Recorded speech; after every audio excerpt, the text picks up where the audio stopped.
Fucking, and I hear myself. More to the point, can you hear me, ladies and gentlemen, boys, girls, in his, out his, in between us, lost souls and Roger?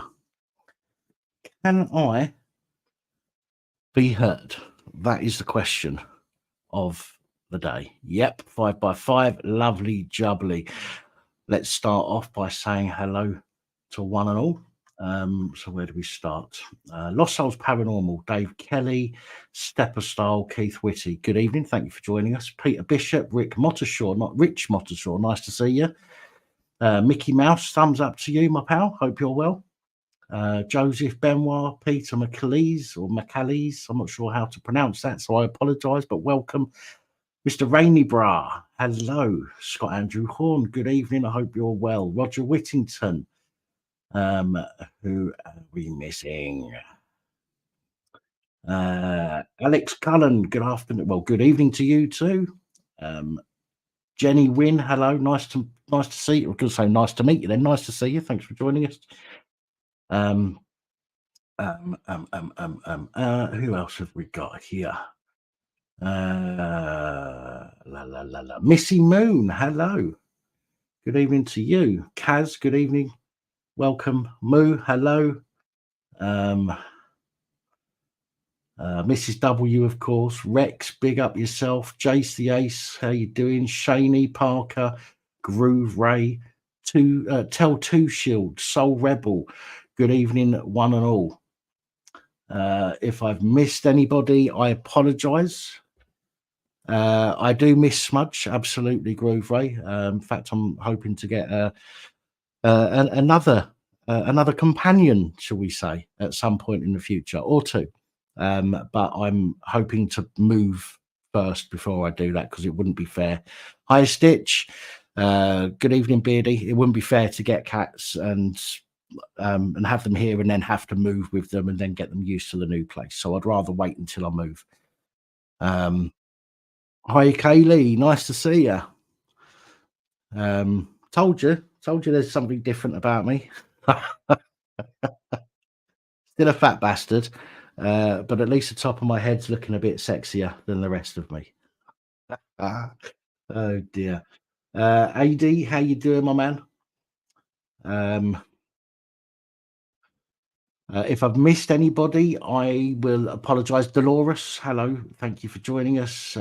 Stuart B, Stepper. If I've missed anyone, I do apologise. Sometimes as I'm going through the comments, they'll move up and I'll miss people inadvertently. So I apologise. Sheila's Dr. Dark, good evening.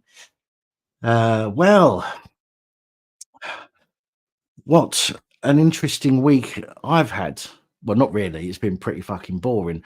But since I've come back onto YouTube, we've seen quite an influx of subscribers. Because if you remember, I was stuck around the end of the 57,000, and I was stuck there for ages.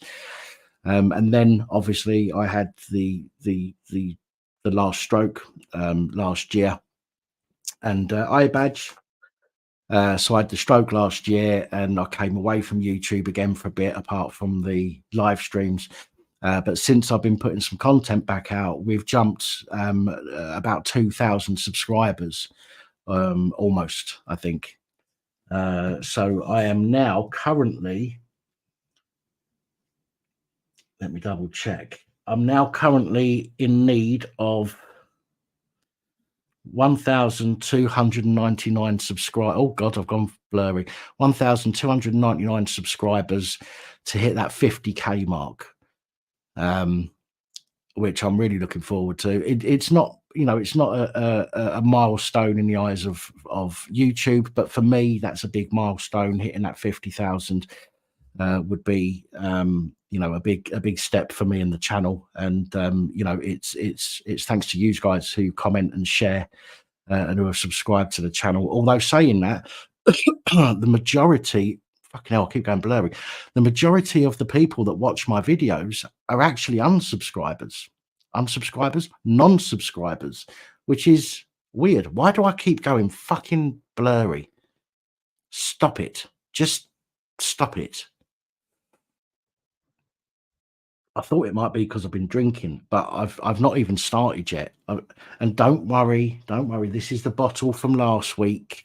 That's all I've got left, and a double in the glass. So I'm uh, just finishing it off as you do. Um, so it is cheaper than the pub. But to be honest, once I hit 50,000, again, I know it's not really a major milestone in terms of YouTube, but for me it is. So once I hit that 50,000, if I can get some videos out this week, maybe next week I will, sorry, this week coming, maybe the week after I'll hit that 50,000, at which point we'll be getting rather pissed on the live stream just for fun. You know, it's not like we get pissed on live streams before, is it? Oh dear, oh dear. God bless the UK. JD, how you doing? Mike Barr, Matt, thank you for joining us. Bleached, good evening to you. Michael King, hello. I think I've just about said hello to everybody. I think if I've missed you, I apologize. I could click the buttons and have a look, see who's participants. Let's have a look, see if it tells me who's here that's not mentioned. KP Nuts, Retro Click Media.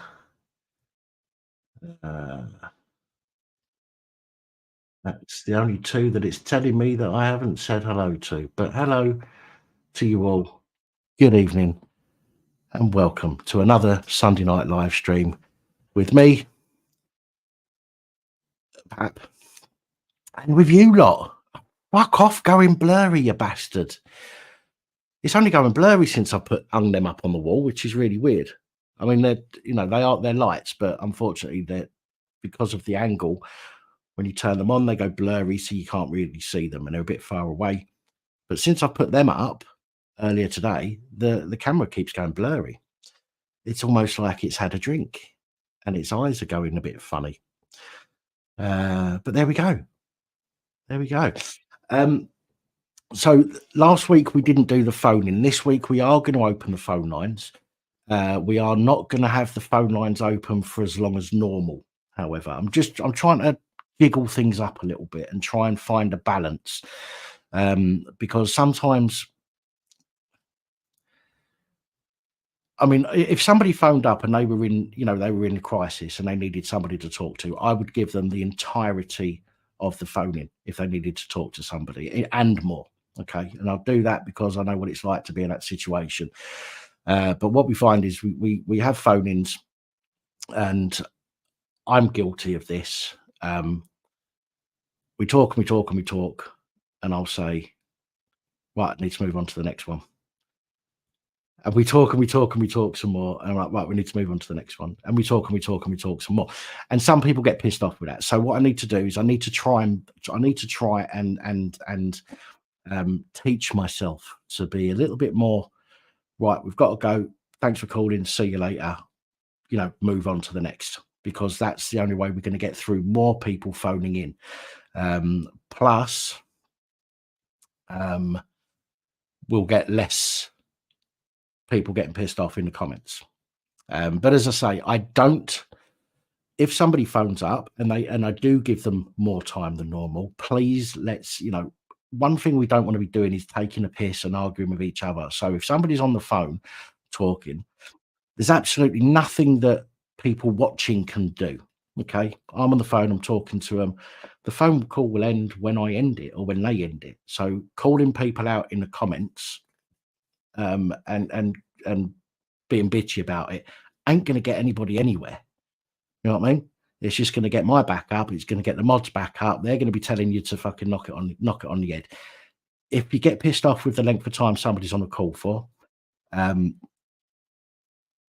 on. Get over it. Thanks, Mickey. What's up, man? Top man, look at that for my next haircut. It is. I'm impressed with it. I am impressed. You know, um, I I've seen the results of people having their hair done, and um, but when you have it done yourself, you think to yourself, "What if it fucks up on me?" And it's growing through now. I'm chuffed with it. You know that this is the first actual style that I've had really in about 20, no more than 20 years, nearly 30 years. It's just been shaved since I was young because it's just so much easier. But now this is the first kind of style that I've got. I've got a skin fade. Um, but we'll see what happens as it grows. We'll see what happens. Who knows? I might have a man bun this time next year.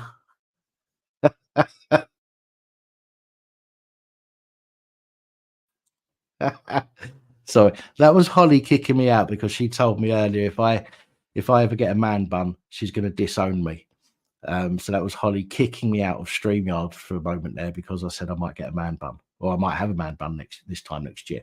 But anyway, um, moving on.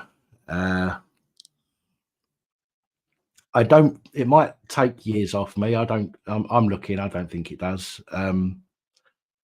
But it's a shame it doesn't take off some of the pounds that I'm holding on. Um, so yeah. Hello, Sean. Nice to see you. Nice to see you. To see you, nice. Um, so I hope people aren't mocking my hair in the comments. Where do they take their hair from? They take it from the back. So when a man goes bald, unless they've got certain types of uh, is it alopecia? Um, Majority of men just lose their hair like on the top, and they don't lose the hair at the back. So the hair at the back and the sides has always still got the growth hormone in it. Whereas on the top, the growth hormone dies out. So they'll take it from the back, implant it in the top, and the growth hormone stays in the root. Hence why it grows again when they move it to an area that once was as bald as a baby's asshole. But there we go. Mate, if they took it from my arse, Scott, it'd be way curlier than this. Trust me. It'd be like an alpaca's fucking haircut. Uh, you know that little curly thing they have on the top of their head? It would look like one of them. Uh, but there we go. While we're talking about my butthole, Matt Spurs, good evening. Right. So we're going to go and open the phone lines in just a second. We're going to get some calls. I put a few videos out this week and last week. If you want to call in and discuss anything about that, or maybe there's something that you've seen that I've not mentioned on the channel on one of my videos during the week, maybe you want to call up, let us know about that. I can bring it up on the screen and we can discuss that. But let's move on. So do not try calling, by the way, until the number is on the screen. Can you give some advice on how the police investigate their own when they cause ABH to a member of the public?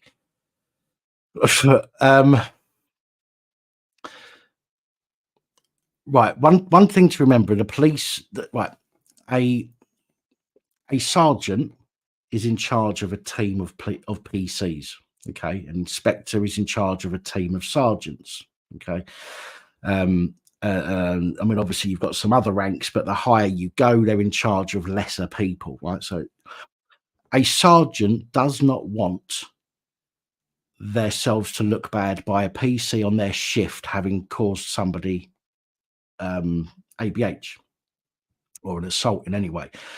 So, what you'll find is they will always try and cover the shit up, right? They will always try and cover it up. They will always then phone you. All right, sergeant will phone you to try and talk you out of making a complaint. Okay, so a sergeant will do that because otherwise they look bad. If you can't get anywhere with a sergeant, an inspector will phone you. right? And they'll do the same thing, try and talk you out of it.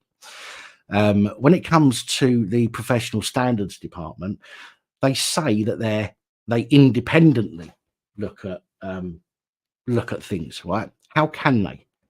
They've got collar numbers, meaning they're police, right? They're not an outside agency. They're not people who aren't police, who have got no skin in the game. So therefore, unless it is proven pretty much without a shadow of a doubt that a copper has done something wrong, they will almost inevitably sweep it under the carpet, right? Which is why we should always, always, always be filming these police interactions, right? If they can hide it in any way, they will do, right? And this is professional standards. We're not talking about the IOPC at the moment. This is professional standards. Professional standards are still police at the end of the day, right? They're still part of the gang, so they will do what they can to try and cover it up. You'll notice the majority of times, especially when we report them or when we report on them on our channel, you'll notice that there's video footage to go with it. Okay. So this is why it's so important to video record any interaction with the police. The IOPC are supposed to be, again, independent, but unfortunately, you get a lot of ex-police working for the IOPC, doing investigations, right? So, when they come across somebody that they know who's been a naughty boy, then number one, they know how to do what they're doing. Okay, they know how to hide things and cover things up. Number two, they might know somebody and want to try and protect them. So I wouldn't really trust any of them unless you yourself have got as much evidence that they have done wrong yourself. So when the attack happened, you're right, the sergeant did call me and was awful. Even said the officers were based at a different unit. So this is what happens. The sergeant will call you to try and talk you out of it, as I say.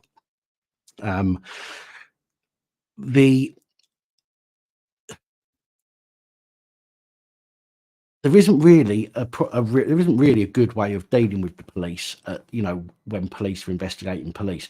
However, I've always said if a police constable in, I don't know, let's say Devon and Cornwall Police, if a police constable in Devon and Cornwall Police has done something wrong, then they should be investigated by someone from, I don't know, Lancashire, right? Or fucking Wales, or as far away as possible, so that there is absolutely no way in this fucking world that they could know each other and have any kind of previous relationship.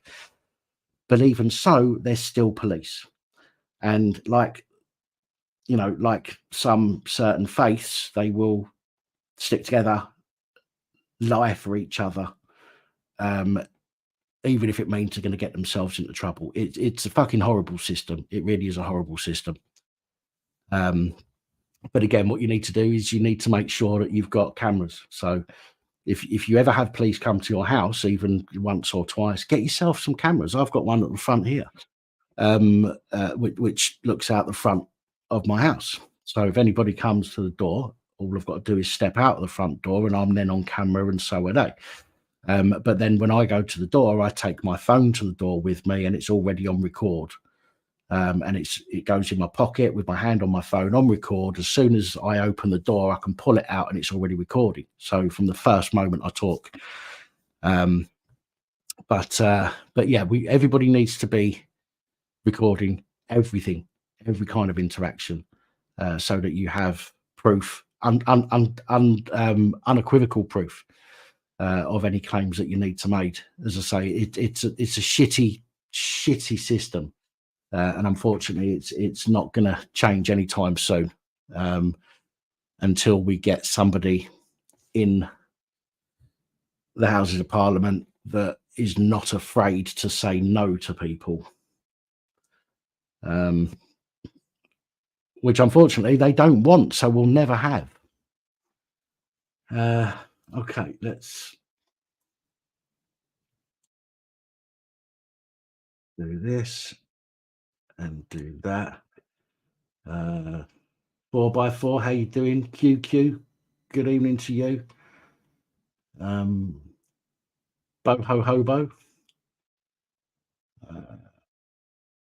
Victoria, good evening. I'm a swinger, hello. Animal rights, good evening to you too. Right, so before I do anything, can you please let me know in the comments? I did do a sound check before we went live, but can you do us a favor and just let me know if you can hear this?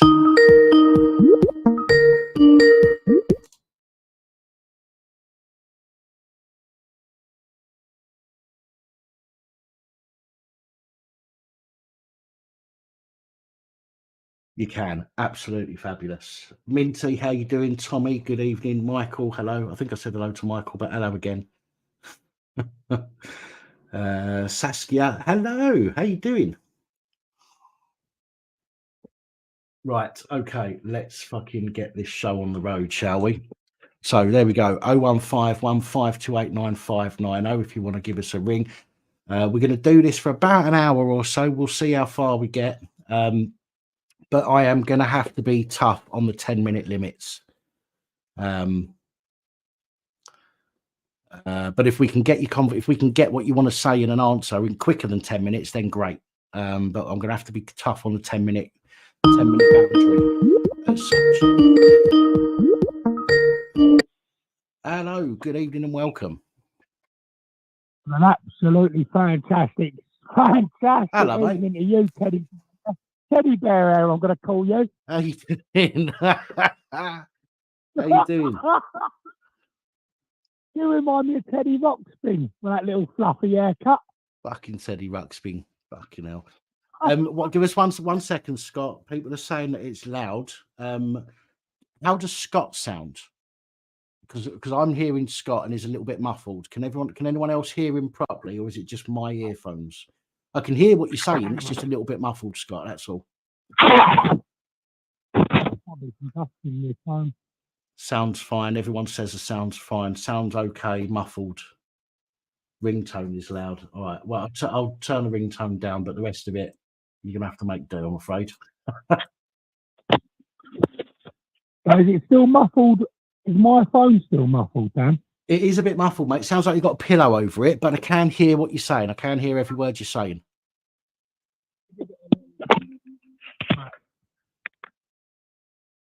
Any better, Dan, or is it still It's muffled? not, mate. No, it's still muffled, yeah. I'm really sorry to put on your phone as well. I don't know what's happened there. No, don't worry, mate. Listen, I can hear every word you're saying still. Which, as I say, it's just a little bit muffled. That's why I asked if I thought it might have been me. But yeah, something to have a look into, mate. Maybe. Have you got a bit of fluff in the? You got a bit of fluff in the mic hole? Can you have a look?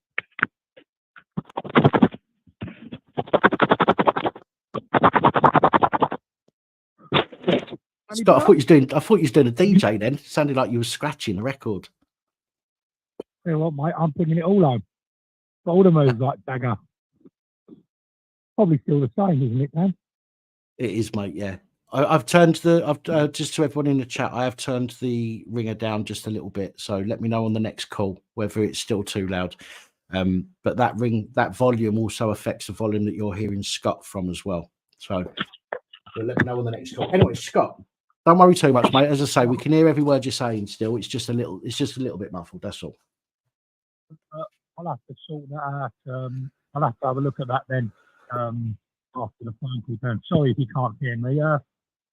Yeah, just hope everyone's okay out there. Just talking about that IOPC situation with that. I think her name Fire.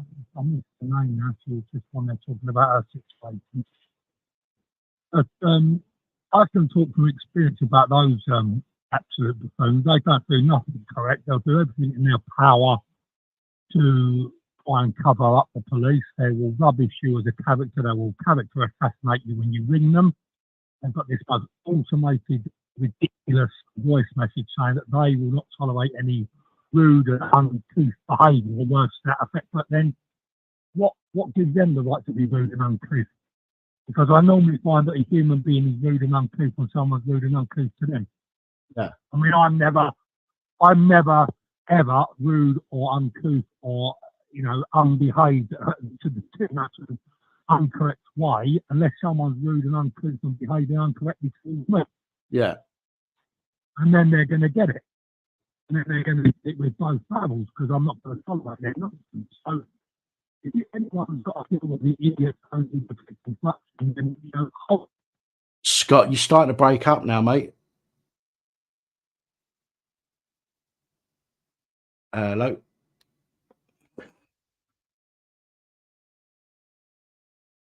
Hello, hello.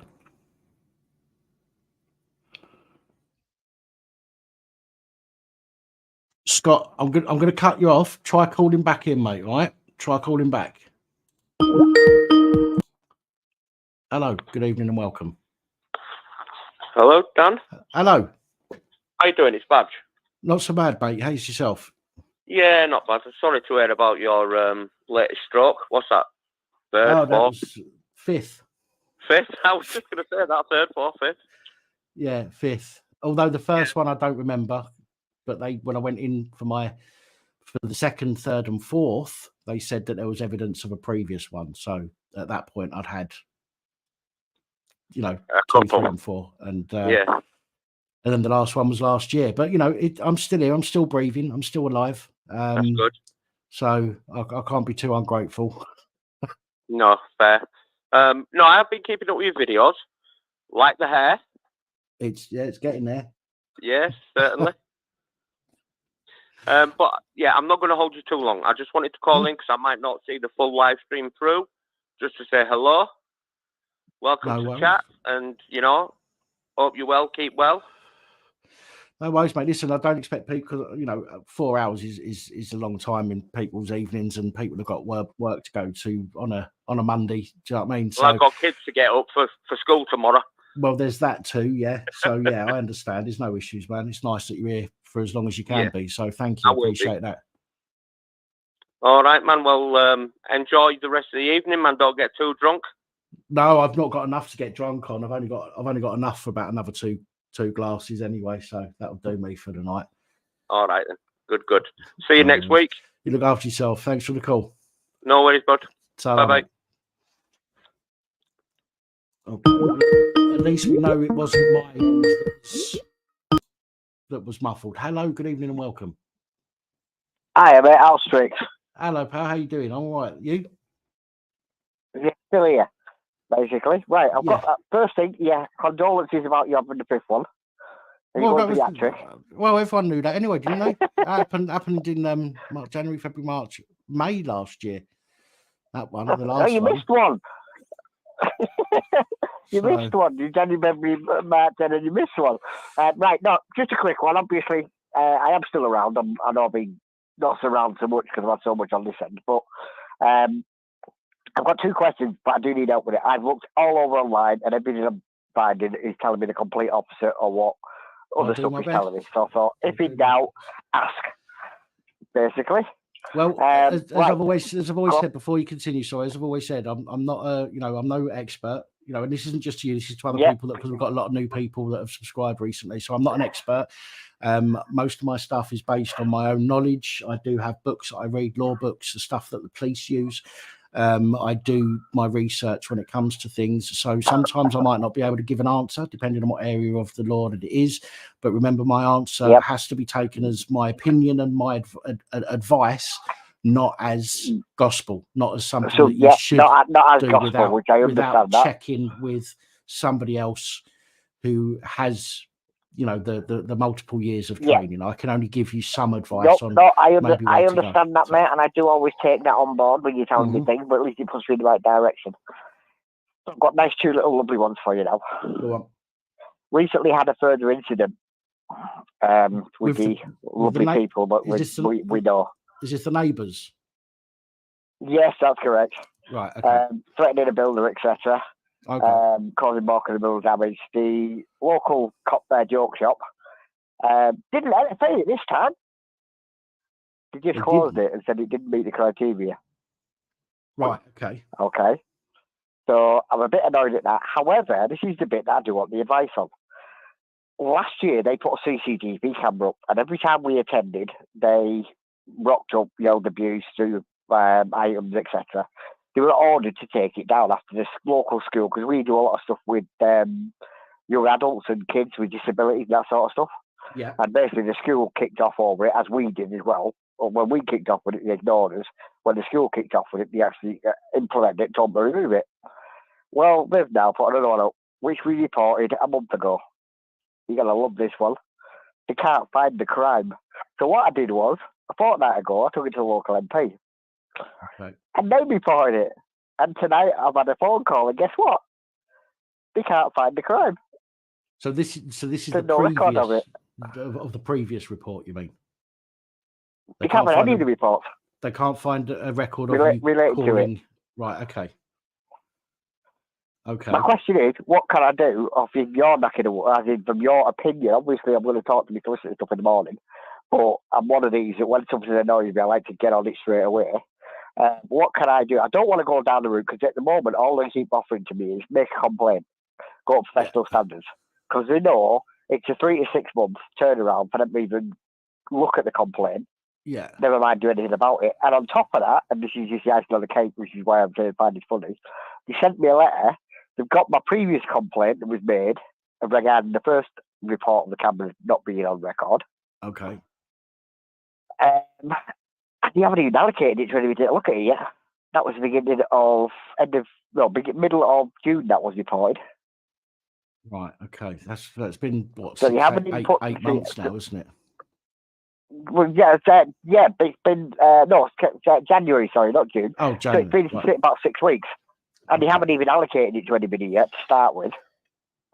But on top of that, now they've now turned round and have lost both reports, because they can't find a report of anything of it on the system.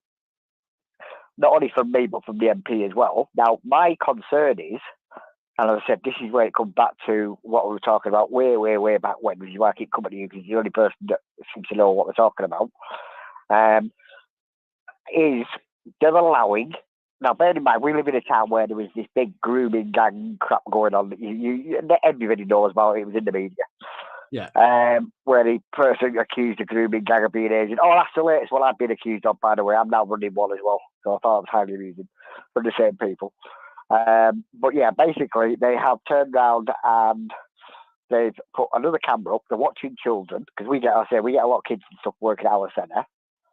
And the police can't seem to do anything about it. What can I legally do from my point of view? I don't want to go down the complaint route, because they'll just file it in the bin for 8 weeks or longer. Right. I'm presuming you haven't got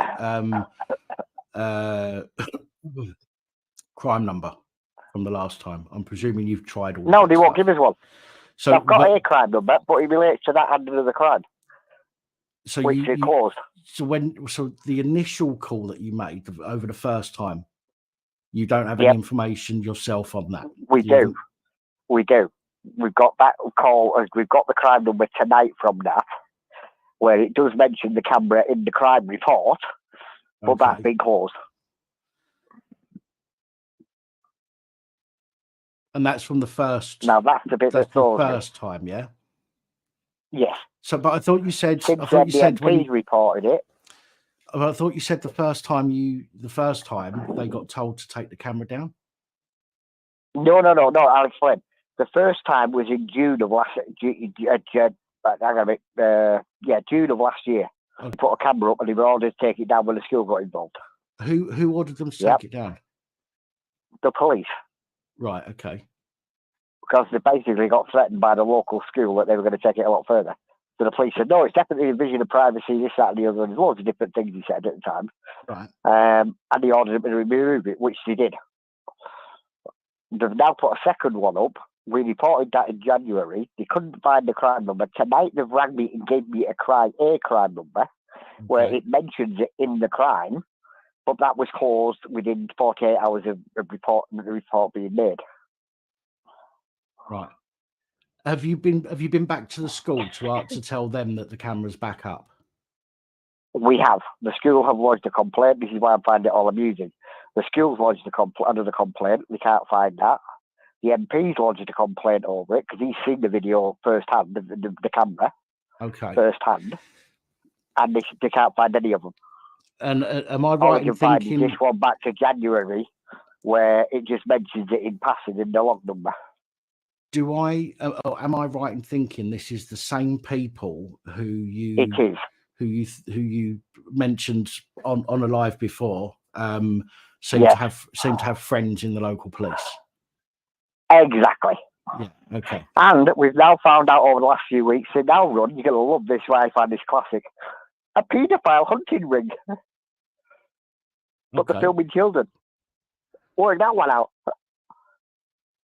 So you're being accused of being in a paedophile hunting group? No. They run a paedophile hunting ring. Oh, do they? But they're also filming children. Okay. And the local police can't seem to find anything to do to sort it out. You know what they say I'm about reaching out to you to say. You know what they say about hiding in plain sight. Yeah, exactly. Yeah, well, that's why I'm basically bringing you to obviously see what your opinion on it is. I've got my own opinion on it, and as I said, you just summed it up in there, hiding in plain sight. Do you know what? Because I genuinely don't trust PSD or no, I don't. To be fair, unless you've got undisputable or indisputable evidence to back you up. Otherwise, they'll do whatever they can to try and hide shit. Personally, I would suggest liaising with the school some more. And the school's going to have a lot more weight than you as an individual. If they make a complaint, they're going to have a lot more weight than you as an individual. So I would suggest liaising with the school. And again, I don't trust schools, but in this case, I would suggest if they've already had this, dealt with in the past, and now they've gone back and this, the people have gone back and done the same thing again. I think the school would probably be the best bet in order to get something done. You liaise with the school, you tell them your concerns. I've got to go because I've got another call coming in, but I will be listening to you. I've got the all right because I want to take this because I think I know it is. I think you do it. Bye. All right, mate. Ta-da.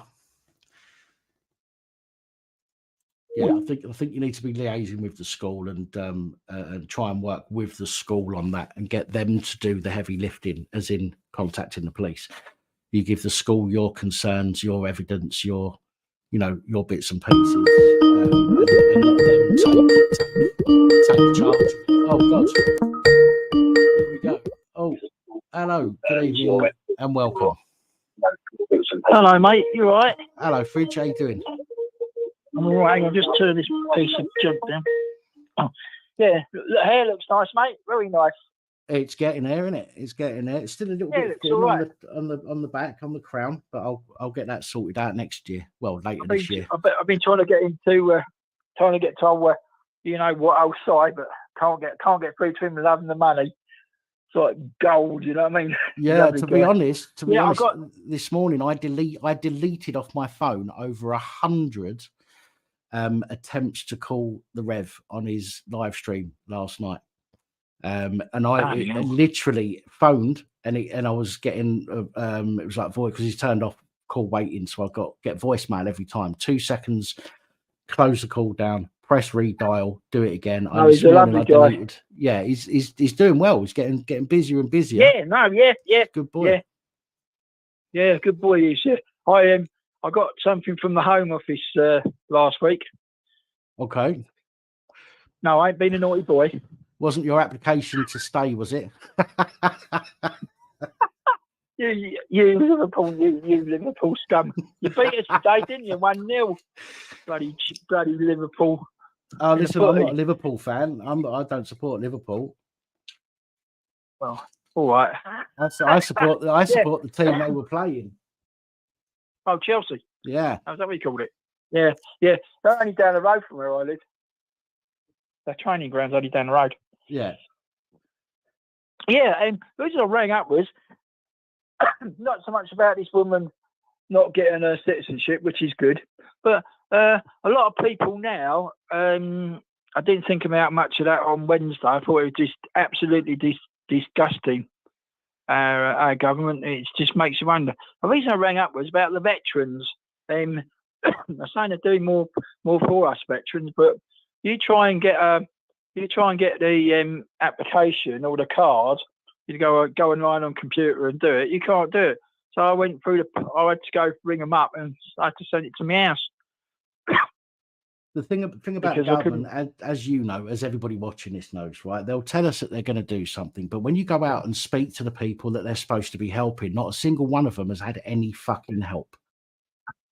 No, not right? at all. So they'll say they're going to help the veterans, but if you go and speak to the veterans, they will all turn around to you and tell you that they've not been able to get the help. They've not been able to get through to anybody. They've not got the support that they need. They've got nothing. And this happens all the time.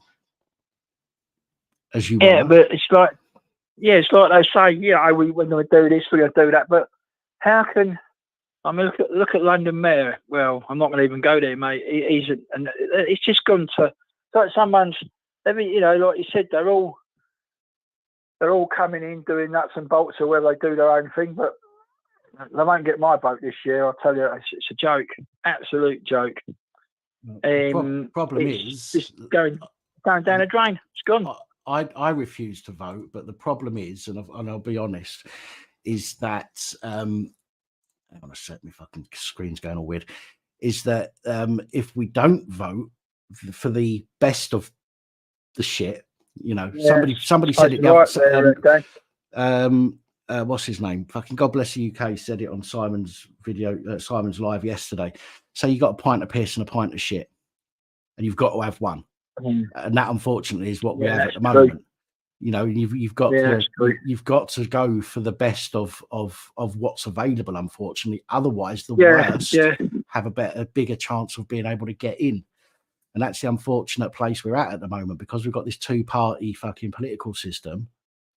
And we all know they're both shit. Well, they're all shit. We all know that, but we have to literally go for the best of the worst, really.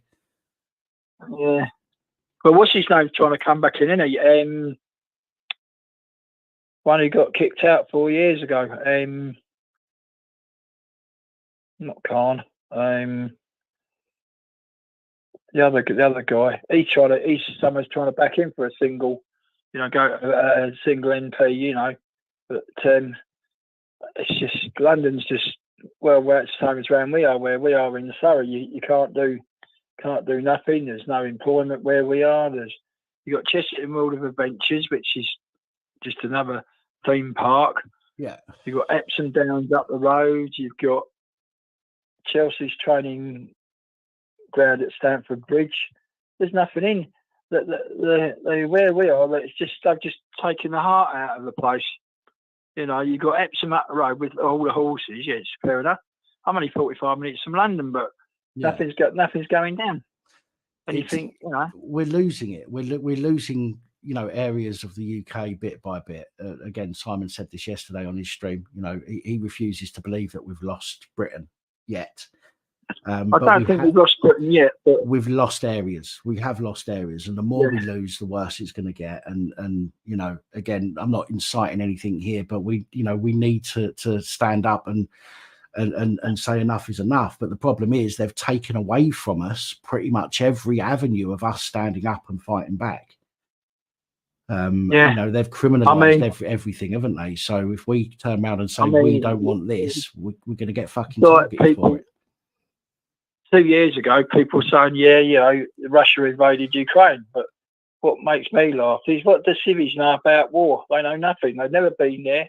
They've never. We've given them absolutely hundreds and hundreds and hundreds of thousands of pounds worth of, jumpers, boots, and Christ knows what. I mean, every Army and Navy store in the UK, there's a couple up in Bicester. Silverman's. I bet even Silverman's made a killing out of it. I'll give them, we train all their army, and yet our army now is like a third-rate citizen, and it's falling to bits. Yeah, I mean, somebody's just said in the comments there, the fact that MPs want protection now and are worried about the public tells you everything you need to know. I mean, I read today. Somebody posted something. I don't know how true this is. It wasn't a report. I haven't looked into it, but somebody said something about the MPs are getting ex-SAS as close protection. Well, they're pretty more tooled up. They're probably pretty more tooled up than what the old silly detective sergeants are. This is coming out. Why should you have it? We're paying for it. That's the problem, And why would look, Pan Am, right? You've all seen the film. What's it called? Fucking Pan Am. Lockerbie and all that lot. No, there's a film. Right, somebody in the comments tell me what film it is. Pan Am with oh fuck me, I can't even remember his name in it now. Somebody knows what I'm talking about. Somebody will say the name. I watched the film the other day. I watched the fucking film the other day. Anyway, the people that run the city in no, not Castaway. Fucking, this is buggy. Sorry, I need to look now because it is really Hunger Games. Thank you, Roger. The Hunger Games. Yeah. Oh yeah. Now, the people that run Pan Am, which is the major city where all the posh and rich people live, they've all got their own fucking personal security forces, and everybody else is left out in the cold, and they get beaten on a daily basis by the security forces for disobeying or not doing as they're told, right? And it's a start in a fucking very dangerous and horrifying direction.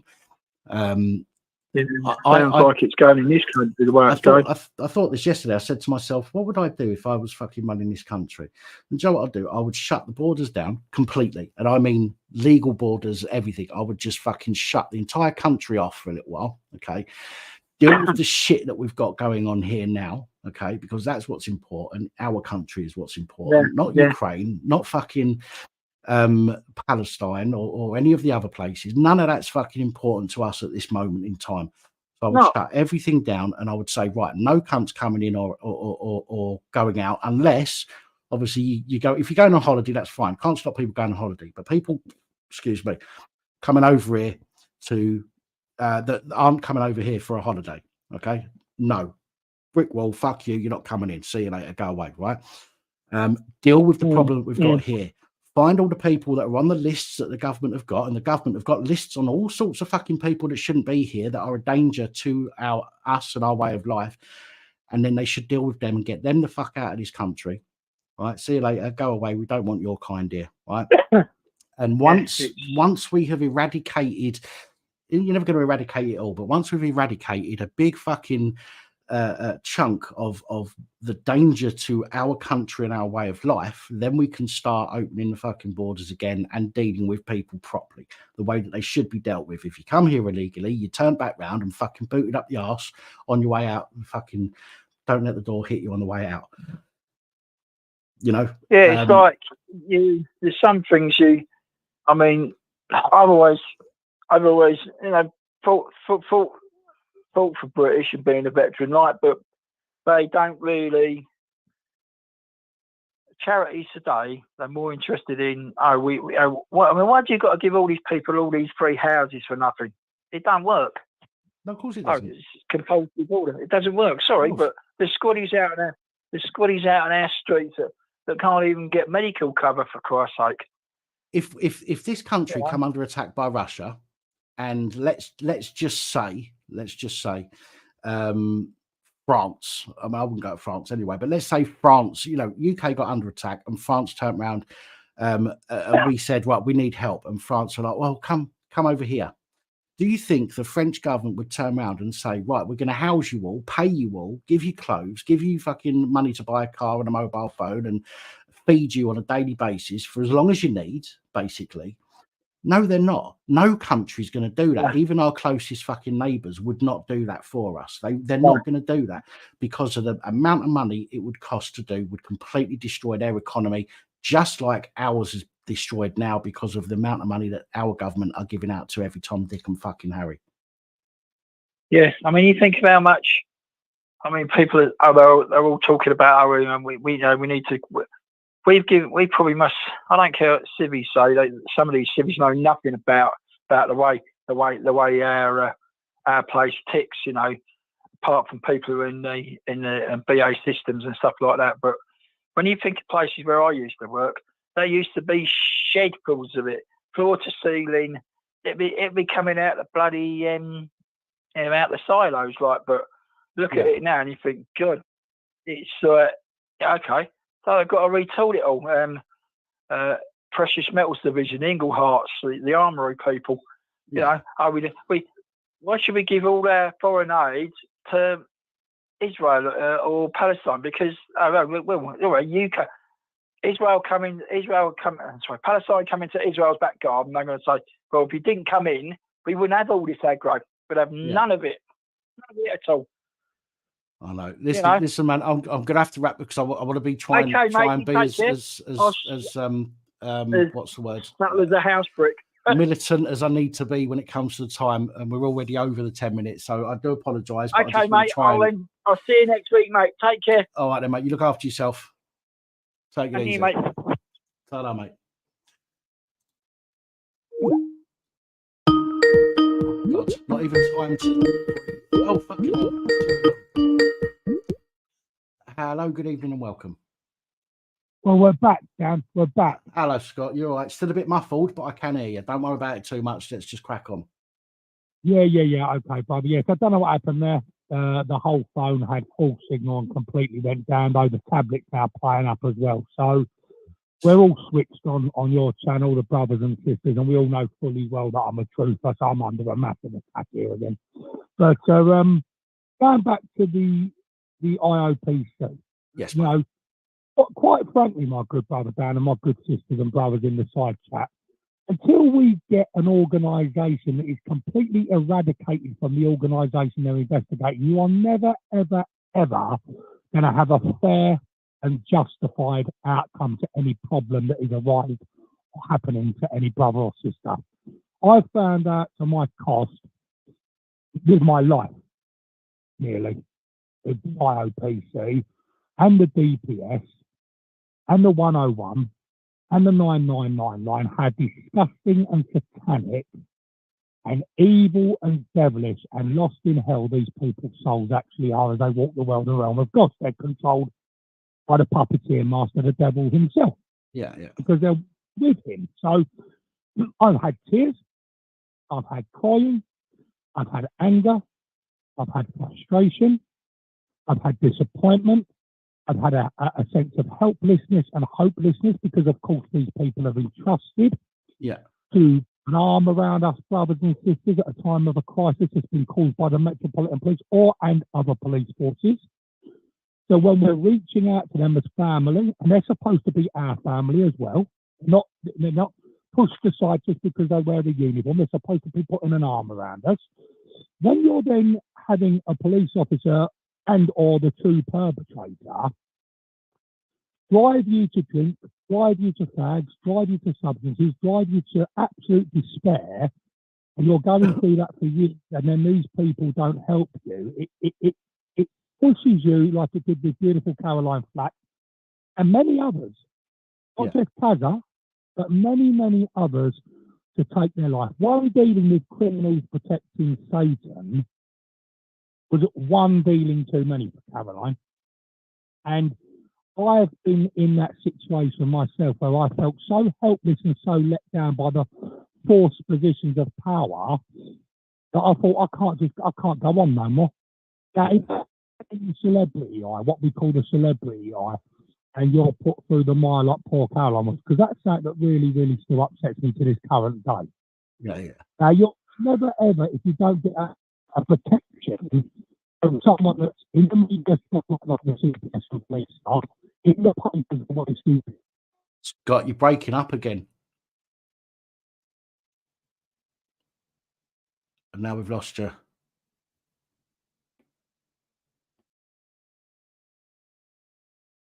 Coming back. I don't know what's going on there. GCHQ don't want you to tell your truth, mate. That's what it is. Fuckers. Shit.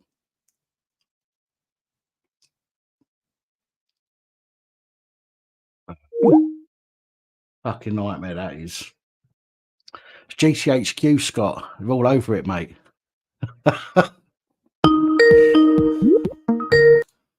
Hello. Hello. Good evening. How are you? I'm not so bad. How's yourself? Not too bad. You know who I am. Oh, I think I hope you do, because we've spoken a couple of times. But tonight, I do recognise a voice, but names. Lovely. I wouldn't remember, I'm afraid. But yes, I do recognise your voice. That's absolutely fine. That's because I want to remain. I want to remain anonymous. That's tonight fine. because I want to talk about the NHS. Okay. No worries. Right. Just to give a little bit of history. Back in early 2020, before COVID hit, going on YouTube, I came across a channel called Dr. John Campbell. Yeah. He had a wealth of information. You know the guy. Mm-hmm. I do. Right. I clicked into him, and obviously I had alarm bells regarding if this got out of China, this could be pretty serious. I took a lot of his advice in the early days and throughout sort of the next 3 years. I was very blessed not to get COVID until last April. Right. And bearing in mind, I'm disabled, I'm in my early 60s, and I really thank Dr. John Campbell for all the tips and hints and stuff that he passed out in a few years, like taking vitamin D and K and wearing a mask and stuff like that, well before the government ever started. Wasn't sorry to interrupt you. Wasn't Dr. Campbell? He was if I remember rightly, he had a change of heart, didn't he? He was quite totally pro government and medical advice for a while, wasn't he? Until he started getting information that wasn't correct. Yeah. That's what opened his eyes. He was actually on Neil Oliver, I think, in the past few days on BBC News. I saw that earlier today. Yeah, about the clots, the clots going through the lungs and stuff like that. So I regard this guy as a wealth of knowledge. And as far as I'm concerned, he kept me safe right up until I stopped wearing a mask, which was in March of last year. April the 5th, I caught COVID. I had it for 9 weeks. Twice I was extremely poorly, and I believe I nearly lost my life twice in that period. Wow, it's left residual effects on me in terms of pain, and the best way I can describe it is shots of electric pain in the head, swollen, more fluid in the body. I believe that my head swelled. I lost my hearing for 3 weeks totally. Right. Obviously, sense of smell, taste. I mean, I still haven't got the sense of smell or taste back. You know, you could stick your stinky feet under my nose and I wouldn't be able to tell you. What, you're trying to say my feet stink? No, I wouldn't be that nasty, sweetheart. Right, April, I got COVID. The doctors were absolutely useless. Basically, I got left to rot on my own. Now, bearing in mind, I lost my husband a couple of years ago, so I do live on my own. Sorry to hear that. And I went to the doctors 2 or 3 times saying how unwell I felt, terrible migraines, pains in the head. I still believe that one of my legs was actually still swollen. Struggling to breathe, especially in the morning. You have to really clear your chest. Again, thanks to Dr. John Campbell, I've gotten a nebulizer. I had it sat in the cupboard for nearly 3 years and I didn't actually use it until April. Wow. So it's things like that.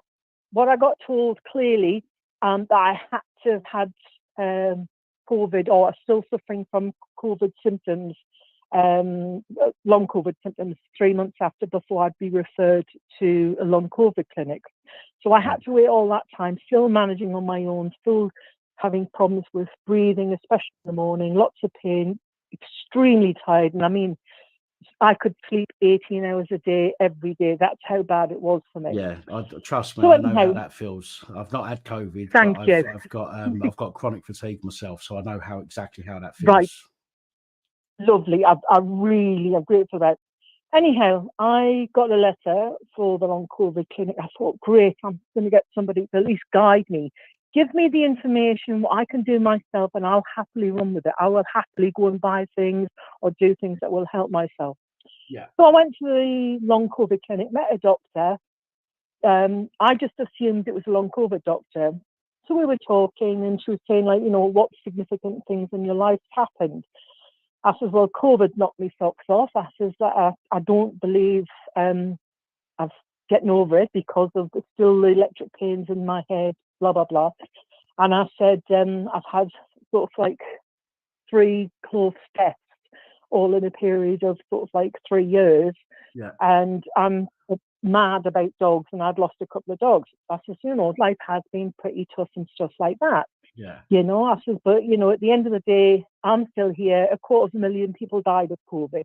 And that's what I hold on to. And what she said to me, which was quite strange, well, I've had COVID, you know, it's mind over matter and stuff like that. And I think, this is strange. I thought, okay, keep your mouth shut and go on with it. And she says, well, this is a service we provide. The service is, you know, basically you'll have an assessment. One of the nurses will say to you, and then we have other sort of people that will come in, meet with you and stuff like that. Yeah. So I says, okay then. I met up with a nurse. She gave us a booklet on long COVID, and I've still got the booklet here. But was very helpful, but she didn't go through it. She was extremely nice, and she said, oh, you've had a real tough time over the last 5 years. And I said, yes. You know, it's been hard, but I'm still here, which I'm totally grateful for. And then I got an appointment to see another doctor. In the discussion with the doctor, thinking, you know, well, they're going to sort of check my lungs out in case I have got damaged alveoli. Yeah. And she said, oh, you've spoken to the other doctor. She's a psychiatrist. And I went, what, the doctor that I spoke to last week? She said, yeah. I said, why am I seeing a psychiatrist for long COVID? She said, oh, we do it holistically, blah, blah, blah. Anyhow, she asked us what medications I was on. And she says, oh, we have a DMT, multidisciplinary meeting about you, and then what sort of package. She says, you know, we appreciate that you are on your own. You're obviously socially isolated. And I said, no, I don't want to go out with people coughing and sneezing all over the place. I said, I've learned that in 3 years. Yeah. And I said, what horrifies me, even today, you walk into a shop and people are coughing and sneezing and going around picking things up. I said, it disgusts me. So I avoid places where crowds, because people are dirty, inherently dirty. And she says, oh, we can probably offer you support like that, or maybe a support worker could take you out shopping. And I said, I don't need to be taken out shopping, you know. Anyhow, I got a psychologist that phoned us up. She said, I've been referred to her. Do you want to come and have a meeting? Went and had a meeting with her. And I turned around and I said, what's going to happen about me chest, me pain? And she says, well, you know, she says, when the body is in stress, you know, people can have difficulty dealing with that. And we look on the emotional side of it. And I'm thinking, this is not long COVID help as far as I'm aware of. So, you know, I told her that Simon had died and Dennis had died and stuff like that. And yes, I got very teary because it was very difficult losing Simon, because he'd had kidney disease. He was functioning on 12% kidneys for 4 months, and the GPs did nothing about that. They had that information and they did nothing about it. That crucified me. You know, he died. And I did get tearful in the meeting. Anyhow, I met up with one of the other doctors, a lady doctor, and she says, oh, this medication will help you with your pain. And I do suffer from diabetic neuropathy in my feet. And she says, oh, it'll be really good for that and very good for the arthritis. So I said, I'm happy to try anything. Now, the medication is called duloxetine. So I said, okay, they started off on 30 Sorry, what was it called? Duloxetine, D-U-L-O-X-E. Yeah. I'll put you on this medication. And basically, I suffered from headaches. I started to feel quite flat. And I'm thinking, it's not helping me chest or whatever. Then I got a telephone review. It wouldn't help your chest. Mm-hmm. It's an antidepressant. Yes, it is. Sorry if that's where you was going with that, but no, because I was put on fluoxetine for a while for my mental health. Right. It didn't work. I do remember duloxetine as well. So yeah, it's absolutely. Yeah. Right. You've hit the nail on the head. Somebody that's looking for help for things have got incredibly worse after COVID has to wait 3 months to be referred to the long COVID clinic. You get referred to the long COVID clinic, and it's not what I would assume as issues regarding. It's psychiatric services. Yeah. I didn't know they were antidepressants until they put me up to 60 milligrams. Very, very flat. That's the best way I can describe it. Yes, in terms of my feet, they're the neuropathy pain reduced, so I can sleep through most nights. And then I got a letter saying that they'd had another MMT, and they'd given me a diagnosis of depression. I phoned up and I said, hang on, it's a long COVID clinic. What about treating the pains that I get in my head, the chest and stuff like that? And she says, oh, we come more from a mental health angle. That horrified me. I took the tablets for another month. Then I got a letter, from them saying that, I'm now stable on medication, so the care's referring back to the GP. Now, I have not said one word out of line here in the respect of, you think you're going for something, help along COVID, and then you get moved over to mental health services, get put on antidepressants. Do you see what I'm saying? Yeah, well, I've taken myself off them. Maybe long COVID is, and I don't mean to be rude to people that have been told that they've got that, but maybe it is, maybe the long COVID is a psychological thing. Maybe thinking that you've got long COVID is a psychological thing. I mean, Lost Souls Paranormal put in a chat a minute ago that what they're saying long COVID is what she has had for many years, which is ME, which is your chronic fatigue, which is what I've got since I've had the strokes, and the symptoms are identical. The thing is, they told people for many, many years that ME, CFS, because there is no test to determine if you have it, you just have to eliminate every other issue, they thought that it was in people's minds. This ME was in people's minds. They thought it was a psychological thing. Out of respect for people, do you not think open honesty is the best policy? Of course, yeah. If you're being assessed by a mental health professional, you need to be told you're being assessed by a mental health professional. Absolutely. That has never happened. Right. So obviously, that's a big issue for me, a real big issue. So I'm still sort of coming to terms what's happened. So it's another, because I've had lots of issues where the NHS have let me down badly, and so not just me, but family members and stuff like that. And this just is more evidence. And I'm going to mention, I'm still staying on the NHS because I've had 2 knee replacements on one knee. One failed after 18 months.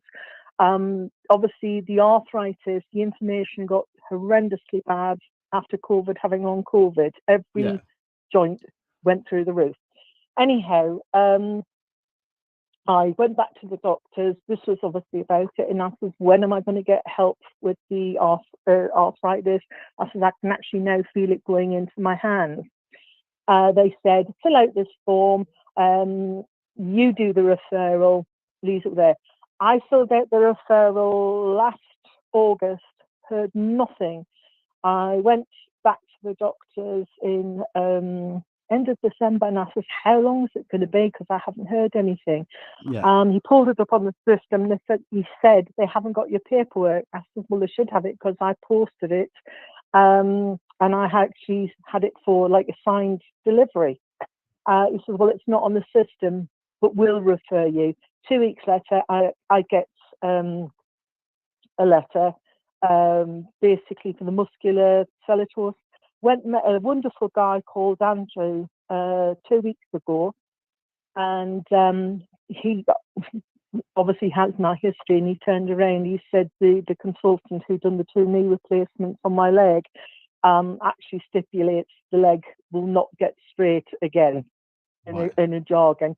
But one of the hips was quite bad, and I said, they're both quite bad. Now he said, well, looking at an operation. I said, I'm not going through what I went through when I had the knee done. And I said, now living on my own, I says, I've got 4 dogs to consider. There's just no way I would go into hospital for an operation. I said, I was hoping, an injection, because I've heard they're doing really well. I heard an injection, the gentleman friend that I know that lives in the next village, he had an injection in hand because he suffers from arthritis. Now I'm hoping for something like that. And he turned around and says, oh, no, They don't put injections in for hand for arthritis. We can't give you an injection in the knee that you've got the replacement in. He says the only thing we can do basically is to send you to the pain management clinic. Right. So I said, okay. The injection for arthritis is still a thing. They still do that. I know people that get that. Yep, I do. Also, can I ask you a question? Yep. I need to be careful how I put this. Yep. But did you have the how should we put it, the therapeutical remedy for I've been thinking about it. I've been thinking about it. I've got to be honest with you. You know what I mean by that. You know what I mean by that, don't you? Of course I do. Yeah. Yep. Okay. Yes, absolutely. Okay. But yes, it is an avenue that I'm willing to explore at some point. Right. Okay. So then I get a text message and full of gobbledygook. I mean, it doesn't help that I also have cataracts, so when things are very small are quite difficult. I get a text message saying, no name on it, just I need to basically fill out this application form. This is a text message. Now I delete 10 to 15 scam emails, text messages a day from my mobile because I don't know how to block them. You wouldn't believe the amount of Teslas that I've won or washing machines. I've had one from Asda that's come through to tonight, saying that I've won 36 pieces of Tupperware, but I may have to pay for the postage. So that is my history. I get this thing asking me to put my personal information out. Oh, another scam. 2 days later, I get a text message saying Connect Health, and I thought, who's on earth Connect Health? So where is it with me? So I get the letter, and I phoned them up, and I says, I'm absolutely horrified at the letters I've got. Basically what it says is that they offer telephone assessments, which take about 45 minutes. And I turned around and I says, well, I've gotten a text from you that doesn't name the company, that says that I need to do this online. I says, I have suffered from cataracts. I do struggle with that. And I says, and you want me to talk to a complete stranger who I don't know, who's sitting at home taking my information about, but I've got to sit, as the letter says, I've got to sit in an area that I'm not to be overheard and stuff like that. I said, how can you assure me your people that's working from home are in an area that nobody else is getting into? And I said, the horrifying thing is this letter is 4 years out of date. And she goes, she turns around, she says, how is it 4 years out of date? I said, well, on the back of the letter, it says, as of March 12th, 2020, if you have the symptoms of coronavirus infection, however mild, stay at home. Do not leave the house for 10 days from when your symptoms start. And for advice, please visit the government helpline. I says, this letter came on the 16th of February, and I says, you're sending me a letter about COVID. And it sounded like a young girl, because she was the one that told me that a lot of their assessors work from home. And she turned around and I says, can you tell me what COVID is going around at the moment? And she says, oh no, COVID's not going. I said, but your letter is saying that you can't go out, you can't if you've got COVID. She says, yeah, but there's other things around. And I said, what are the things? And she said, well, the usual things. I said, but normal colds and flu is part of our everyday society and community and stuff like that. Yeah. I said, so why are you putting that restriction on it? And I said, why is your letter for 4 years out of date? And she said, oh, it's being looked into. I said, I appreciate that, but it doesn't take 4 years to look into it. No, when she turned around and said, oh, I understand how you feel. I said, how do you understand how I feel? As a person that has got disabilities, there's no area for anybody to do these assessments in person rather than on the phone or on a computer. You're not even taking into account people with disability. I said, do you realise 1995 Disability Act, you need to make adjustments that disabled people can access services. And she says, "Oh, I've never heard of that before." And I says, "You're a manager." Right.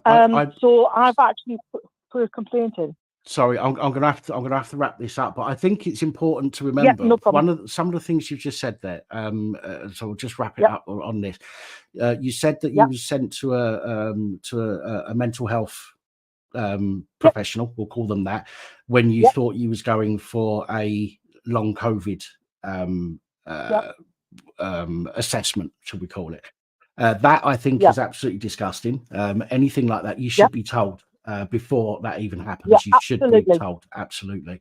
Yeah. Secondly, I should always have a choice.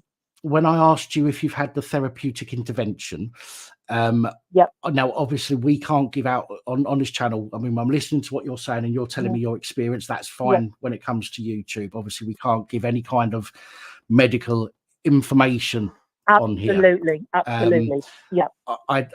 I would suggest, however, that if you was thinking about having the specific medical intervention that I was referring to, and especially as you've mentioned Dr. John Campbell, I would suggest very, going and looking at some of his most recent videos and researching what's happening around the world. What's appeared, a new pathology, shall we say? And that's from a doctor, not from me. YouTube, before you come on here and start being dicks. But please think very carefully about what you do decide to do. Obviously, look into it very carefully. If these people are lying to you about who you're seeing, then it's time to start. It's time for everybody to start asking more questions. And making sure all that I'm raising it for. Informed. This is my experience. Please do not treat the NHS and its workers as gods. Their whole truth and nothing but the truth, because that is not the case this day and age. You have to take responsibility for yourself. You have to question everything that's being said in a nice way, but not take ad litem that every word that comes out of a doctor or a nurse's mouth is the absolute truth, because in many cases it's not, and that's all I'm getting at. That's my experience. Well, this is what I say about me. Do you know what I mean? I can give people, I can tell people what I've learned and what I've known, which is like a doctor telling you what they've learned and they've known. I mean, granted, they've done 20 years learning, but the same thing, they only learn and know what they've been taught, what they've been told.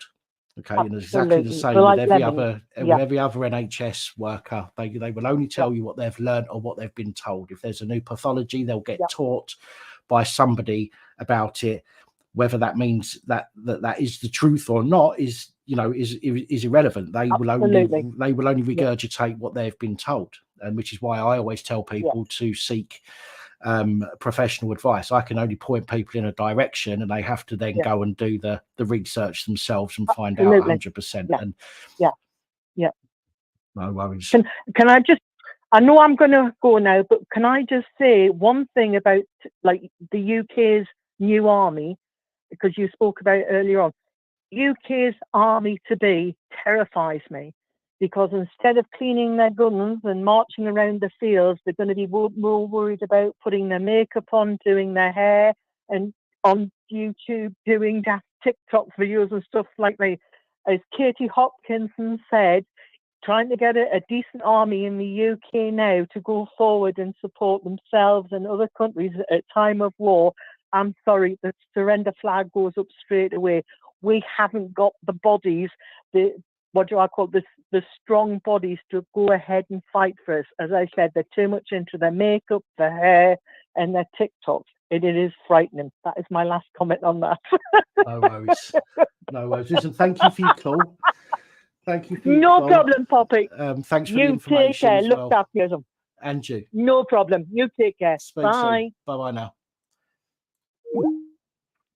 So I think the takeaway from that call is do your research. Just don't accept people's word for anything these days, and you have to look for the information yourself. Very important to do that. As I say, even the same with me. I give people advice. I tell them where I've got that advice from. Happy to do that, which is why on my videos I'll show the legislation and things like that, and I'll give my interpretation of it. But it could be different from somebody else's interpretation of it, which is why you always need to go and do your own research and get your own information and make up your own mind. Never, ever just take somebody's word for anything, especially if it's somebody who has something to gain from you, i.e. money by prescribing you something, or another mark on the checkbox for the amount of people they've arrested for hurty words, for example. So never take anyone's word for anything, and always do your own research. I think that is really important. Hello, Society X. Hello, Gabby. Mr. Fun, it's okay to talk about medical stuff if we're talking from our own experience. If we're giving information, as in if we're trying to teach somebody something or tell them that something is or isn't what it's been said to have been, that then becomes a problem. Obviously, that what we've discussed there, the lady was just telling us about her own experiences, as hence why at the end I've said that we need to, we need to do our own evidence gathering all the time. Hello, good evening and welcome. Good evening, how are you, mate? Hello, not so bad. Who's this? You don't have to give a real name if you don't want to. No, I won't give my real name, but I want to let you know I was a former police officer. No worries. You were disgraced. Oh, okay, thank you. You should be ashamed of yourself. Would you like to enlighten me on that? Well, put it like this way, mate. If I was still in the force, I'd bang you up and nick you on the spot. Would you really? For what? Yeah, you're disgraced. For what exactly? You can't just make up things to bang people up. You put us all in the same bracket, mate. No, we're not I don't. all the same. I don't put you all in the same bracket. So yes, I'm a disgrace. I'm a disgrace. So. Okay, so do you phone all the newspapers and tell them they're a disgrace for reporting on bad police as well? Do you? You're lucky. You're lucky that I'm no longer in the force, mate. Really? If I've seen you on the street, if I was still in the force, I'll get you on the floor. I'll throw you in the back of the van and I'll take you to the station. Really? Would you you try and bum me as well while I'm in the back of the van? Again, mate. That's you're a disgrace. That's what you are. Would you try and violate me? You're lucky that I'm retired, mate. So I'd have no. Would you try and violate me, or am I too old?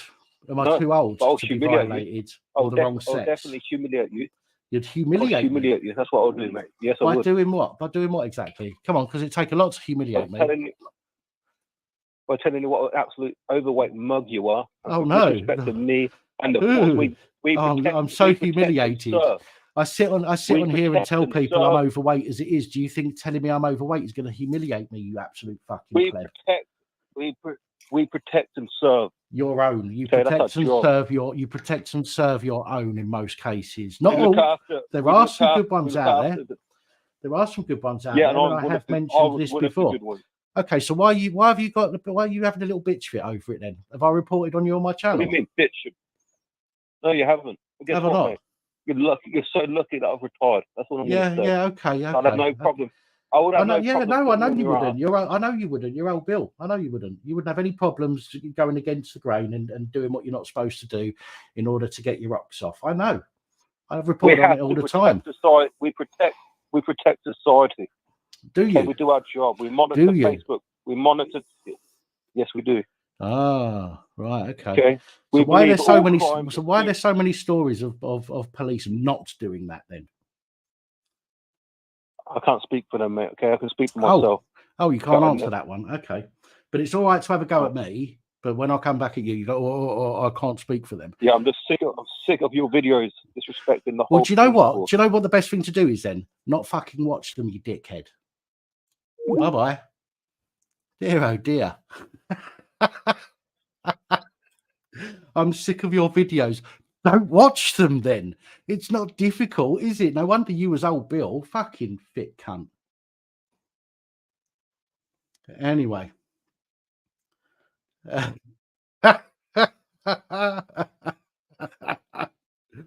Oh dear. Why don't you send your mates round to see me? Go on, because I could do with some more videos for the channel, to be honest. So you might have left, you might have retired, but no doubt you've still got friends in the police force. So why don't you get some of them to come knock on my door? Do it tonight when I'm on a live stream. Let them come and rough me up. Let them come and sort me out.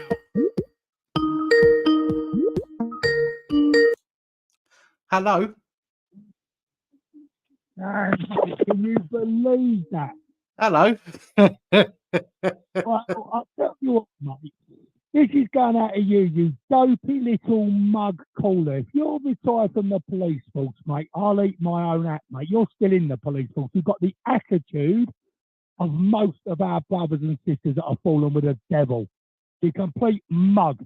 How dare you ring up the channel when Dan and the brothers and the sisters always compliment the good police, always put out a well done you to the good brothers and sisters in uniform, and then you've got to ring up with your to be fair, let's be fair here. I don't always do that I don't always do that because the channel's not about praising the police. The channel's about highlighting the bad police. However, there has been some occasions where I've said, look at how this one has behaved. I respect that one for doing that. Not many, granted, because the channel's not about that. The channel's about highlighting the bad ones. So, of course, you're not going to get the good ones on the channel generally because that's not what the fucking channel's about. But obviously, this dickhead is you know. Let's tell it how it is, yeah?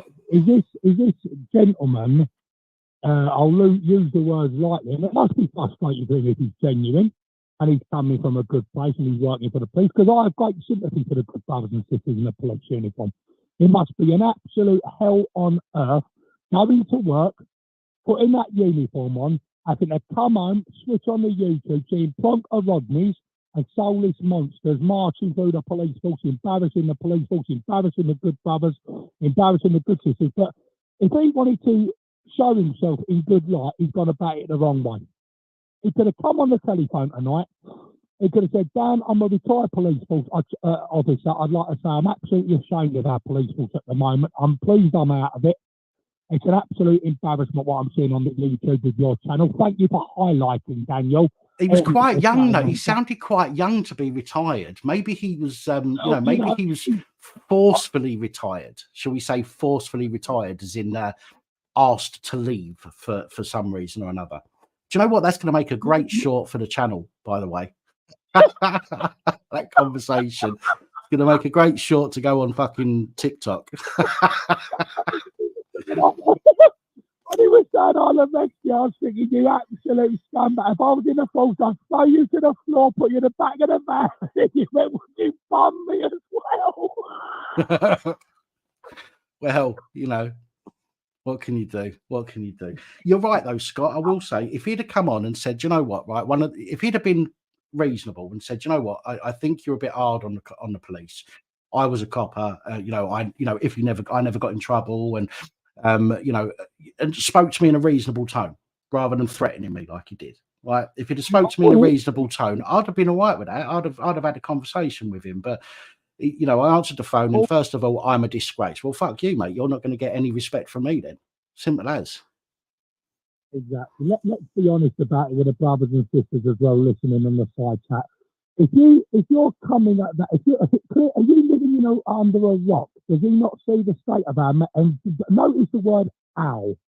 It's owl Metropolitan Police Force, owls, not theirs, owls, and it's an absolute shambles of utter embarrassment from the office I saw on your channel that was having about the preach the other day. I don't know if it was in London or somewhere, where she's shutting down the preacher, some Amber Heard. Absolute aggressive, disgusting behaviour, stopping someone talking about Jesus and God on the street. Then we've got this plonker Rodney ringing up. He's obviously had his nose been poked like the bear. No, you don't get to slag off the brotherhood and the sisterhood. Sorry, we're your brothers and sisters, and we're the ones that are being murdered by you. Simple, isn't it? Yeah, it's fucking ridiculous. It is. But there we go.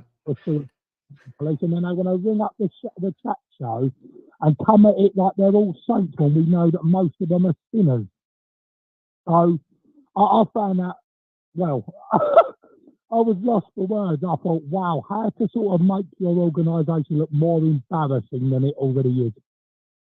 Especially with the idle threats of, if I was in the police force, I'd bend you up, I'd fold you to the floor, being personal, calling you fat. This just shows how these police are, retired or not. Most of our family, because we're all brothers and sisters here, There's one heaven, there's one hell. Most of them in the police force have got that sort of mentality of that person that ran your show up today just before my phone call.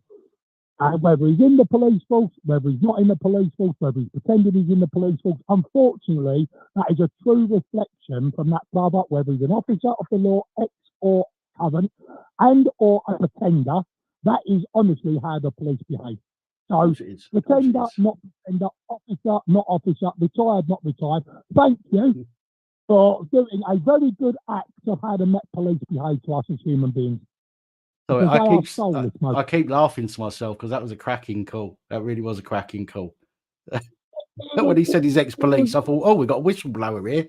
And he opened his mouth and he might as well still be police, the shit that come out of it. Exactly, my brother Dan, because he's just shown us all what we don't already need to see, because we're already switched on like electrical pylons in the dark. We are the light bearers here. We are the troopers. We're not nodding Churchill dogs. Not any of us in the side chat are nodding like Churchill dogs. You're not nodding like the Churchill dog. I, Scott Andrew, certainly ain't nodding like the Churchill dog. I'm the most honest person walking this planet. But these people are a joke.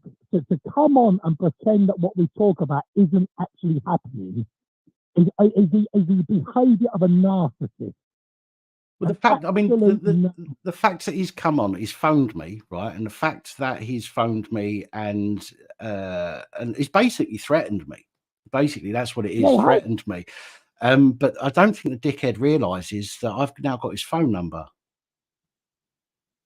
Yeah, absolutely unbelievable. Oops. You certainly wasn't a fucking detective, was you? Honestly, my good brother Dan, nothing surprises me with these people that are walking in this soulless organisation and soulless establishment and working with them. They are retired or not retired. They are some of the most disgusting and vulgar people that I've ever had the unfortunate pleasure of dealing with. And as I said earlier on in the call, my good brother Dan, it's shameful that there is some good police. There is. But you have to really dig for them now. It's not like 20, 30 years ago, it was a barrel full of good ones and the occasional bad one. You have to really, really now look for the good police in a barrel full of nasty, soulless, devil shape-shifting scum of the earth. And quite frankly, they're going to get the shock of their D-Day on D-Day because they're going to be meeting the devil.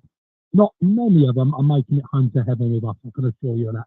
So if I want to continue being, being a rubbish wise of the foot soldier, like he was, and he when he rang up like a rubbish gangster, wasn't he? Hello, you're lucky I'm not in the police force. What are you going to do, Sergeant Bigglesworth? Shut up. Nothing is what you're going to do. I'm going to point Conor McGregor's face to you down. We'd like to take this opportunity to apologise for absolutely fuck all. We've done nothing wrong. Mate, I won't apologise. Listen. The only time I ever apologise is if I'm proven wrong. Okay, if I say something and I'm proven wrong, I'll apologise. I am not going to apologise for putting out the content that I put out with my opinion, the facts and my opinion along with it. Nobody has to agree with my opinion, and that's the good thing about being fucking human beings. We can make up our own opinions and our own, But when I put the facts out there as well, the facts that have been established by by the majority of people, should we say, then how can somebody then come and have a go at me just because I'm highlighting the facts of bad police? If there was that many good police, then surely there'd be channels out there completely dedicated to the police doing good things. Of course. And at the end of the day, if he was so delivering with his facts, he would have given his name across. If he was so confident about what he's saying, like I go on here, Scott Andrew, I don't lie about nothing.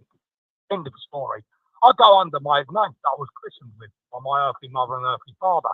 So if you're so confident with your ability to ring up someone and abuse them, stand on your facts and give your name across the table.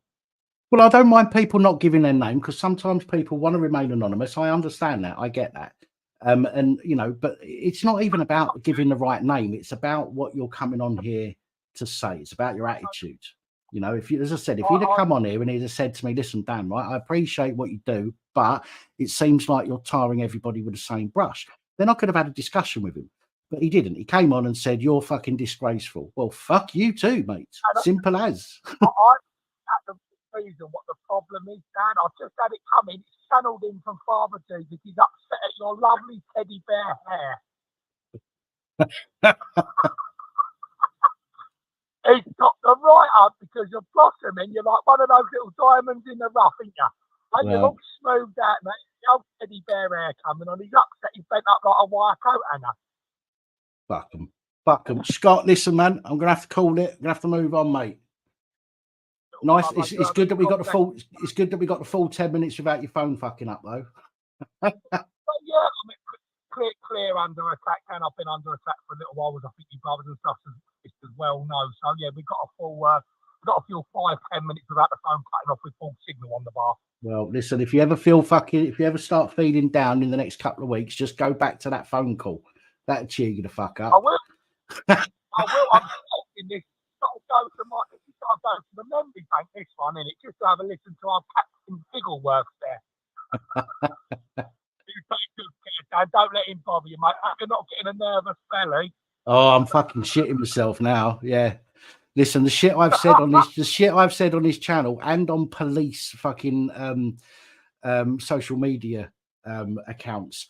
I'm surprised I haven't had the fuckers banging on the door already, to be honest. But I'm not fucking bothered about them because they'll just get live streamed. Simple as. You know. Right, so listen, God bless. Have a lovely week, Dan. All right, fellow. You take it easy. Yeah, guys. See you again soon. Yeah. Ta-ra, mate. Ta-ra.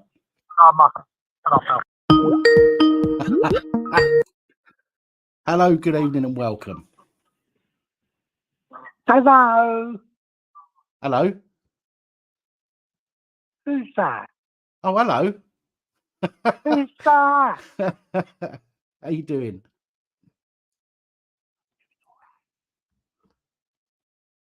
Hello. Sexy tonight. Am I? I can see your hair.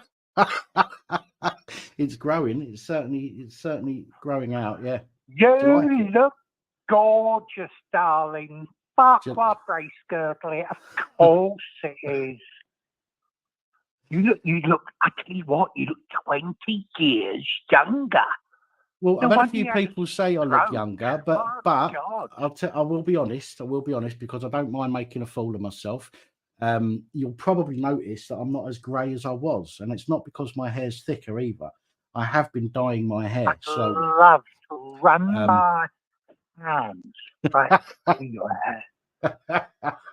Looks good. Looks very soft.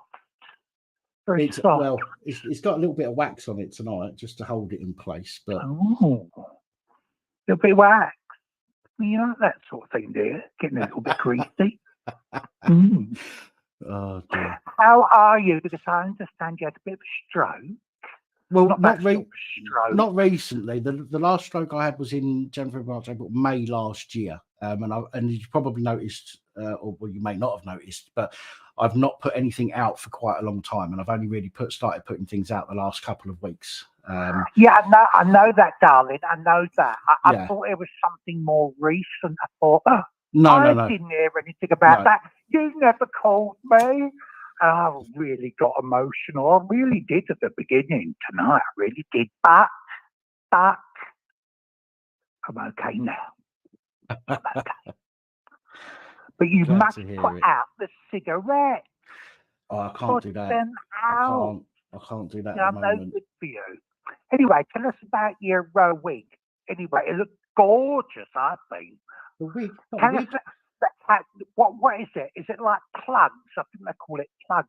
I had a hair transplant. So they took the hair follicles from the back of my head. Wow. To the front, and now they're growing through, which is brilliant. So. Oh, well, did I see the back of your head? Does it look bald there? Is the back of your head bald and you got it on top of your head? No, they don't swap the bald patch round. Well, Have you got hair elsewhere? Are you very hairy naturally? No, I'm not. No. Oh, come on, just between me, you, and a few hundred people. Yeah, no. Oh, by the way, hello, chat. You're all gorgeous, lovely. Every spring's in the air. Hairiest part of my body is probably my arse. Your crack is all moist. Does it need a brush? Somebody got the ump in my in my comments on one of my videos during the week because well, one of the reports I'd done one of the reports I'd done was about one of the reports I'd done was about an inspector. I think it was an inspector who said who said to some of his colleagues that would they help him with a back sack and crack wax, right? And I said in my video, I said, I don't think that's misogynistic. That's the kind of thing that I joke with my friends about. And I do. And somebody in the comments went, oh, so what you're saying is the copper was right to do that then, did you? Is that what you're saying? So I'm not a fucking copper. I'll say what the fuck I want. You know what I mean? I'm not bound by any fucking policies. So I'll say what the fuck I like and I can joke. Whereas the police obviously have to follow certain fucking rules. And if they break those rules, then they get fucking sorted out for it, or should get sorted out for it. You, darling, you can be my Prime Minister anytime. You are the man of reason to me. Every Sunday I'm here, sat here just watching you very closely. I better go anyway. You've got quality callers tonight, so I'll let you get on and get back to the serious stuff. But love to you all. Thank you for the call. It's nice to hear from you. Well, it's lovely to see you. Well, I had to call, seeing that how I felt a little bit of movement. You know what I mean? A little bit of movement in places. Well, I'm glad I can be of some assistance. Very, very nice. Oh, you certainly are my assistant, so I can see you a couple of times tonight. Anyway, bye-bye, darling. See you all later. Bye. Oh, dear.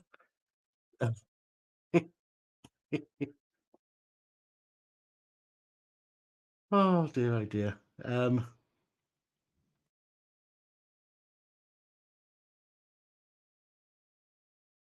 Oh, crikey. Well, what an eventful evening this has been. I thought that as well on my ones. I have thought that before. But I think he's probably in bed by now. I don't think he gets his phone calls this time of the night. Hello, good evening and welcome. Oh, hello. Can you hear me? I can hear you, indeed. Brilliant. Okay. Well, I'll tell you exactly who I am. My name's Martin, and I'm QQ in your comments. Hello, Martin. QQ. How you doing? Hello, mate. I'm good. I've been a long-time listener, so I'm a bit of a fan. So yeah, nice to speak to you. And I was thinking about calling in, right? And I just wanted to say, really, that that caller before the last, the ex-copper that rang in. Yeah. He sort of highlighted what I was trying to say to you, which is the one thing I find about the police, and I don't understand really how to put it or how to explain it really, but the thing that nobody seems to talk about is how this problem develops with these officers, where they've just got this massive ego, and their sense of entitlement just goes out. It just blows massively up, and then they just think that they've got rights to do anything and everything all the time, and they just don't seem to have any compassion towards people. And I don't understand where it comes from, because we all know about like compassion fatigue and stuff like that, but this seems to develop into sort of like something that they get off on doing. Yeah. You know what I mean? Yeah. I mean, I've dealt with police, right? I had, many times in my life for reasons that I've created and other reasons. Now, I had the police here when I was assaulted. I got assaulted by an ex-girlfriend, and I had the police here. In fact, it was the same copper that first stopped me in the video that got this channel started. Right. So the video that got this channel started was when I got arrested outside Crosby Nick. And the copper with a beard, I don't know if you've seen the video, the copper with a beard was the guy that spent about half an hour trying to get my details out of me. It was him that turned up here with a female police constable. And to be fair, he was genuinely really nice. And he wanted to get things sorted out really quickly. Granted, it didn't pan out very well, but he got here, he was respectful. He took the details, and he genuinely acted like he wanted to help.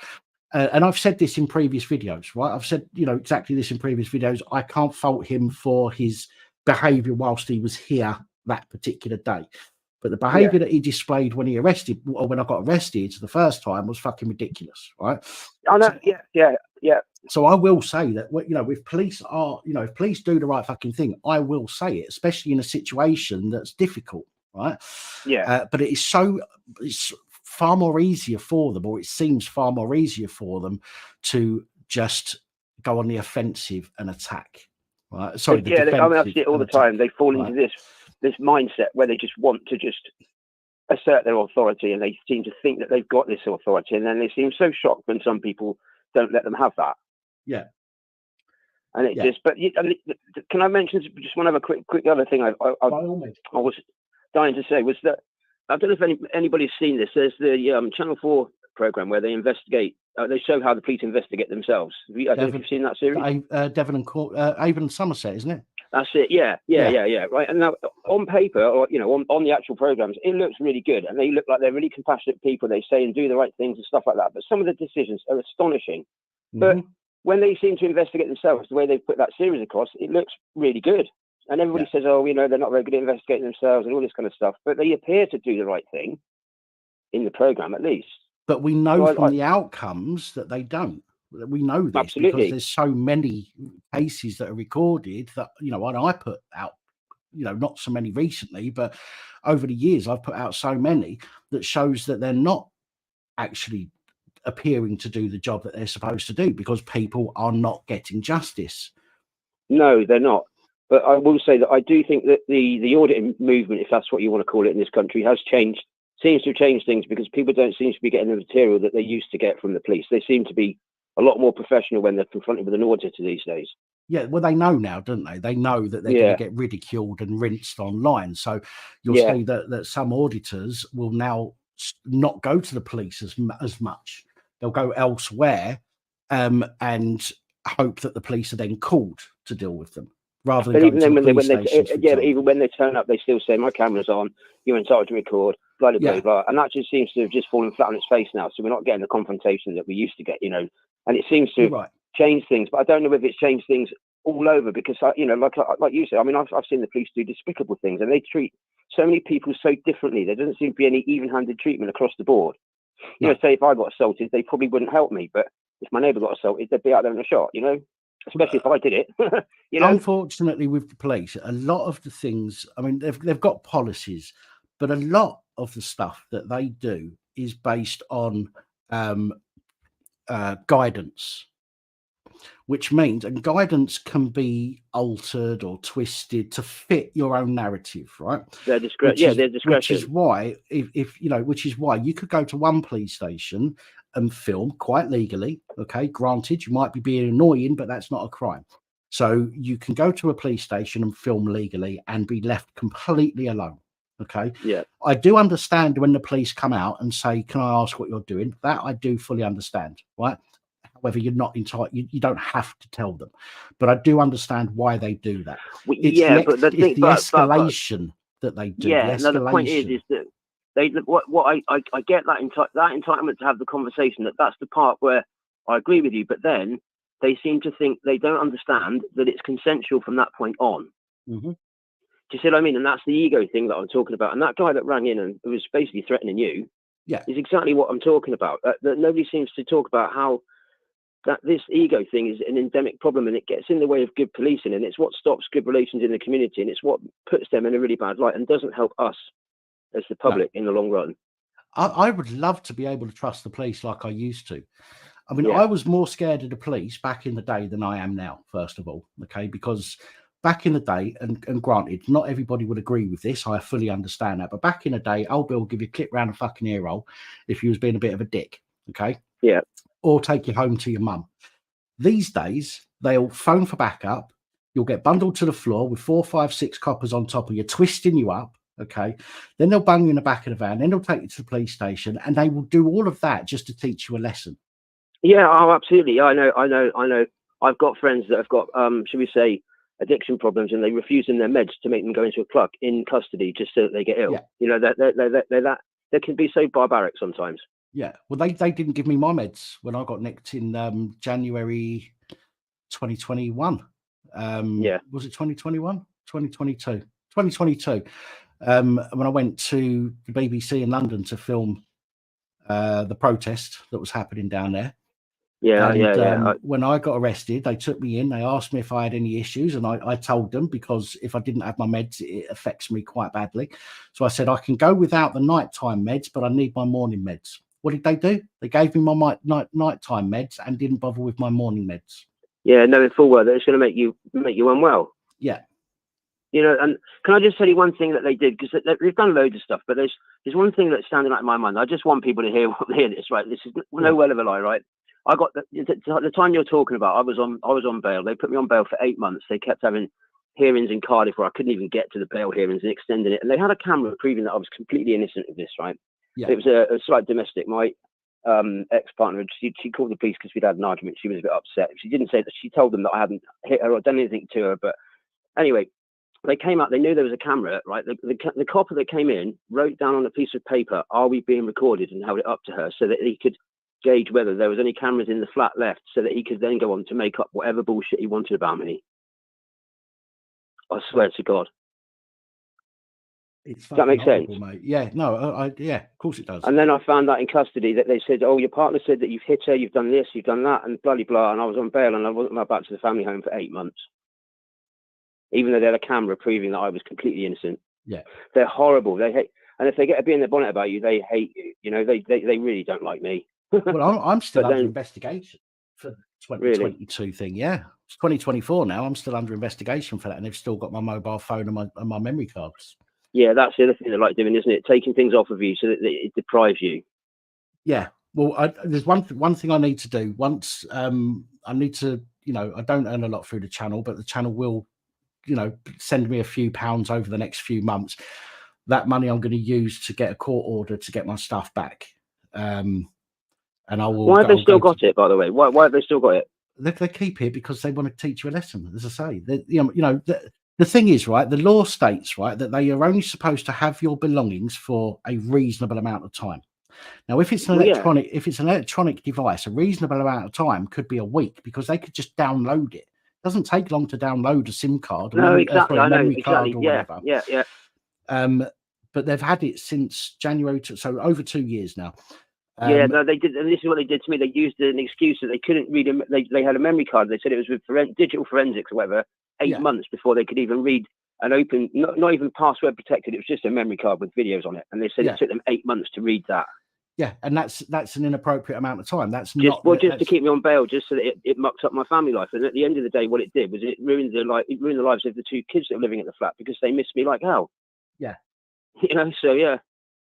I mean, my conditions are over. They were over after about a few months, I think it was. But they kept all of my stuff. I got some of my stuff back. I got my camera and my body cam, some microphones, etc. I got them back, but they kept my phone and they kept my memory card. I do have somebody's asked me in the comments if they gave me the paperwork. I have got a bit of paper in the other room which says what they've given me back and what they've kept. But they wrote it in pencil and it is faded really badly. But thankfully, I've got an app on my phone which is for bad eyesight, which zooms in and crisps everything up, so you can thankfully actually read it. So I've taken a photo of it. But I'm going to go to court. I can go to a magistrate's court and I can get an application for a court order for them to give me my stuff back.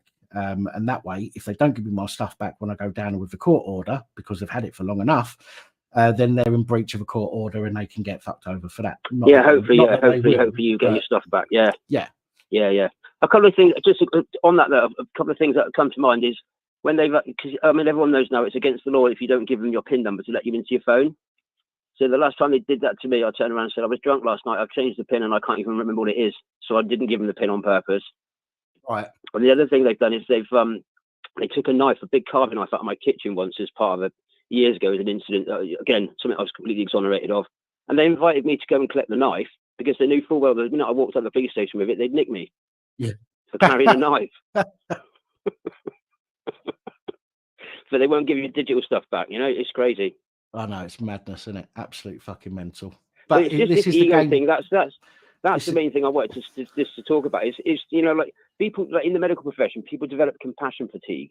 But I don't understand where this ego, they get so driven just to assert their authority. And I mean, I know it must be a horrible job dealing with horrible people all the time, but they just seem to develop this power trip, this power hungry personality that must be so destructive and horrible to live with. I couldn't live with a copper that behaves like that. This is probably why the highest rate of domestic abuse happens when there is a police officer involved in a relationship. Oh, that's I mean, there's that guy there's that sergeant that killed his partner, and also the one that I can't watch is that guy that was hitting his dog in the garden. Do you remember that one? I do, yeah. Oh, it's just so horrific, you know. You know, so I think they're taught it that it's drummed into them that they need to be this type of arsehole to do the job, and I can understand it in some ways. You have to have a hard exterior to do the job. I get that, right? But you also have to be able to be compassionate where the need arises. Right. And indeed, you know, but they seem to overlook that, and they seem to go in heavy-handed on everybody, even the people that need kit gloves to be dealt with, without giving a shit about the consequences. It's sad. It really is sad. And it is because it starts from the bottom up, because when you're a new copper, you're getting mentored by these people. Yeah. So it infects the lower ranks as it comes up, you know. Of course. So yeah, I just wanted to mention this because it's something that people just don't talk about, but you see it every day when you watch the videos, you know. It's And that guy that phoned in and threatened you was a prime example of exactly the sort of thing I'm talking about, which is why I thought I would ring in, you know. Yes, well, he personifies it all, and that's why I hung up on him without letting him continue, because I knew that would have pissed him off more than anything, because they don't. Oh, I know. I'd love to have heard. I'd love to have heard a bit more of that, really, because you know, I mean, obviously he's not going to get to you, and I'd like to have heard a bit more of what you had to say to him. To be honest with you. Well, as I've said before, right, and I put it on Twitter earlier, right. If anybody has appeared, and I'll say it on here actually, if anybody has ever appeared in any of my videos, or if you know people that have been involved in situations, or even if they're ex-police and they want to explain to me why the police are the way that they are, or why I shouldn't be so hard on the police, if somebody can come and explain that to me and change my mind, I am more than happy to have that conversation and discussion with somebody in a pleasant and reasonable way, and I will be respectful. Of course, I'm always respectful until somebody disrespects me. That geezer on the phone, first things out of his mouth, I think you're disgusting. Yeah. Right. Okay.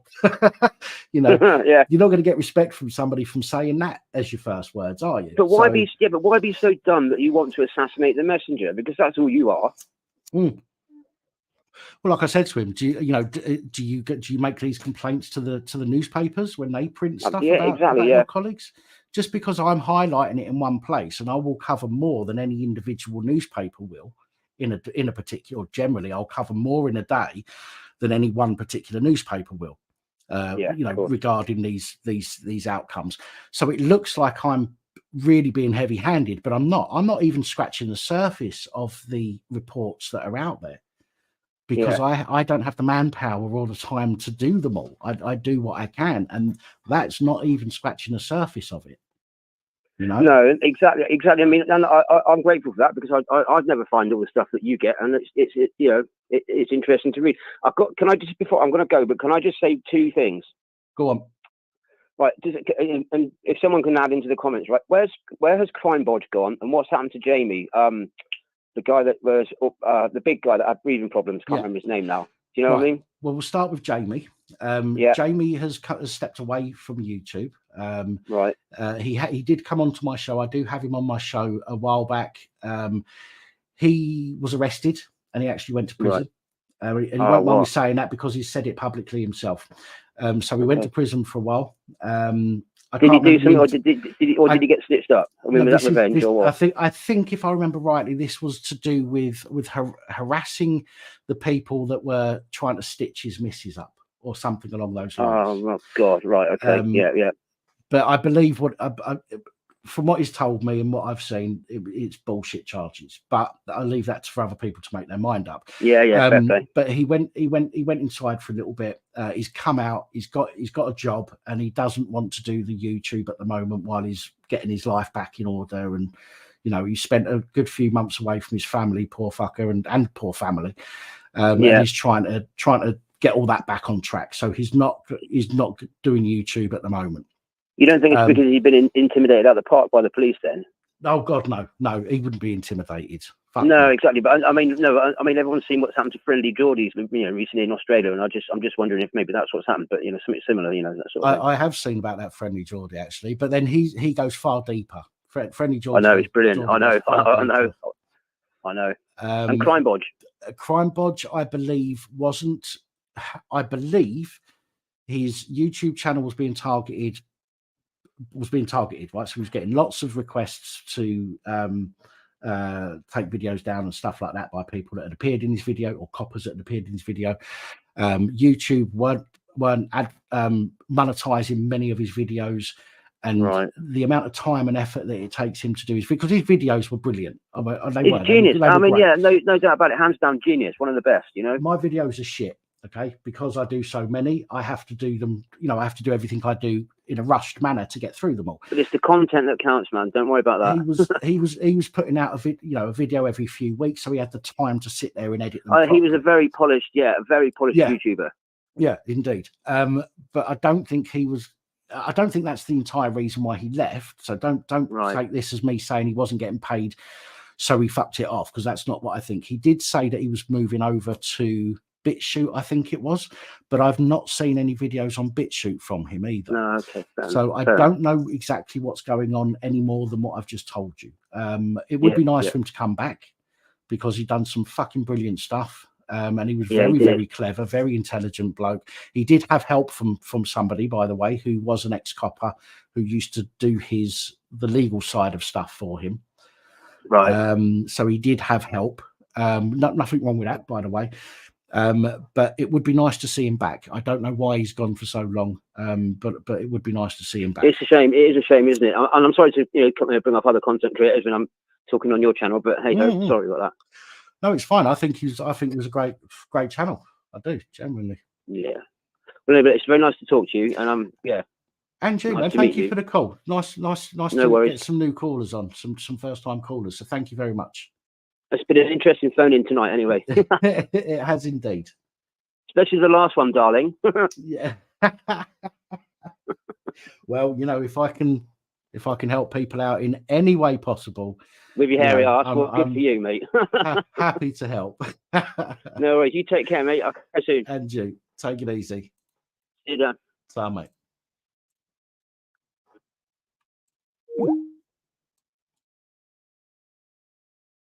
Right, guys, I'm sorry, but I'm going to have to call that as the last call. Unless PC Penis wants to call back in again, but you're going to have to mention in the comments if you call in, and then I'll keep an eye open for your call, because I've just turned the volume down. But I doubt very much he's going to want to phone back in again. Although saying that, I cut him off and he didn't get his last word, so he might be fucking screwing at the moment. Well, he's either hit the bottle or he's hitting his wife. That's what I reckon he's doing right now, because he didn't get the last word. That was probably a little bit harsh, but fuck it. I'm not going to apologize for it. I meant it. Right. Anyway, fucking hell. I want to go back and replay that. I do. I'm going to turn that phone call into a short.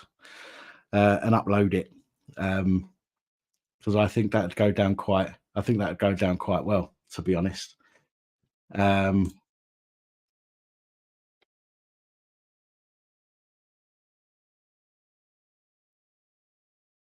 you go. God help the UK. Right, let's get Oh, pardon me. The party started. Let's get the party started. Right, there is the link. Oh, fucking hell. Oh, Jesus, I didn't turn off live reactions, did I? Sorry, Roger. Let me pin the message. There we go. There is the link to the StreamYard. Let's get cracking. God bless the UK. I've got just a blank screen. Oh no, there. Oh fucking hell! Take that hat off. You're not coming on wearing that shit. I know that's Roger because he laughed at what I just said then. So I'll bring Roger up first.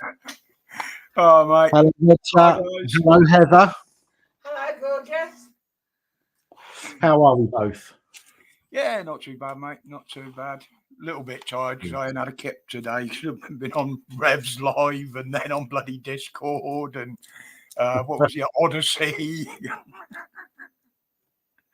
Again, before I bring other people up, remember that I can only allow people up onto the panel if I see their face. I have to see their face. I have to know that it is a real person. Hence, I knew Roger was because he laughed exactly the right time that I said what I said to God Bless the UK, who I'll be bringing up in a minute. Is that what you're hoping to do? God bless. Well, I'm sorry, mate. I'm not that way inclined. So you'll have to find somebody else, mate. So, yeah, unless I can see your face, and I'll ask you generally to do something like touch your nose or put a hand up in the air or whatever. Unless I can do that, I cannot let you up onto the panel. So I apologise in advance, but it's not going to happen. Not going to happen. End of. No ifs, buts, or whatever's. Okay. It's not worth the risk. No. So let's bring up this fucking smoking cocksucker. Evening, God bless. Oh, yeah. It is as well. How is it, bro? Yo, what's this about? Fucking age before beauty. I'll give Absolutely, you that. mate. I'll give you that. But you haven't got this, so have you, eh? You haven't got this. Oh, is that you and your wife fronts? Dad bod. That's the wrong colour wife fronts for you. They're not piss stained. Anyway.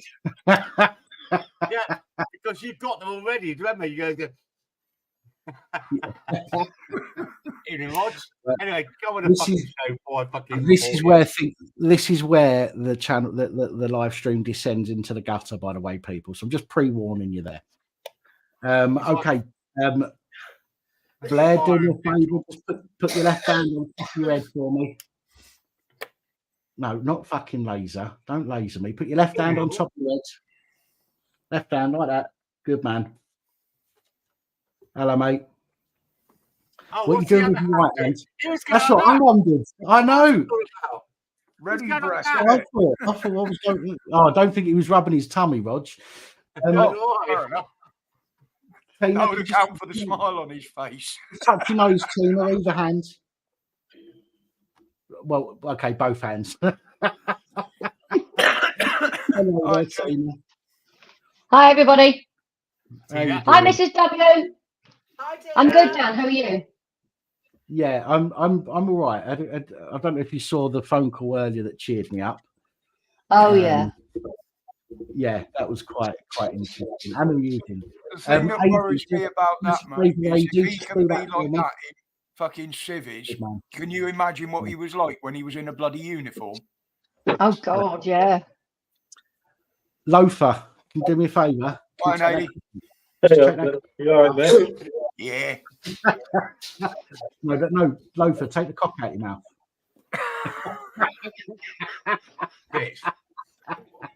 God bless the UK just called you a bitch. I think he's jealous. Oh, did you call him a bitch or his bitch? No, he called him a bitch because I said, get that cock out your mouth. God bless the UK. He was jealous. He went, oh, you bitch. Oh. Carry on. Holly said she'll come up in a bit. She's on a phone call at the moment. No worries. So how the fuck is everybody? How are you all? Happy, got a new hat. I'm good, Dan. Look, your hair's looking good, mate. Superb. Thank you. It's definitely getting there. It's looking really good. Yeah. He's going to have to extend that strap on his headphones soon. What shampoo? Can I ask you, Dan? What shampoo do you use? Not too Wash much. your dog back. Because I am of an age where I'm receding, or have been receding. So I use the Kathleen shampoo. L'Oreal, Project worth it. You're using the Plantar 39, yeah? No, not that one. I use a different one. I can't remember what it's called now. If you use the Plantar 39, it keeps the hair in, but it also promotes hair growth. Yeah, it's a caffeine-based one from Germany, the green bottle. Yeah, the one that I use does the same. I can't remember what it's bloody called though. Hang on a second, and I'll tell you. So this one is Plantar 39, and it's caffeine-based, and it's from Germany, and it does stop hair loss, but it also promotes your hair to grow thicker. Yeah, I've heard of it. Don't use it on your bits. Don't use it on your bits. No, just the head. Don't use it down there. No. Yeah, just make sure you stay away from wash and go. But I also, as you've probably noticed, I am getting a little bit darker. Yeah, you're dyeing it. Yeah. So I'm using the just from Control GX, and every time you wash your hair, it just adds a little bit of colour. So it's taken me 2 weeks for this. Looks good. Looks absolutely fabulous. He'll get to a certain point, and then he'll lose his passport, his identification, and apply for a council house. It's only my hair that's darkening. It's only my hair that's darkening. I'll be as regards to the police officer, I'm doing a meeting with a client of mine on Wednesday with 2 very bolshy police officers that called them and do as you're told kind of attitude. So I'm going to go to their house and I'm going to meet the 2 PCs that are turning up. Right, okay. Tina, while you're here, the authority of all authorities, I asked Dan the other day and he gave me some good advice, but I've got a friend of mine who's been renting a property down in Bournemouth. They've off a friend and they've been there for like 15 years. Now the landlord has just issued to him with he pays 1,100 quid, but he's issued him with a 40% increase. Can't do that. It's against the law. You have what's called you've got the Fair Rents Act in the whole of the United Kingdom. So the Fair Rents Act, all you do is you contact your local service. They will look at it because it can only go up in line with inflation. It can't go above that. All right. So the Fair Rents Act, investigate it. They look at it and they will tell him what he's able to charge. He can't go above the Fair Rents Act. Even though he hasn't had a rent increase for like 10 years or that's so. That's not the tenant's fault. That's the landlord's fault. Okay. So I fucking told her. What, didn't you believe me or something? But come on, look. You know, like piece of power. I know. Yeah, the Fair Rents Act it's still available. It's in every major city. You go to the Fair Rents Act, they go in, they will look at it. If the landlord has not put the charges up over the years, that's not the responsibility of the tenant. They can only go, I think it's about 2 or 3%, like you get on April, or money goes up 2 or 3%. It's around the same thing. And if he tries to evict, they've got to keep in mind with local rent as well. They do. Yes. But the other thing as well, if they do try and evict him, because he's been a tenant of 15 years, he'd have to give at least 6 months' notice. So it starts off with a notice of quit, then it's the second stage. Now, at each stage, he can appeal. So you get the first one, 2 months' notice. You're not leaving, so they've got to go to court. You can ask for a 42-day extension. Then he's got to get the second one, and then you ask for an extension. So it could take up to a year to get someone out. So if the landlord wants to play games, the guy can stay there, but never ever refuse to pay your rent.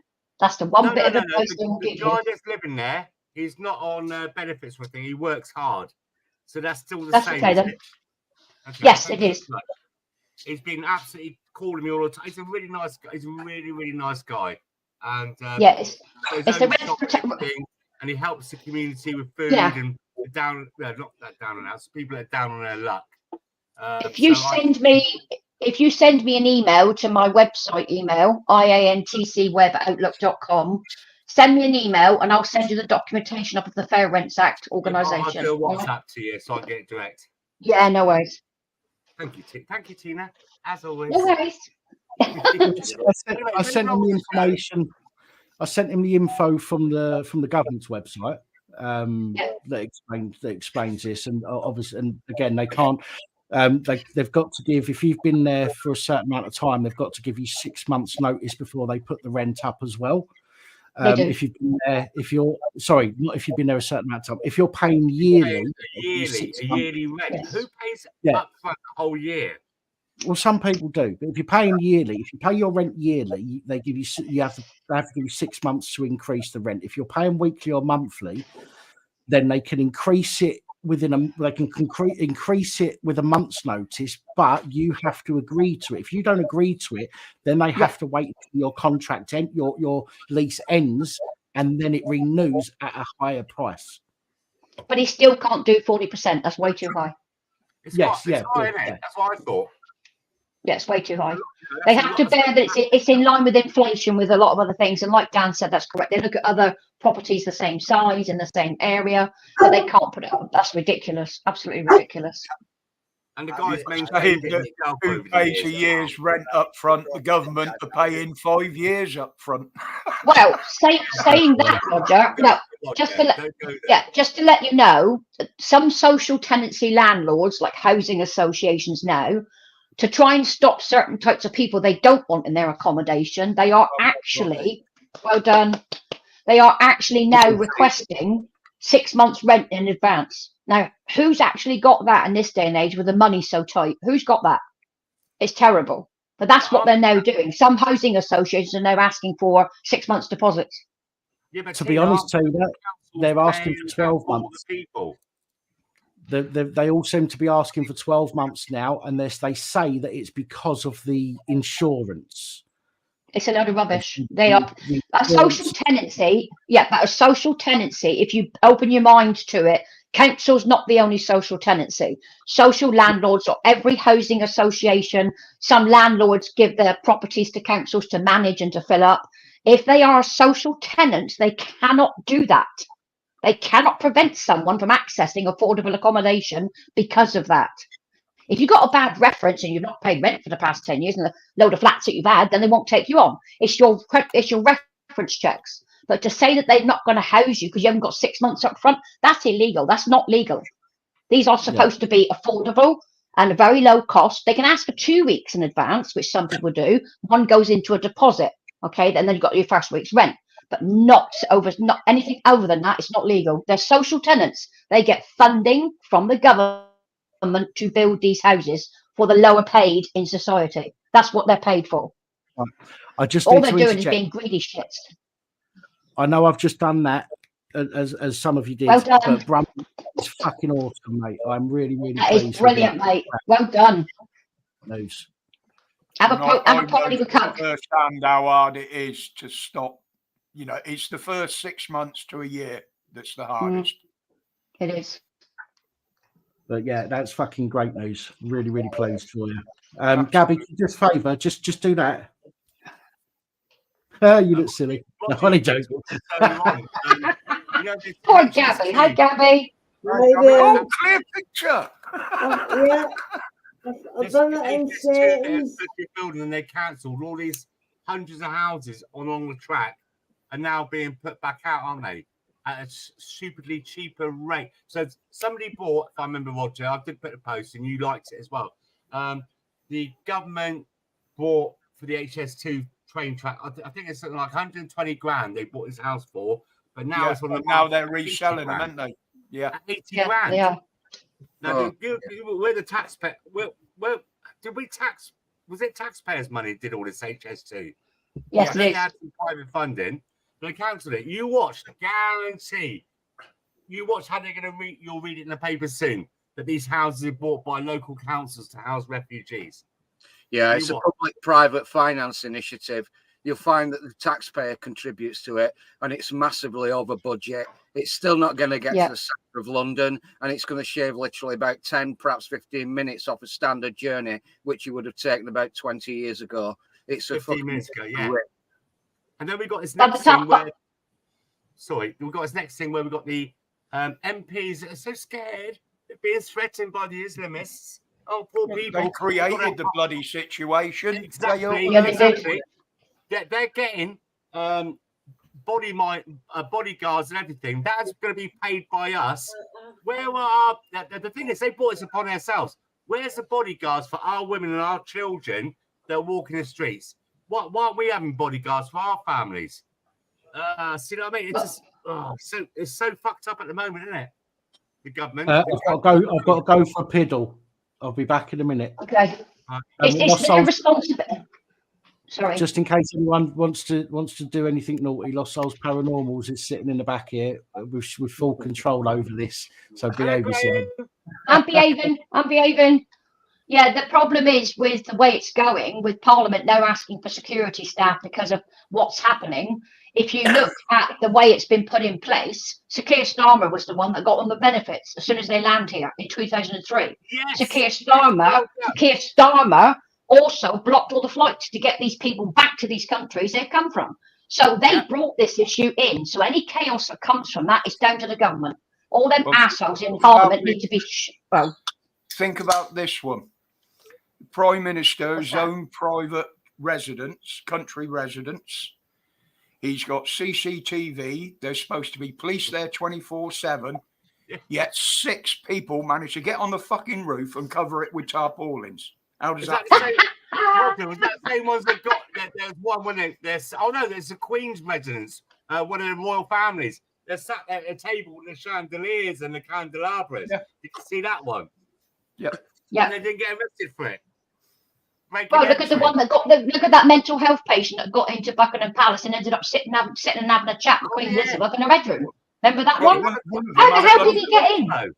One of them had a crossbow, didn't he? Yeah, crossbow. At Windsor. It's mad.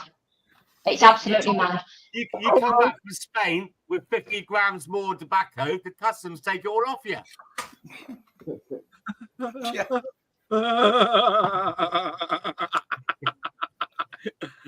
It's just mad the way the country is going, but people don't come together. That's the biggest problem we face. We talk about it, but there's very we do. There's 58 million people living in England. 58 million. So where are all the rest of these people? They all talk the talk, but they don't walk the fucking walk, do they? There's only one that's been in number 10 that I would trust, and that's the fucking cat. Who? The cat. The cat, yeah. The cat's a great right, Roger, isn't it? Yep. I would trust that more than any of the bloody humans in there. I'm catching up on. I'm sorry, Roger. I've had to miss two of your Friday shows. I'm catching up on those tomorrow. That's right, darling. I'm just saying, nobody's under so many obligation to come in there. I turned it on, and as soon as I turned it on, I knew my phone wouldn't stop ringing. It's like, oh, for fuck's sake! I didn't give you a like on Friday, Rog, but it was my birthday. I had to get ready to get the fuck out. And the thing is, right, it's my birthday on Friday, so I don't want to lose a birthday to anything. And we stayed at this quite a posh hotel we stayed at in 2018. And we're driving up there. And I did this thing before I went up there. And as we're driving up there, my wife goes, she's looking at her review. She goes, oh, it's been housing Afghan refugees. I said, you fucking joking me? I had to look before we went there. We got there. Fuck, I think they're still there. It's a really beautiful hotel, 4-star setting, no neighbours from everywhere, and it's a stately home. And they were there as well. I think there's Graham. Hello, Gray. Hello, pineapples. How are you all? What that was all about with the Facebook thing. Only Dan told me. I don't know what happened there. No idea. Facebook actually removed half of my family once. That took some explaining. All right, we're back together. So, for some unknown reason, Graham there at the bottom got removed from my Facebook, and I don't know how that happened, but we're back together. Was you drunk? Now we're back together. And you on Facebook? No, I'll never delete her. Who am I going to torment apart from you? Dan? Yes. Right, you got yours on a Sunday. Roger's got his on a Friday. What's the best day of the week to start putting my videos up? Any day. I would say any day. If you just keep to a schedule, then people will know what day to look out for your stuff, and then they'll come and find it. I reckon Thursday would be good. So any day that's convenient with you, but I would try and aim for the same day and the same time every week. as I do Right, on so the I'm going to try. Because that YouTube doesn't send out a lot of alerts for mine. So what I do is usually Tuesday to Thursday, I usually put one up before midday so people know to go and look. Occasionally I'll put one out on a Monday. I mean, I'm working on one now because there's been so much going on over the weekend. Okay. So I might put one out tomorrow if I've got I was time. thinking about a Wednesday, or would that be bad for people that are working? So. Videos, it doesn't matter because people can go and watch them anytime. If people are interested in what you're putting out, if people want to subscribe to your channel, they will, as soon as they realise that you've got a schedule, they will go looking for your videos at that time and day. Okay. God bless. Somebody's asking, sorry, Teen, if your fruit machines are real. I know you've got a collection of them, but I don't know if that's a green screen. Put my bottoms up, so don't get the bills. There you go, guys. As I said, he does have his own collection of pinball machines. Wow. Brilliant. Absolutely fantastic. Yeah, so the first one I'm going to do is an introduction of who I am. If the chat and people here know me well enough, I'm not going to put on airs and graces. I'm going to be upfront and honest. So basically, if you want somebody who's going to talk a bit of crap, don't expect it from me because I'm going to be blunt. So if you don't like it, don't come visit. We don't expect you. Don't go watching Tina and then get flabbergasted because she hasn't sugarcoated it. No, don't. Thanks, Ollie. I'm not going to.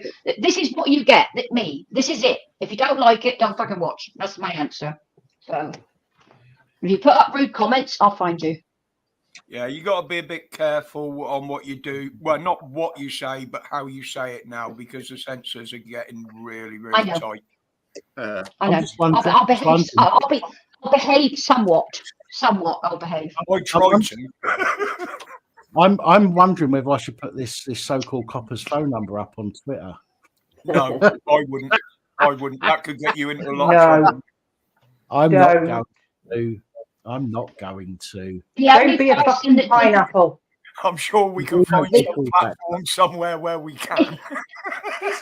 If he's real, Dan, if that ex-copper's real, he's put himself in a very serious situation by making those threats to a civilian, even if he's retired. He didn't feel real, did he? He's too young to be retired unless he got retired because he'd been caught doing something naughty. He did have. I don't know if anyone wants to go back and listen after the live stream, but if you listen carefully, he did have a bit of an accent. I'm not going to say what that accent was because people will call me names. I don't give a fuck if you call me names. Well, the thing is, he had the right attitude to be a real one, didn't he? I wonder if he belongs to that group that are hypercritical of the former detective sergeant from the Metropolitan Police who had to retire because some of her colleagues were saying that she was a disgrace to her group on account of the fact that she was critical of their behaviour. The former detective sergeant who had to retire, I think she got a payout as well, which is deserved, was called Javaria Saeed. Oh, yeah, in that case, quite possibly, yeah. Let's just put it that way. Quite possibly, Lofa. But there was definitely a twinge or a twang, whatever you want to call it, to the accent. Twang, not definitely. Definitely a twang. Go back and listen to it afterwards. And you'll hear it if you listen carefully. Yeah. Make sure you do that short, though, Dan. You said you're so sexy and everything. That was Crinkle. No, it's not. That's not Crinkle. If it was Crinkle, we would trust me. Crinkle wouldn't go to those lengths. I'm telling you. If it wasn't Crinkle, it must have been Stevie Wonder. It wasn't Crinkle. I'm telling you now, that is not Crinkle. Yeah, I do you want names? So you want names up so you can see who the guy with the arcades is. Only if you promise not to go and rob him. They thought that wasn't real. They thought it was a virtual background. That's why I turned it on. Is that Claire telling you off for using your lecky? Hang on a minute. I think somewhere. Yeah, here we go. I got another 50p. Your camera's flipped. What's going on with your camera? I've just realised your camera's flipped. It usually is in StreamYard, but then it goes out on YouTube the right way around. No, I did it on the app. Because if someone says, "What's that machine now?" I can go like that. And it's corresponding. Or my pinballs, that. Or if I want someone to get that. But it would still correspond. It would still be corresponding, even if it was the right way around your penis. Oh, fuck off, you! Fucking full cunt. If you do that, it's still going to point to the right thing behind you. How old are you? Me? 35. How much? 35. No, not the waist. I mean, like the age. How old are you? Oh, all right. I'm 39. All right. You are a fucking terrible liar. Friday, look at that bitch. You lie like a genetically modified pineapple. How does that work? Or a very stiff yogurt. A pineapple, a genetically modified pineapple stiff yogurt. How the fuck does that work? Well, You figure it out. I'm trying to. Listen, that thing he's producing down there isn't yogurt. At least it's not cottage cheese. Yeah, well, listen, you like to produce it because you don't do anything for dairy cheese. Easy. Do you know what? I just thought of a video. Dairy cheese, the triangles. They said kids will do anything for dairy cheese, didn't they? How fucking camera's going again. I just thought of a story I saw in the week on that, but it would bring it right down a level in here.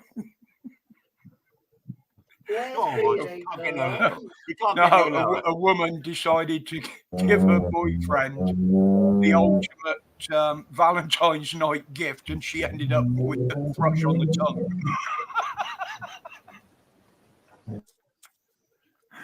We behave ourselves. Fucking hell. Dan, one of the callers in the hotel. Hang on a minute, Si. Say again, Tina. One of the callers was talking about cameras watching a school. Yes. If it's on a property, which is a house, and it's not a commercial unit, under the ICO guidance that's been brought in, it must be a fixed camera only covering your boundary. You are not allowed to point it at anyone else. I've got a case ongoing. Yeah, I've got a 5-year antisocial behaviour case going against a family. They've not spoken to these people, nothing, but it's been total abuse. But they bought a movable camera. Well, there was a court case 2 years ago, coming up 3 now, and the couple had all these cameras pointing at a woman's house, but he bought movable cameras, and the spotlight kept going on in their passageway. They were fined £100,000 for what they did under the Malicious Communications Act, causing harassment, alarm, and distress. So if that person is in a domestic property, they cannot point those cameras outside their boundary line. It's illegal. Right, so because we have to be careful of that because we've got 2 schools across the road, literally. The movable cameras you're on about are called PTZs, pan, tilt, and zooms. If you directly point it towards a specific part of a property, that is illegal. But if you have a camera, even if it's a PTZ and it's a wide angled and it's covering your next door neighbours as well, it is not illegal. Because it can be done for that court case proved it can be prosecuted. Yeah, and they're directly going towards that part of the house, their front door or their. If you've got your entire garden in it, for example, and it inconsequentially picks up something from outside your boundary, that's slightly different. But if you've got it so it's tilted and you're missing half of your garden, for example, so it doesn't see the front part of your garden, it only sees, doesn't see the back part of your garden, it only sees the front part of your garden, and the majority of the picture is across the road, that is then an issue. But most cameras these days, I mean, mine points out there, you can't see anything anyway apart from the people walking past because it gets blurry after a bit of a distance. You can only really see people coming up to the door. So I'm okay with that. Mine covers the front of mine, but because I've got no wall and my camera's low, yes, it will pick up beyond my boundary fence, but I've got a metal fence that you can see through as well. So I'm okay with mine because mine is targeted on my front. On the front garden. Mine's the same. I got 2 at the back. and they're fixed into my garden because you set up what's called an eco zone. You set up a zone on where you want it to go, so it only goes to the border of my neighbour's fences to my back gate. The front one is a Ring doorbell, and they are safe because it only takes fleeting images of people that are walking past. The other part of that with cameras is you are a data controller. You have to be careful and mindful of GDPR. So basically, that's where the problem occurs. You can only use evidence from a camera if a crime has been committed. That's the only time you can pull it down. So you do have to be careful. But near school... Have you seen the new guidance from Police Scotland for their officers? No. They've actually been warned in a memo to all officers, be very, very careful what you do around Ring doorbells when you're going into a property. Really? I had two turn up 2 years ago. There was a fight in the corner across the road. It's a student house. Banged on my door. Can I help you? And I'm talking to him through the Ring doorbell. Could you open the door? No. What do you want? Can I access your camera? No. He said, well, how am I supposed to get any video from that? You contact Ring Doorbell USA. It's nothing to do with me because I don't record it. Thankfully now, though, Ring Doorbell is owned by Amazon. But Ring Doorbell have now turned around and said that they will not be sharing footage with the police. Now, how true? I don't know. It's true. They issued that statement a fortnight ago, I think it was. Yeah. They don't have. You see, the Ring Doorbell doesn't have a memory card slot. So when it captures anything, it goes direct to the Ring Doorbell site. And if the police want it, they've got to go there and ask for it. So yeah, it's a cloud. Yeah. But they've also been able to be blocked. So we've had a lot of things where delivery drivers have got a blocker. So they're being blocked. I don't know if you know all about this. Like, Dan, what's the name of that device I showed you that you could buy on Amazon? You remember that? It was Dolphin something, wasn't it? Or something like that. Something like that. Yeah, you could buy a device on Amazon. Right, it's only 200 quid.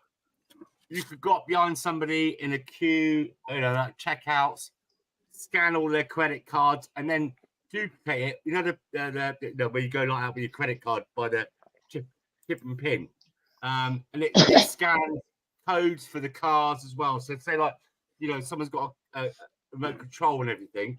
They're only 200 quid. 200 quid. There's always some equipment somewhere. The new cars have now got the door unlock on these new electric cars opened by a mobile phone. How stupid is that? Well, look at Range Rovers. Their insurance has gone up by something. I think what was it, Roger? I think I posted on Facebook. Something like 700% more than everyone else. Dolores, that's in contrast to the semen on Simon's chin. I knew it was going to descend. I knew it. Sorry, come on. I can't help myself. No, I work in IT security, I think, and these things that they're bringing out, all these newfangled things, to make it easier for your life, is racing way ahead of itself before proper security protocols are being put into place. So I've got this phone here. That's got nothing on it. That's just got numbers and text. Whereas my other old phone, that's got all my banking apps and everything. I leave that at home. Porn apps. I don't use my phones for anything like that. No. I basically got two phones. So my main phone, when I go out with my camera, I've got a side camera which goes here. I'll show it to you. Hang on. Is that the OnlyFans channel? Ah. Right. Oops. It's a head-worn camera. It is, yes. Yeah, well, while you're doing that, guys, if you can, just go on Facebook, get yourself a second phone to be your public phone. Leave the one at home with all your Facebook and your banking apps and WhatsApp and everything. Just leave it at home. It's so much cheaper. And, this is the camera that goes on the side of my glasses here, and it's 4K. Okay, you have a handheld wristband that goes around this, goes onto your wrist. It takes videos and shots, 4K, and it uploads to my private box at Dropbox. I got secure. How many cameras do you want? Yeah. Well, I can't hold the mobile things because of my arms. So I thought I'd look for a decent one and get this one, and it really is brilliant videos on it. It's absolutely fantastic. and that just clips on through the head here. That goes onto the head, and then you take the pictures or the video. Look at Simon there, thinking, I'm going to get one of them. That's the wristband that you wear, and you just pop that one in there, and you can take a shot or it'll do a video. But it's automatically uploaded to my Dropbox. No, I'm not playing. My wife has got one of those Ring doorbells, and it's linked into 2 cameras inside the house. One under the telly turned on the sofa, and the other one's on top of the fridge turned on the oven. We've also got 2 outside with a Bing or whatever, which are for security, surveying this around the back of the side of the property. So if I turn my mobile phone off, I don't answer the landline. Nobody ever does.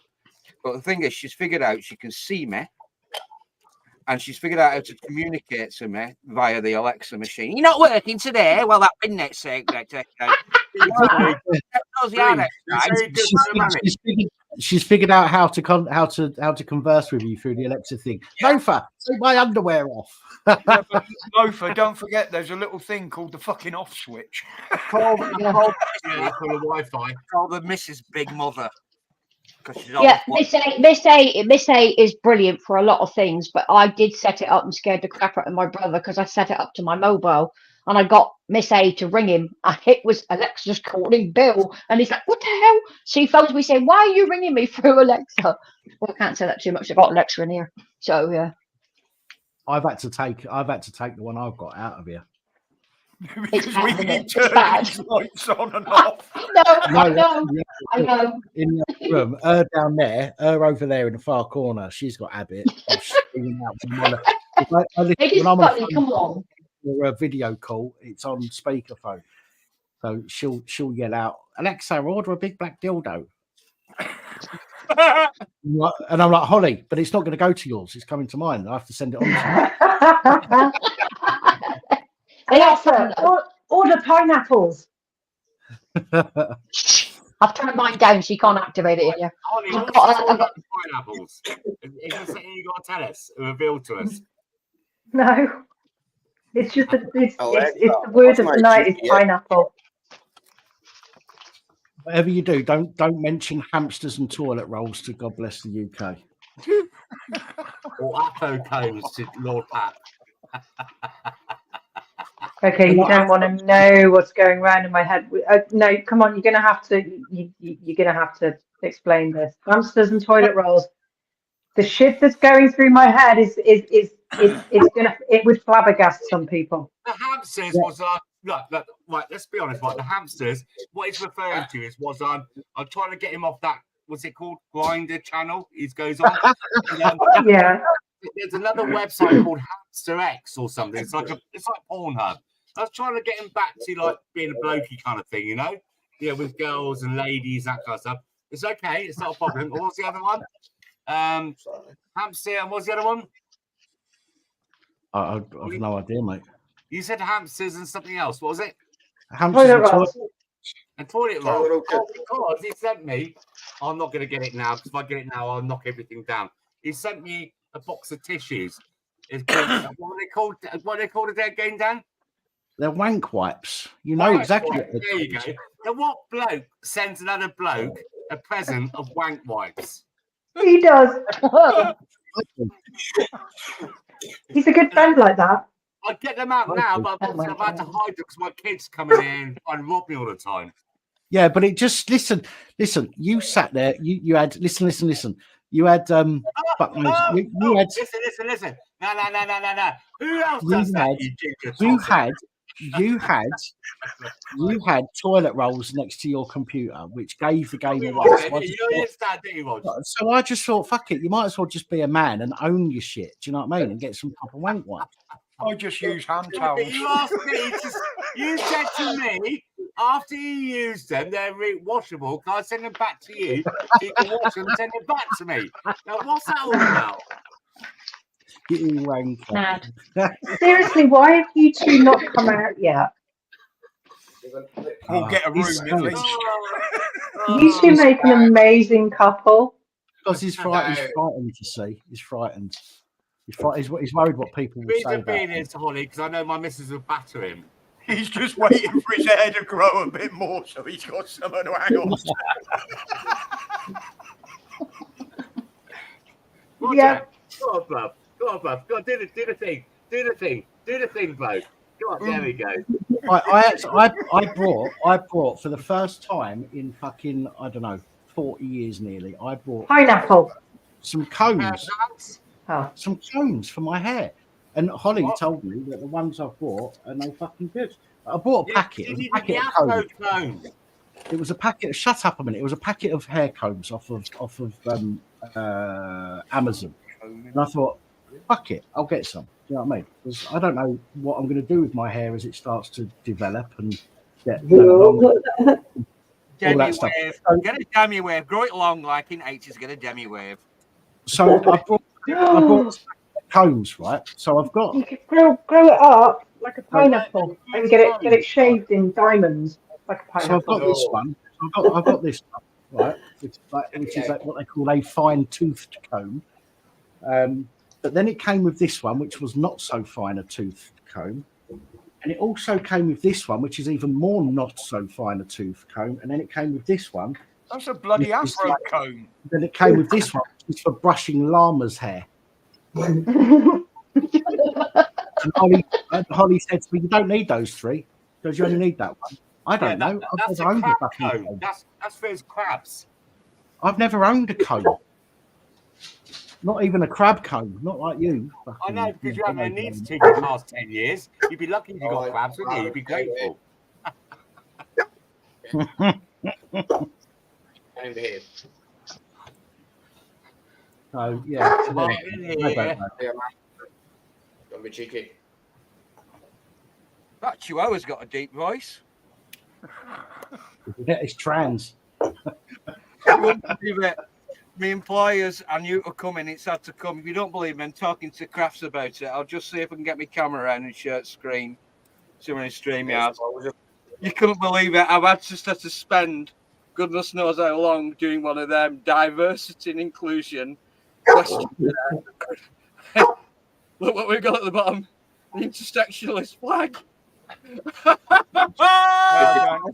Grumpy Sapper wanted me to send you those. I've just put them in Discord.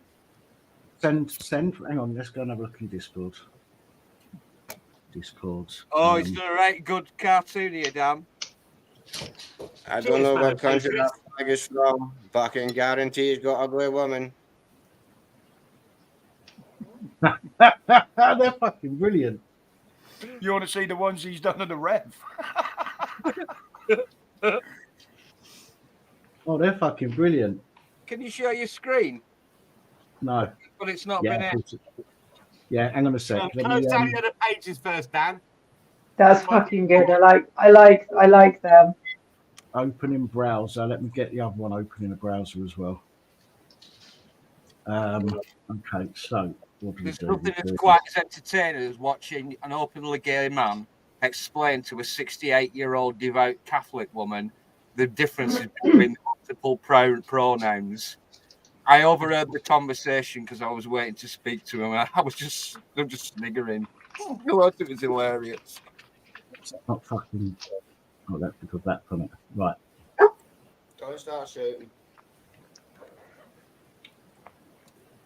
Yeah, Roger. Can you see that? Right. That's Can you see that? Is that right? Oh my God. Hang on, let me do it this way. Hang on. Be careful with the page. That's cool, Roger. There we go. That's excellent. To Mrs. W. Right. Excellent. Oh my God, Mrs. W's there. That's brilliant. Yeah, that's fucking wonderful. Who did that? Where's mine? Brilliant, Roger. I think they're Absolutely AI brilliant. generated. They're AI ones, but they're bloody good. I'm not important enough. No, you're not. Oh, you will get some, I expect. Nobody cares about you. Oh. Sean, I'll tell you what I'll do, Sean. I'll send it to you on Oh, look, he's just sent me the Rev ones as well there with Dave the Plant. There's another one of Paz. I haven't got that on me files at the moment. It's still in the other Discord. Right, give us a second, Sean, and I'll send them to you on Discord. If I can work out how.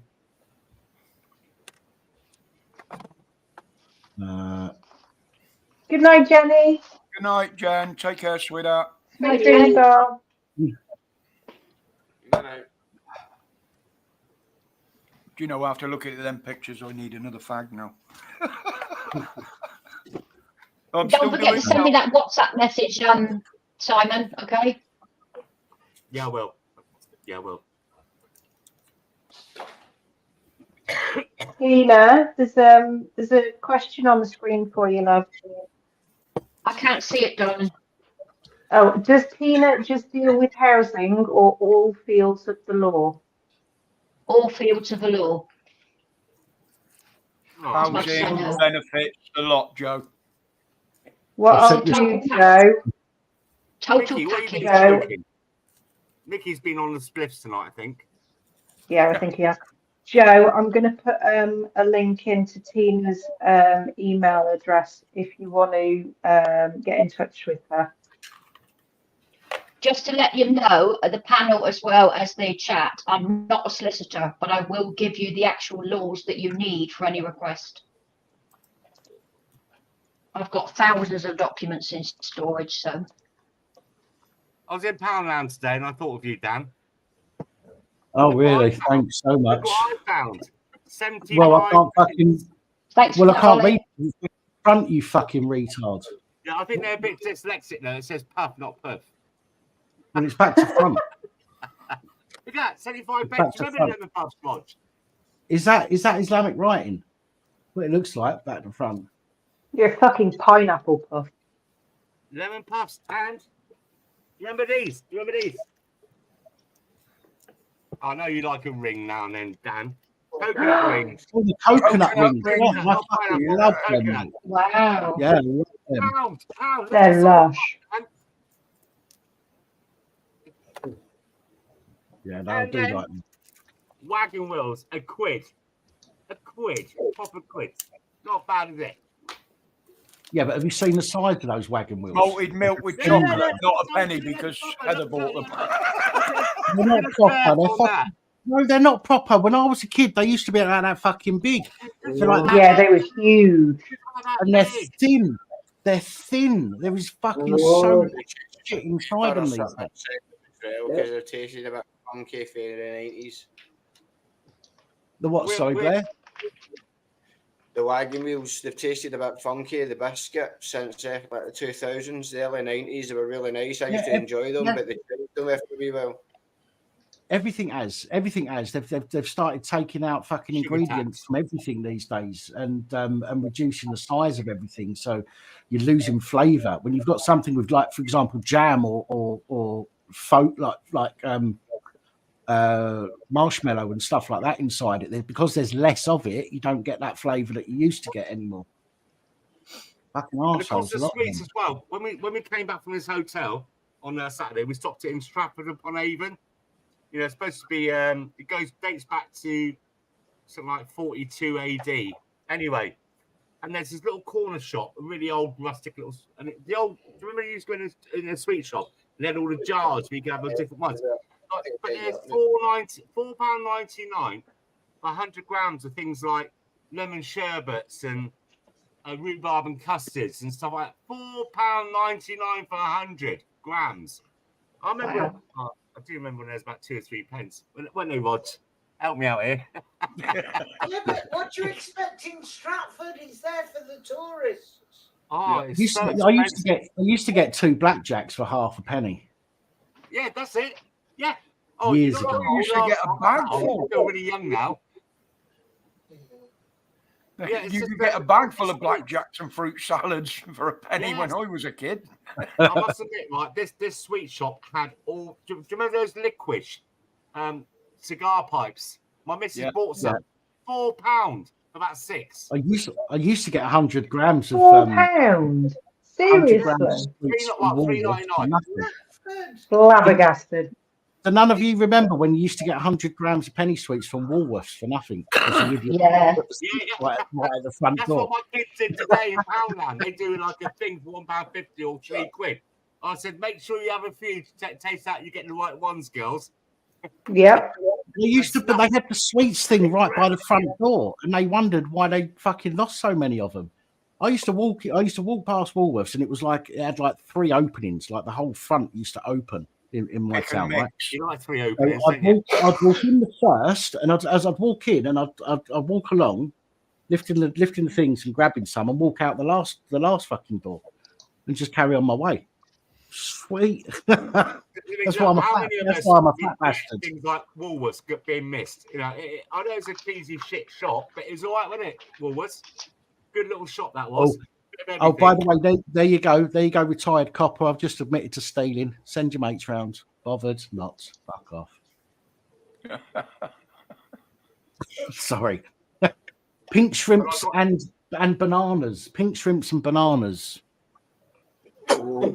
Yeah, they had all that. And do you remember the sugar mice with the little tampon things, whatever they were, strings hanging out? Oh, I love sugar mice. It wasn't actually a sugar mouse. That was actually a tampon you was eating. They had everything there. I did get into a ruck with the traffic wardens in Stratford-upon-Avon. So I started giving somebody out a ticket with a disabled badge, and they said, and I said, what are you doing that for? They got a disabled badge. He goes, yeah, I got those. Hang on a minute. I remember the chocolate mice, but I don't remember the tampon. And they're giving somebody a disabled badge a ticket. I said, what are you doing that for? He's doing a loading bay. I said, where? Where it said loading bay, you can hardly read it. It's all gone out. I goes, well, you can't read that. And he goes, what? There's a sign. I said, where's the sign? And they've got signs that are high up there. They've got these little bits of wood sticking out the road. And it was right down the end of the street. I said, no, that's out of order, mate. I started getting to right ruck with him.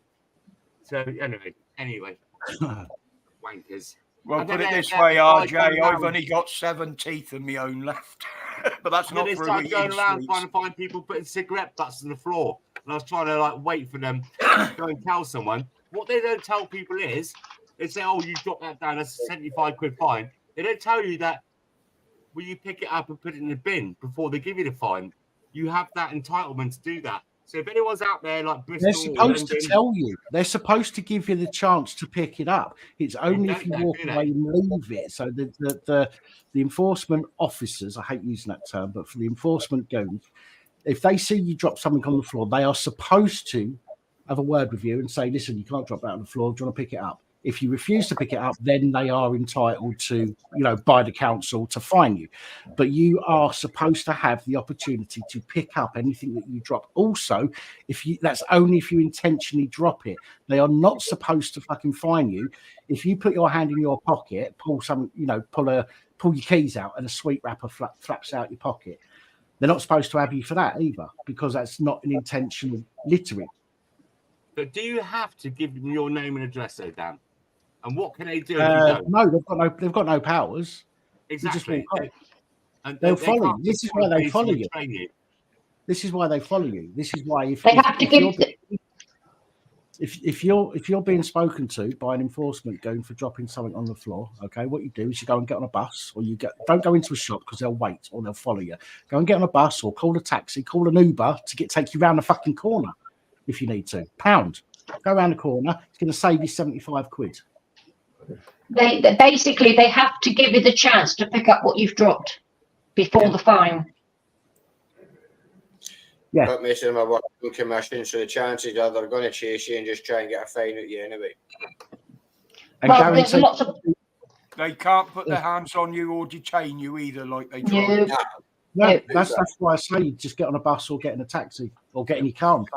But this is guaranteed. If anybody that's been done by that actually does a freedom of information request for the notes of the person who's fined you, guaranteed it says in there somewhere that you refuse to pick it up, even if you didn't refuse to pick it up, because a lot of them will still fine you, even if you do pick it up. And they'll still fine you, and I guarantee it will say that you refused initially to pick it up. There are some very nice people out there, and they've taken on, in our area, they're taking on these enforcers and they're stopping them and they're videoing them. You know, there was an old lady they tried to give a ticket to. She couldn't bend down. Her tissue fell out of her pocket. She couldn't bend down to pick it up because she's old. And the young lad said, "I'll pick it up." And he said, "Oh, we're still going to give her a fine." He said, "You're not, because you're now on camera. You've got to give people the chance to pick it up." Listen, it's exactly the same when an enforcement person, we'll call them that, talks to you in the street. It's exactly the same as the police doing a stop and account. There is no powers to detain. There is no powers to hold you. They can't fucking force you to do anything. They can't force you to give you the details. You just walk away. But they will follow you. They will follow you, enforce you, because they get commission for it. So you get on a bus, you get on a train, you get in your car, get a taxi, round the corner, pound in a fucking Uber, whatever. Just go. Just move away from them that way. Yeah, just walk away. They can't touch you. Because most of these enforcers are trained by the SIA, and the SIA group makes it clear you are not allowed to put hands on any member of the public. It's against your license. And you must display your badge as well. On the arm. Dealing with the public, you show your badge at all times, unless you're doing covert. So if you're a store detective, you can hide it, but you have to show it at the time that you approach somebody. Time to identify yourself like a copper. Yeah. Undercover. Yeah, because a friend of mine was cycling out near Broadclist, and he found it a bit weird. He saw 2 security guards stood there on a public path, and I said, "No, you shouldn't be out. It's COVID." He said, "Well, who the hell are you?" He said, "We've been hired by the local authority to make sure people do as they're told and stay indoors." He said, "What's this, Nazi Germany? This is a cyclist." And he said, "We want your details." He said, "You're not getting shot." And they even had handcuffs on him. He said, "You can't use those with an SIA license. No way can you use that. You can't even touch me, mate." It's not So Nazi on your way. anymore. It's Nazi Iran, Nazi this and that. Look what's going on. Look at all the security guards in hospitals and shops and outside chicken shops and everything. What's going on with that one there? That's a bit. We got them. Traffic We got them in our local McDonald's in town, Simon. The young people today have got so violent they've had to ban anyone under the age of 18. They've got security guards on the door of McDonald's. To be fair, Tony, Birmingham, Manchester, innit? And in London as well. There's so much violence in London, McDonald's. To be fair, Tina, a person can use handcuffs, but it's unlikely that they're ever going to be in a situation where it's proportionate. So I could walk around with my handcuffs. I've got 3 pairs on the wall, just off a camera there. Yeah. I can walk around with them. Right? I can't get done for carrying them. If I use them, I'll get. If I do, make sure you use them properly. If I do use them, then I would need to be 1,000% sure that they are proportionate, and just holding the person isn't enough. But the chances are you will get done for it still, for it being excessive, even though you are allowed to use them in very, very small, specific situations. You would need to be 100% certain that they have committed a crime and have it. And it has to be. It has to be a crime. It has to be a situation where that is proportionate. Stopping somebody for nonsense kids or whatever, using handcuffs, although you'd want Section to 24. smash their teeth in. It's not proportionate to hold them there, so you couldn't use them in that situation. If somebody's just robbed a building society and they're properly fighting you, then there's a potential that might be proportionate in that situation. But again, it is unlikely. But you can carry them. The SIA license makes it clear you can't touch a member of the public. Yeah. Yeah, but that's different. I mean, as I say, there's private security out there around Manchester now. And also, as a citizen, you can arrest someone on, is it Section 24A? Is that the right one? Section 24A, yes, citizen's arrest. Yeah, so you can use that as well. And you can use reasonable force to hold that person. Like you see it on sting gangs all the time. The best thing I've seen this year was a friend of mine sent me a video. I've got to look for it so I can pass it on to you, Dan. It was 2 PCSOs. They had the black stuff on like the coppers wear, about £30 worth of gear and all the rest of it. 2 teenagers they tried to stop, and they're saying, "Come on, catch us if you can." They were so fat. They only managed to run for about 50 fucking seconds, and the last pissed off went fuck off. It's embarrassing, isn't it? Absolutely so funny. They couldn't run. They were literally trying to run, these 2 guys. They were so big in weight. And then they had £35 vests on. They couldn't He's like, no, just let them go. And the bad lads are like, they're in this. Just go, yeah, bye. Oh, it is ridiculous.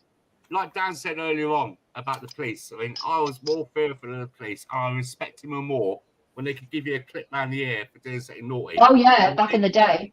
And if they were going to say they're going to take you home, fuck that. Just beat me up. Yeah, no. No. Going home, my dad and my mum will kick the shit out of me. Take me to the station, put me up in a blue mattress. Yeah, that's exactly right.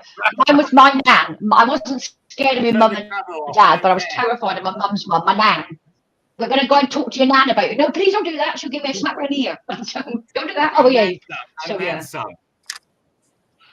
I was never I like those coppers. We had local foot coppers. We had a local police station where I used to live.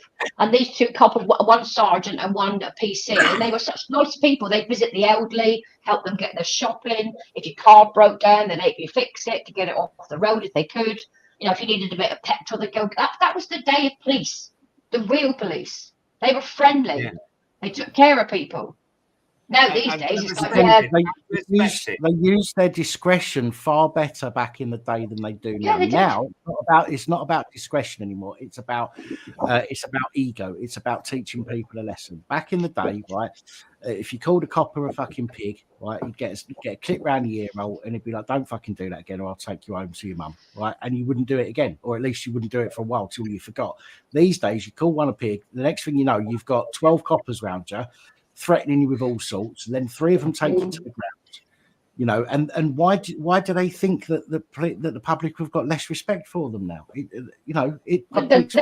the issue. Because do they ask you if you're disabled? Because in my case, if they threw me to the ground, they'd break my back in half because I got osteoporosis and I got fractures everywhere. Yeah. They'd bust my body if they threw me to the ground. It's unnecessary. Unless they're being threatened, why the hell have they got to throw you to the floor? Yeah, if it's a situation where somebody is in danger of being hurt, and when I've seen older people, we'll just say older people, be taken to the ground simply for refusing to cooperate, that doesn't mean that they're being dangerous or a threat. It just means that they're not cooperating, which means that the police need to use their fucking skills to talk this person into calming down. But no, not interested in that. It's a case of violence now. Won't listen to me. I'll fucking teach you to disrespect me. Exactly. The main thing now is intimidating people. When they're 40 anymore, their job is just to aggravate situations, wind people up, push buttons to push you as far as they can go to get a charge. Yep. All they do is make money for the courts. That's it. They push your buttons, you get aggravated, you say some hurty words, their feelings get hurt. They throw you to the ground. You don't bother doing anything. They shout, "Stop resisting," and then assault you some more. Then you say, "I'm not resisting," and then they stop resisting because you're not moving. You know what I mean? All it is to resisting. Do not resist. That's the whole point of that. The whole point of that is because if you're walking past, right, this is a psychological thing, right? If you're walking past and you see a copper on top of somebody, and you're not really paying much attention, but you hear the copper shout, "Don't resist, stop resisting," and you get spoken to later, all you're going to remember is that, oh, they must have been resisting because the police were shouting, "Stop resisting." Right? Whereas if you stop and actually look, you'll notice that not all of people, because a lot of them do resist, but you'll actually see that there are people out there that the police will scream, "Stop resisting," and you're not resisting. When I got nicked outside the police station up here, they twisted my arm up. Your body, you've got no control. When your body gets twisted into a position it's not supposed to be in, your body will fight back. Not consciously. Natural. Your muscles will stop that from fucking going in that position. The other reason they shout it is for their body cams. That's why they'll twist the handcuffs so you do resist. So they've got that on the video, and then they'll get you by shouting. And you can never see because the camera's too close. All you see is people's fucking clothes going like this, and you can't see what's actually happening, which again is why we need to fucking record every interaction that we see with the police. Take a few seconds out of your day if you need to. If you see the police harassing somebody, take a few seconds, stand there and record it, make sure that they're okay. If they're a wrong 'un, then your footage could help to deal with them. Well, video I did, one of my early ones, wasn't it? That guy getting hassled about not wearing a mask during lockdown in a shop.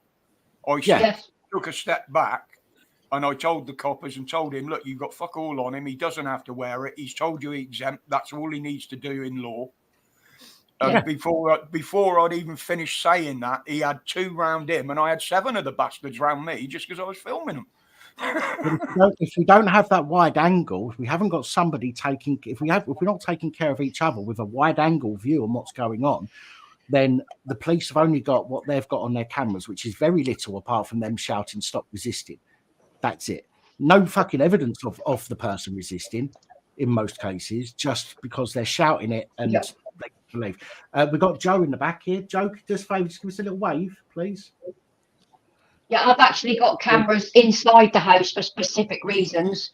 But I had 2 police officers turn up. Hi, Joe, with a fraud case, and I was helping these 2 police officers with a fraud case where somebody stole money from a dead person, a deceased person, from their bank account. And this couple comes in. First thing the male says, "Can I use your toilet?" And I went, "Here we go." And he's with a sergeant. I went, "Ah." So he said, "Yeah, okay." So he goes up the stairs. He goes up the stairs, and I'm like, "Where's he going?" And then he went to the 2nd level. I said, "What are you doing? That's not the toilet." He said, and he come back downstairs, and she's grinning. "You got a big lock on your door." "Yeah." "What's it for?" "None of your fucking business. Take a seat, and we'll talk about what we're going to talk about. There's none of your fucking business what's in that room." "Oh, well, you shouldn't have a lock on the door. This is my house, not yours. Otherwise, you can go and sit in the fucking car and I'll talk to the sergeant." She was wetting herself laughing. She said, "That told you." It's where I keep the bodies of the last nosy fuckers that came round here. I'm sorry, but any private documents should be kept behind a locked door. Is that not right? Sorry? Guys, we got a bit Any of a start private here. documents Sorry, Joe, but I have to pick you up. behind Joe a Jason, locked this is door. the lady that runs the Bath PTSD camp down in Bath and does so much good stuff. Finally, on a channel together at last. You're correct. And I've just dropped a link in chat for the Facebook group for the PTSD group, for the PTSD camp as well. Thank you very much. How are you doing? Yeah, we can. I've got lots and lots of stories that I could tell you about the police. You know, working up to the raid, they were coming down here. They were bringing enforcement officers from the council. They were giving them lifts. I went into Tesco's one day with my daughter, and we weren't wearing masks during COVID. And we were told that we were banned from the shop, actually. And then a week later, the police actually hand-delivered a letter from Tesco's saying that we were banned from every Tesco's in the land. Since when do the police hand-deliver letters? Loads. I've got loads and loads of stories. I need to write a book. Well, they do but not what I was private gonna say, corporations doing other people. I was going to ask Tina a question. Are you au fait on? So I bought an air fryer for the clubhouse the other day, and Amazon said they've delivered it now. So I've gone back. We've lost Tina. She could. I imagine she can still hear. She's probably trying to get back on. Yeah, Dan, try to put the volume up a little bit on Joe's. You could. So go on, Joe. What, Amazon said they delivered it and you haven't received it? So I've got a photograph of it. I've got a photograph of it being delivered to, and our drive's about a quarter of a mile long. So I've got a photograph of it being delivered, and it's by the fence, which is next to the main road. So I went back to the sellers and I said, look, I haven't received this item. They've left it by the main road. Somebody's obviously stolen it, or the delivery driver has taken a photo of it and by the fence and then taken it himself. Well, they're refusing to give me a refund. So any advice on that? I've never had that before. Yeah, so if the person, if the place where you brought it from is refusing to give you the refund, then you need to speak to Amazon. Then you need to speak to Amazon. You need to do if you normally get a process once it's allegedly been delivered. You can go back into your orders and you'll have a process of if you want to make a complaint or anything like that. and you first of all you contact, which sounds like you've already done, you contact the seller first of all, and if they refuse to come to a resolution with you, then you can ask Amazon to step in and to have a look, because it could well be the Amazon delivery. Therefore, it's not the person that you brought it from. It's down to Amazon in that. So you would speak to Amazon first. But my argument be delivering the package. They've got it all in their tracking, so you would go to Amazon first. Go to Amazon would then I'll look into that. They would see if the delivery driver delivered it, or if they've ended up taking it back or no. If you've got footage to say that it's not been delivered, they would then take it up with the company. They would give the company a code, and then you could get a replacement sent out by the company after you've went through that process. But you've got to speak to Amazon first and then go to the company. Yeah. All the ones I've had to go through my orders list when it says it's been delivered, or even not been delivered, and I've had a thing saying it's not been delivered, and I have to deal with the company first on all the ones that I've had to do. Amazon does have an intermediary, so they will deal with it for you. But all of my purchases, Joe, are on Amazon, but it's linked to my PayPal account. So PayPal, I thought mine always get your money back. Yeah, I thought mine was. But okay, so when we were raided by the police, they took all our bank cards, they took our phones, they took everything. And then I've gone back onto PayPal and put my new card details in. And so I haven't been paying through PayPal, but I thought I actually was. Yeah, but that's a good thing to do, because PayPal will pay you any loss, then they go after the seller, so you don't have to wait. But this one, I didn't. I obviously thought I'd pay through PayPal, but I hadn't. Sure. Joe, did you? If you paid by card, you still get protection from your bank. Michael put that in the comments. They will look after you, no matter what. So I need to contact the bank. Was that your Love Honey Platinum card? Was it? Yeah, Joe, you can ring your bank and they'll help you as well, because as you know, when you buy things, it can be delayed taking out the money, so they can actually do things for you as well. The banks are very good at that, so that's why I do all my purchasing. Every shopping I do is through PayPal. My card's linked to that. So Joe, that was about 2.5 years, 3 years ago that happened, wasn't it, when the old bill come down there? So since then, have you had many purchases on your current Amazon account? Do you get? I mean, I'm ordering all the time, and Dan Govey and drones and shit. But the thing is, dildos, butt plugs, ass lube. I've got to give him something, haven't I? He sent me those wank vibes. He sent me wank vibes. Bad dragon. Right now, so listen. So if I ever have an issue with Amazon, they just sort it out for me. You've got to ring them up. Ring them up. Yeah, they're very good. Ring them, don't message. Ring them, they sort it straight away. They're really good. I've got to give Amazon, they are good. Can you PM me their number? Yeah, I'll do it in the morning, Joe. Is that all right? Yeah. Okay, no, that's fine. Thank you. I'm sorry I didn't come down last weekend. I had something bad happen. No, I did. Somebody one of my mates did that to himself. So it was a bit of a weekend, wasn't it, Dan? It's okay. It's one of those things. I moved on. Well, sort of, as you can. But I saw I didn't come down because John was down there as well. And I wanted to come down there and bring the kids down and have a good laugh. I think John's coming back Wednesday. We can't keep him away, honest to God. I think he's coming back Wednesday. Like I said, I really have got it. I went and bought it. Look. It's all there to come and do the stuff down there. No, brilliant. So I will be down there soon. I'm sorry. You're only like 38 miles away from me. Yeah, you're in Swindon, aren't you? Pardon? You're in Swindon, aren't you? Yeah. Right by the motorway, junction 16. Did you ever walk with a yellow vest in Swindon? Oh, fuck, that's some time ago. What made you say that? Because I know Andy Osborne, I know all the yellow vests, because I used to go to the every single weekend I was at the yellow vests. God, that was ages ago. Wow. I know, but I can still remember. Yeah, it's all right. So can I sometimes. Cheers. Cheers to you too. How's things going down the PTSD camp? You're all going good there because it's all good. Week. It's all good. We've still got Mike here that came out of prison a couple of weeks ago, or 3 weeks ago, or something like that. He's still here because he's not getting any help with housing. None of the veterans charities are interested in helping him. So if it wasn't for us, he'd be on the streets, literally on a park bench. A Palestinian flag, you'd be all right. Yeah, definitely. Or dinghy. Or about a pair of bingo wings.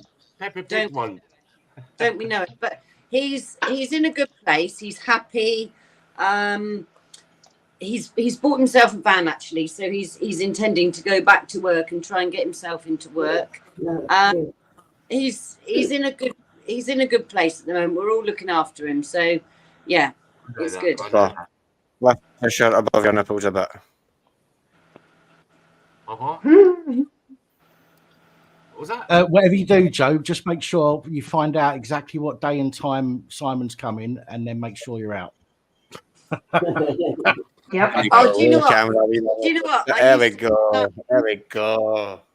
Listen to this. I used to have an auntie, and I love my auntie, but she had a moustache. So every time I went to see her, I'd have to give her a kiss, hello, and give her a kiss, goodbye. And so what I used to do then is visit her on a Sunday morning when I knew she was at church, and then I'd leave like a pot plant or a bunch of flowers outside so I didn't get the hairy moustache kiss. And she used to make us spam sandwiches, and they always had like hairs in, and I wasn't. Yuck. Bless her. Like eyelashes. And pineapple. You always seem to be obsessed about when I'm going to come, don't you? You always ask everyone, let me know when he's going to come. Oh, behave, he's told. Dan, are you shutting down at normal time tonight? Have you got to go on the computer on the site? Yeah, 12 o'clock tonight, yeah. Okay, mate, I'll give you a shout. There's a school night. Oh, dear, oh, dear. School night? Why don't see me up here so often? Like, children get... Everything. I've had a few drinks, and it's school night. I've got to get up early in the morning.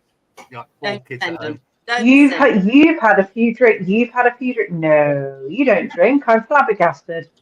How's those puppies? Joe, what's that all about puppies? They're lovely puppies. Oh, we got one left. She's a little girl. And she's got Don't start. She's got blue merle feet, which is really rare, which is like a blue and white paw, full blue and white merle paws. She's the only one left. I don't know. I just need to find her a home. She is absolutely gorgeous. Really good breeding. Tails docked. Dew claws docked. We've got the certificates for that. Microchipping as well and that kind of stuff and all those things. Yeah, I have to microchip them. I hate microchipping them because microchipping isn't proof of ownership. They'll tell you it's proof of ownership, but it's not proof of ownership. Nope.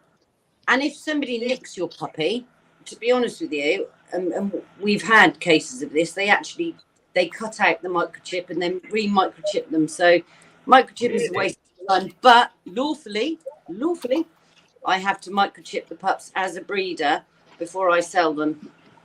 What dog is it? So How what much breed? were they? I haven't seen any prices. It's a cocker. Full of energy. Dan, you had cock for sale. Full of energy. Don't even go there, Dan. Don't even go there. No, look, I didn't know. It's him over there. It's him over the far side, not me. I'm behaving myself. So how much were those puppies, Joe? Because they were really beautiful puppies. How much were they? I'm not going to have one. How much are you selling the last puppy for? Yeah. 600. Oh, that's good, I think. I mean, look, the kids keep going on about getting a dog and everything. I said, look, we got Dan, right? You can't get much more of a dog than him. We can talk. We can talk. We'll do a cash deal. It's just it's nice to have animals, but we travel, we go away quite a lot, and it's not No, we go down to Spain for 3 or 4 months. Well, 3 months during the summertime and that. And it's just all the palaver now, getting the dog passport and getting them over there. And you know what I mean. You know what I mean. When you have a puppy or a dog, it is like having a child. And if you think it's anything less than that, you do not deserve to have a puppy or a dog or an animal. You got to treat them the same way as you would your own baby. Yeah, they are family members. That's the end of it. And I'm very careful who I sell the pups to. So I vet the people who I sell them to. And this one is a little bit special. They're all special to me. But this one, she's got the lovely paws. And she's so easy to train. So easy to train. She's so clever. So, yeah, we just need a nice... She can either go to a family home or a working home. If she's working, that's absolutely fine because we've got her mum, her dad, her grandma, her granddad. We had her great-grandma too, which died a few years ago. So we know this puppy will be absolutely amazing with children because the temperament in these pups, in all the dogs, it's just so amazing. I mean, baby dog comes in here and the puppy jumps all over her and there's no nastiness at all. Yeah, I know I'm going to cause a lot of controversy now, and everyone's going to fucking shoot me. But that is, I mean, Labradors and Cockers and that, they are pets. And I know you're going to all go mad now, but these XLs, right? You just don't know. You just don't know. You just don't know. It's bred for a reason, and the pit bulls about. Like, I know I'm going to fucking get fired at now, but no, the dog. Right. To me, you know your animal. If the dog is treated correctly, it will never bite anybody. If it's frustrated and not a bad dog, only bad owners. Yeah, absolutely. It's the owner's fault. Even with selective breeding, you've got tens of thousands of years of selective breeding for breeding dogs for physical or psychological characteristics. You've got dogs that are bred for hunting. You've got dogs that are bred for all sorts of different types of hunting. You've got guard dogs. You've got lap dogs. Me and the missus were utterly bereft. Our little dog, it was crossbreed. It died about 4 or 5 years ago. She was utterly bereft. She said, "We're not having another dog." It were a crossbreed. It was a cross between a Shih Tzu and a poodle, a Shih Tzu. All you've got to do. Okay, hang on a minute. Can I just say a Shih Tzu is a lap dog? A poodle is actually a working dog from France. Okay, so the poodle wants to go out, wants to swim in the rivers, and the poodle will walk. So that's not a good breed in the first place. It's I don't know why breeders breed these. Attempt at a joke. Sorry if I have to explain it. It weren't funny. I might have delivered it wrong. The timing might be wrong. Sorry. No, the one you're thinking of, Loafer, is the cockapoo. One thing. I got the joke. One thing that people need to remember is that puppies, right? You could get puppies that go to the dogs for the blind, okay, and they might not be any good for dogs for the blind, so then they'll give them to the police. Depending on how they are trained, depends on what kind of dogs they are. They turn out to be. The police dogs can be very, very vicious, whereas your dogs for the blind are as placid as anything. Okay, and they could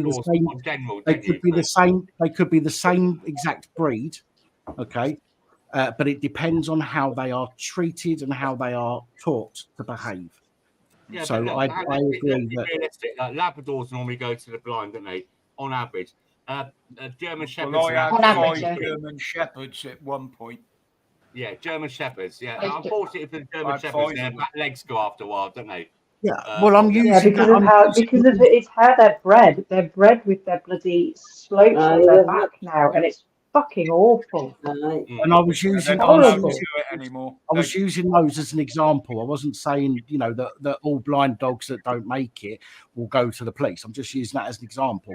You've got 2 completely different types of dogs, okay, which could, you could have an Alsatian that goes to work as a blind dog. You could. They're all intelligent. All I'm saying is, depending on how they are brought up, the only unintelligent ones are the ones that sign up for the police. It just depends entirely on how. Dan. Yes, Tanya. Right. Joe, it's for you, darling. I've sent you the copy of the Chapter 8 Priority Need legislation under the Homeless Act, all right? But I'll read it to you, Joe, so you understand.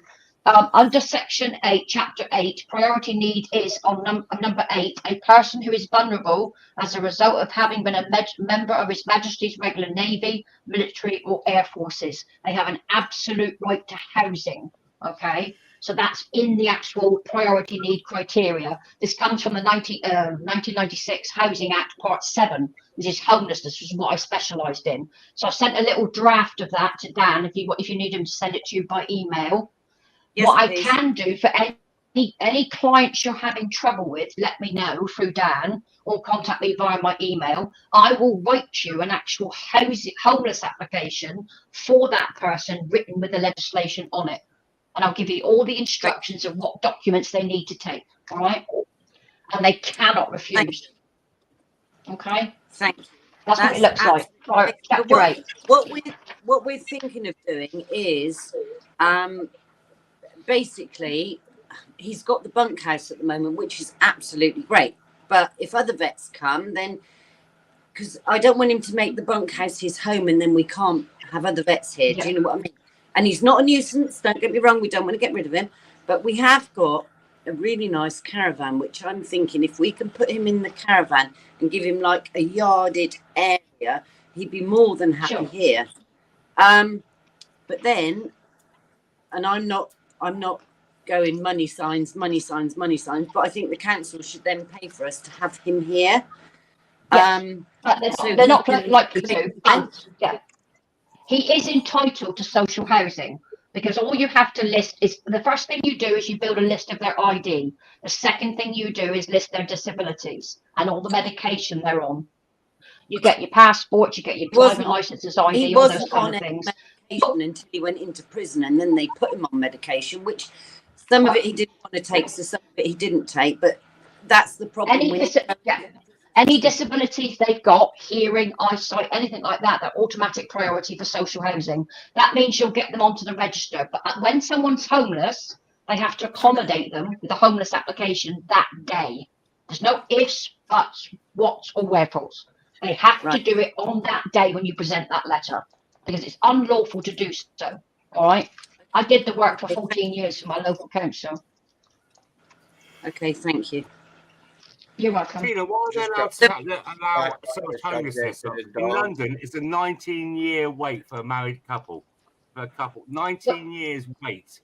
The reason there is a huge wait for council housing is a simple one. Every council has the right to apply for a grant from the government to build new social housing. Okay, that's the purpose of it. Because as you know, in the 80s, they sold all the council houses off and en masse people had the right to buy, but they could still build housing. My ma bought hers. My ma bought hers. My ma and pa bought theirs in 1984. Yeah, but however, the councils have got greedy. So what they're doing now, especially in my area, they're knocking down all these beautiful heritage buildings and they're building student flats. Students don't pay council tax. They don't pay anything towards the money that we pay. We pay for students and our council tax. The landlord doesn't pay council tax because it's the university. So the reason why there's such a shortage of housing is no one is building. They have the money that government have got, but they won't do it. They're not putting houses up.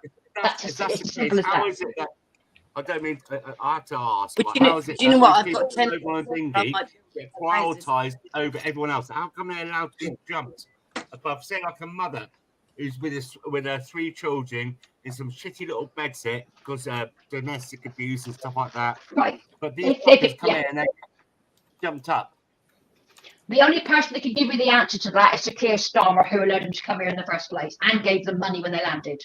That's the only thing I can say. I hate that man with a vengeance. I really do hate that man. Right, the priority need list of what they have to do is in Chapter 8. A woman with children escaping domestic violence can go to any council, but they must be given accommodation, emergency accommodation on the day, and it must be suitable for that family. They can't put them somewhere they're overcrowded. It's against the law. And a family can only be kept in a bed and breakfast for 6 weeks. because I helped somebody take the council to court near me. That's why I think they got rid of me. So, because I got them to go to a shelter, and shelter sued the council. So after that 6 weeks, that's why it's not been built, mate. Tino, after the 6 weeks, what have you seen these families get given? Are they just moved on to something else? Shit, something else to shit? Yes. Or... No, it's not shit. A lot of councils didn't take it on board. The one thing, I'm in Exeter, all right? The one thing about my city, we got the empty homes team to come up with a plan. So I know a lot of you go around and see a lot of vacant buildings, houses and stuff. So what they did, they approached the landlords. The landlords then gave them these private properties, bungalows, houses, blocks of flats, to the council for 5 years, and they manage it and do all the repairs. So they are put there until a house comes up. But it means the children and the families have got a home. It's a proper home, all right? So they're very rarely used now, bed and breakfasts for families. So, I just seen that where the Serco have been doing this for these illegal immigrants to get them out of the hotels, and they've been offering them unlimited this and unlimited that. They will refurbish the house at the end of their stay. It doesn't matter if when they put them in there, it's only for 6 weeks or 6 months. They will get the full 5 years. They're actually offering 5-year contracts to with full maintenance, which will put me out of work because one of my customers. Are we talking about the UN Army coming in? Sierra Echo Romeo Charlie Oscar Serco. One of my customers is a Greek fella. Came over as a legitimate refugee. His father did in 1970s. Partitioned Cyprus. He's got That's 3 HMOs, 3 single occupancies, and he's already getting approached by Serco. Even if he forecloses on his tenants and chucks them out, they will guarantee his income for the next 5 years and all maintenance, which will put me out of a fucking job. And to refurbish the property as well, new carpets, new everything, and new everything. The thing is, right, when we had the lockdown, a lot of people lost their jobs, they lost their mortgages, they've had to go into private accommodation, our Indigenous people. So they've gone there, they're struggling with it as it is, with a private, and they're still working, they might got other jobs. But now, these landlords, let's be fair about it, let's be honest, right? These landlords, are being offered pots of gold to refurbish everything, do everything. What are they going to do? They're going to kick them out and let these other fuckers come in here because it makes financial sense. But the most annoying thing is the fact that these people that are coming over are having to pay smugglers, traffickers, whatever you want to call them, thousands of pounds to get over here. Yeah. That's thousands of pounds that they could have when they get here to pay for some fucking rent, their own food, their own clothes. I think that's paid for them. I don't think they're paying. No. I'm starting to think our government is bringing them in. Yes, of course they are. It's not all happening by accident. No way. No, the one that was. Go on. Sorry. Look at what's strange. At the moment, we've only got men coming over, military-age men. There's very few women coming on those boats with kids. Okay, there was a story. Yeah, there was a story of a girl who had an English partner here. She had every right to go through the legal immigration service on a visa to come and see him. But she chose to go on the boat and it capsized and she died. There was human outcry about that. Why would you pay £10,000 to a boat smuggler when you've got the right to go through the airport to visit your fiancé in the United Kingdom? That doesn't make sense to me. No, nor me. Doesn't make sense. Think about it. Look at what's happening. Like since after October 6th, October 7th, things have really, really escalated. Now, you've got to remember, right, I'm not a conspiracist, but look at Iran. Back in the 70s, late 70s, early 80s, was a Christian country. Women were free to do it. They didn't have to have their head coverings. Look at how it is now. And then people laugh now. You all laugh now. You all laugh now. But look what's going on. Our MPs, well deserved, by the way, having to get bodyguards. They're putting from the rivers to the sea. And make no mistake, that rivers to the sea is from Al Quds, right, that Khan allowed protests in London, and it means to push to genocide the Jewish people. Look, I'm not Jewish, but the thing is, I ain't got nothing against the Jewish people. I don't see no Jewish grooming gangs or rape gangs or attacking people or drug dealing and stuff like that. they don't do nothing to me. So I've got nothing against them. They're good people, right? In my opinion, right? They come here, they fled World War II. They come here, they made lives for themselves. You don't see many Jewish people down the dole queue, do you? Or claiming housing. That's because they're all working as accountants, teaching people out. They're working, aren't they? And they're paying taxes. They're paying taxes. Look at what's going on. Farmers and everything that's going on. I walk through Spinning State to take my kids out shopping. Empty. There is a solution. There is a solution, Simon. There's a solution, Simon.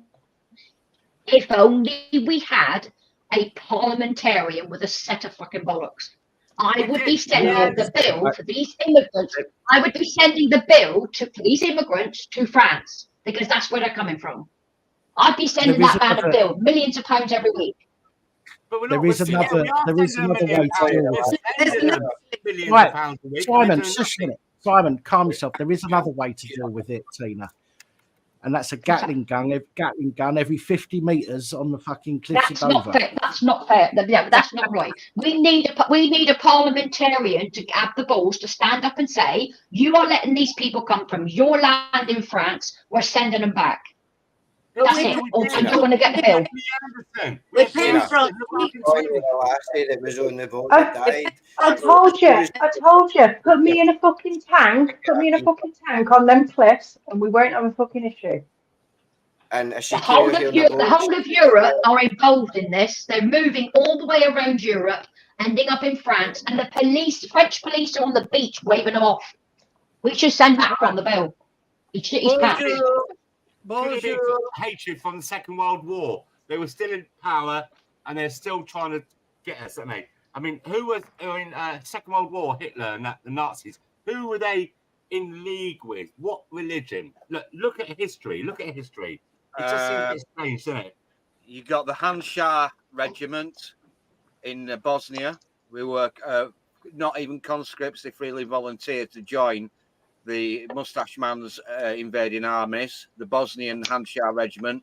There were all the officers were German, but all the people that volunteered to join that regiment wore silly little hats. Yeah.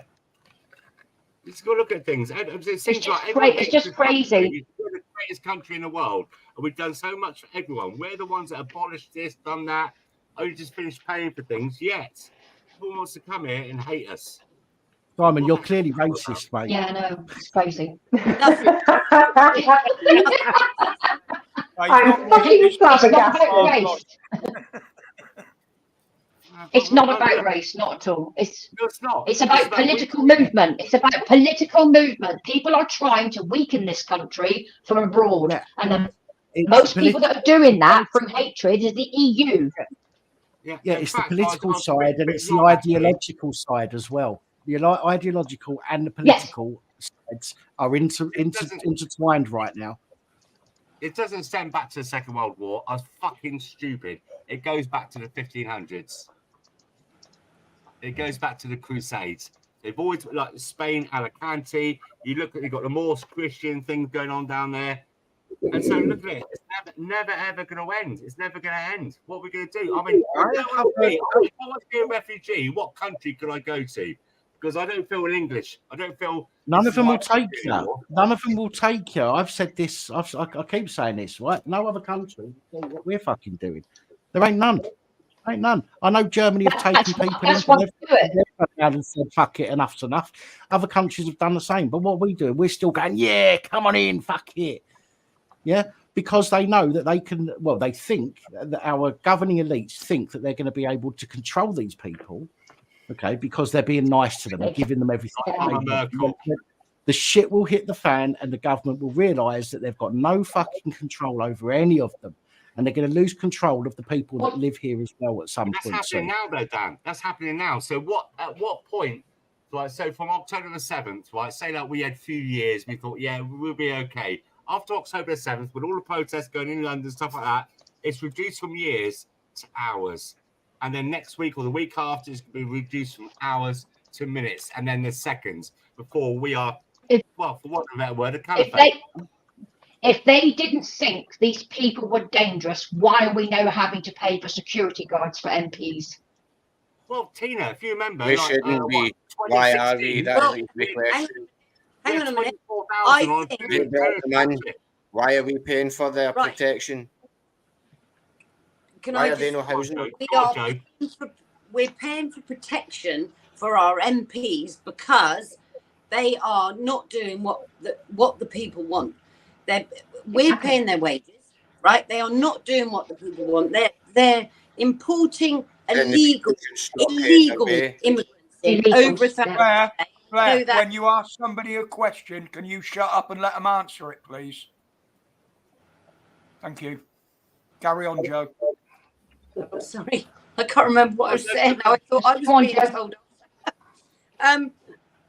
So, yes, the politicians do need security because us people are angry, and they're running scared now. They're running scared because they all live in houses, if you know what I mean. They've all got their addresses. We know where they live, right? And the problem is they need their security because they're doing wrong to the people. We are taxpayers. We're paying their wages. They are not doing what the people want. Right? And another thing I wanted to touch on, which we were talking about dogs earlier on. Well, I breed Caucasian Shepherd dogs, okay? And they are big dogs. Oh, they're Russian. beautiful. Beautiful. But if you don't humanize the dog is nasty. We've got a bitch here, and she's probably 5 years old. And actually, when the police raided us, they were watching us because they knew she wasn't out. She'd gone into the kennel and she'd had 12 puppies. Well, 9 of those puppies died because we weren't here. The police had carted us off. Nobody was coming down to feed her or give her water. Now, these dogs need calcium. They need like cottage cheese. They need a different diet to a normal dog. They were just giving her dog biscuits. She was scared because they had blue lights up and drones up and all that sort of thing. And now, even to this day, if she sees a blue light in the distance, she bolts. And we call her back, she bolts. But anyway, what I was trying to touch on was, so I've got a friend whose daughter trains the Met Police to train dogs. So the Met Police go to her every Sunday morning at 11 o'clock and they take their dogs along and she trains them to train their dogs. But they are removing the teeth. They're removing the teeth of the dogs and replacing them with titanium teeth. No. Why? No. Yes, they are. Surely that's illegal. That's sick. It's got to be illegal. That's against the. That's what they're doing. That's what I'm telling you. What they're doing. So when these immigrants come in and the police are working alongside the immigrants, which they might do for a little while, and then all of a sudden the police will run because these immigrants will do what they fucking want. But we've got dogs with titanium teeth. That's absolutely sick. Did the RSPCA know about these things, Joe? Surely that can't be right. Say that again? Did the RSPCA know about these kind of things taking place? Right, okay. So when we were raided, we were removed. We were kidnapped. We were held hostage in the police station. I was there on the live. I was there with Nobby with the live and everything when it happened. Yeah. Okay, yeah. But so Cher, that looks after the geese and the ducks and the chickens down here, she had to call the RSPCA because she was not allowed onto the land. So she called the RSPCA and said, I've got ducks, chickens and geese down there that need food and water. They need to be let out because she obviously shut them up at night and they raided us at whatever time in the morning. But so she had to call the police. She had to call the RSPCA to be allowed back onto the land. And then she was surrounded by 3 police officers. She could come down, but she wasn't allowed her phone, so they couldn't film. Yeah, so and then she was told, right, you can come onto the land, you can feed the geese, the ducks and the chickens, but you can't give them water, and you can't collect the eggs. So a lot of the chickens and geese died because they didn't have water. No. 5 days. No, when I got I know Joe, she would not lie. This person does a really good thing for our people in this country. And it might sound unbelievable, she would not lie. I'll tell you this now. This is how they treat our people. Sorry. Shut up. When I got arrested for growing weed, and again, it's not something that I've hidden. I've always been honest about this. When I got arrested for growing weed, it was a Friday night, and I was in the cells over the weekend. I had the 2 dogs at the time, Daisy and Alice, and I told the police. I said, "Listen, like when you finish searching, can you please? Because the police put the dogs out in the backyard. So when you finish searching, can you let them back in the house?" I said, "Because I'm going to be here all weekend. You're going to take me to court, on Monday morning. But can you let them back in the house?" When I went back to the house, I got arrested about 6 or 7 o'clock Friday evening. When I went back to the house on Monday after lunchtime, the dogs were still in the garden. Okay, and what the police had done is they had. Thank you, Mickey. What the police had done is they had gone through everything, right? They'd literally thrown all my pots and pans, all my plates, bowls, cups, mugs, and everything else out into the backyard. They'd smashed, they'd ripped open all of the bin bags. So there was open tins and stuff like that, all strewn across the backyard. And they'd left the dogs out there with that. So one of the dogs could have put their nose in a tin can and slit their face open or trodden on a broken plate. But when I got home, I also had an RSPCA card through my door. So when I phoned them, they said, "Oh, we've had a call saying that you've left your dogs out all weekend." No. So I said to them, "Hang on a minute." I said, "You know what happened?" I said, "I got nicked on Friday night." I asked the police, and they even told me at the cell door that they would send somebody back to the house to let the dogs in and feed them and water them. And they didn't. They left them out with all of this, and I showed them a photo of it and that. And she goes, "Do you know what? We have this so often where the police go to a house, they'll arrest somebody from the house. The dogs have got nobody there to feed them or anything, and they'll leave the dogs on their own for days with nothing." Disgusting. They don't care. Absolutely. When they raided us, they knocked on the door. Me and Dion were asleep, obviously, and Dion then woke me up and he said, "I've got a green dot. I've got a green dot on my forehead, or a red dot, or whatever it was." He said, "The police are outside, and it's the armed police." I said, "Well, okay." So I went to the door. They're banging on the door. I went to the door, and they said, "Right, come out with your arms up. Put your arms up," and blah, blah, blah. Walk down the steps backwards. I said, "No, I'm putting my puppy in the cage." I had a puppy here. I said, "I'm putting my puppy in the cage. You come out now, or we're going to shoot you this." And I said, "No, I'm putting my puppy in the cage." And I walked, and Dion was going, "Fucking hell, they're going to shoot you, Joe." And I was like, "No, I'm putting my puppy in the cage." So I put him in the cage. And then we walked out. But if I'd walked out with that puppy and Corky, who's our guard dog, was out, Corky could have gone for the puppy and they'd have fucking shot the dogs. They would have shot the dogs. That's what they wanted to do. They wanted to come down and shoot the dogs. I'm telling you now. Well, the raid was that bad, they even dug up the neighbouring farmers' fields, didn't they, Joe? Yeah. All the in and all sorts. Didn't it? It was straw. It's bad. I remember that. Right, okay, so Cher that lives down the bottom, she'd buried her cat, and one morning she was allowed after she'd phoned the RSPCA and was allowed back onto the land, she was escorted down by 3 coppers. No, she wasn't allowed a phone or anything like that. So she's escorted down the drive by 3 coppers, and she sees her dead cat being dug up. They dug up the grave of the dead cat with the digger, and she saw that, and there was nothing she could do. And they also dug up all the dead graves of all our dogs that have died since we've been here. We've been here 15 years, and we've had dogs that have died, and we've always buried them, and they dug up all the dogs' graves. Yeah. It was also well lodged, right? You know, the shower blocks and everything, right? For the arm. Right? I think the keys were in the door, weren't they? Or they were locked, weren't they? And they still smashed the fuck up. They smashed the fuck up. Instead of turning the handle, they did. Everything. No, they didn't. Why? They blew the doors off with explosives. Yeah. Oh, what? Really? Oh, fucking hell. Mental. But just because. The door, but listen, hang on a minute. We're talking RAF and we're talking police here. So they wouldn't have worked out if the keys are in the door could be open.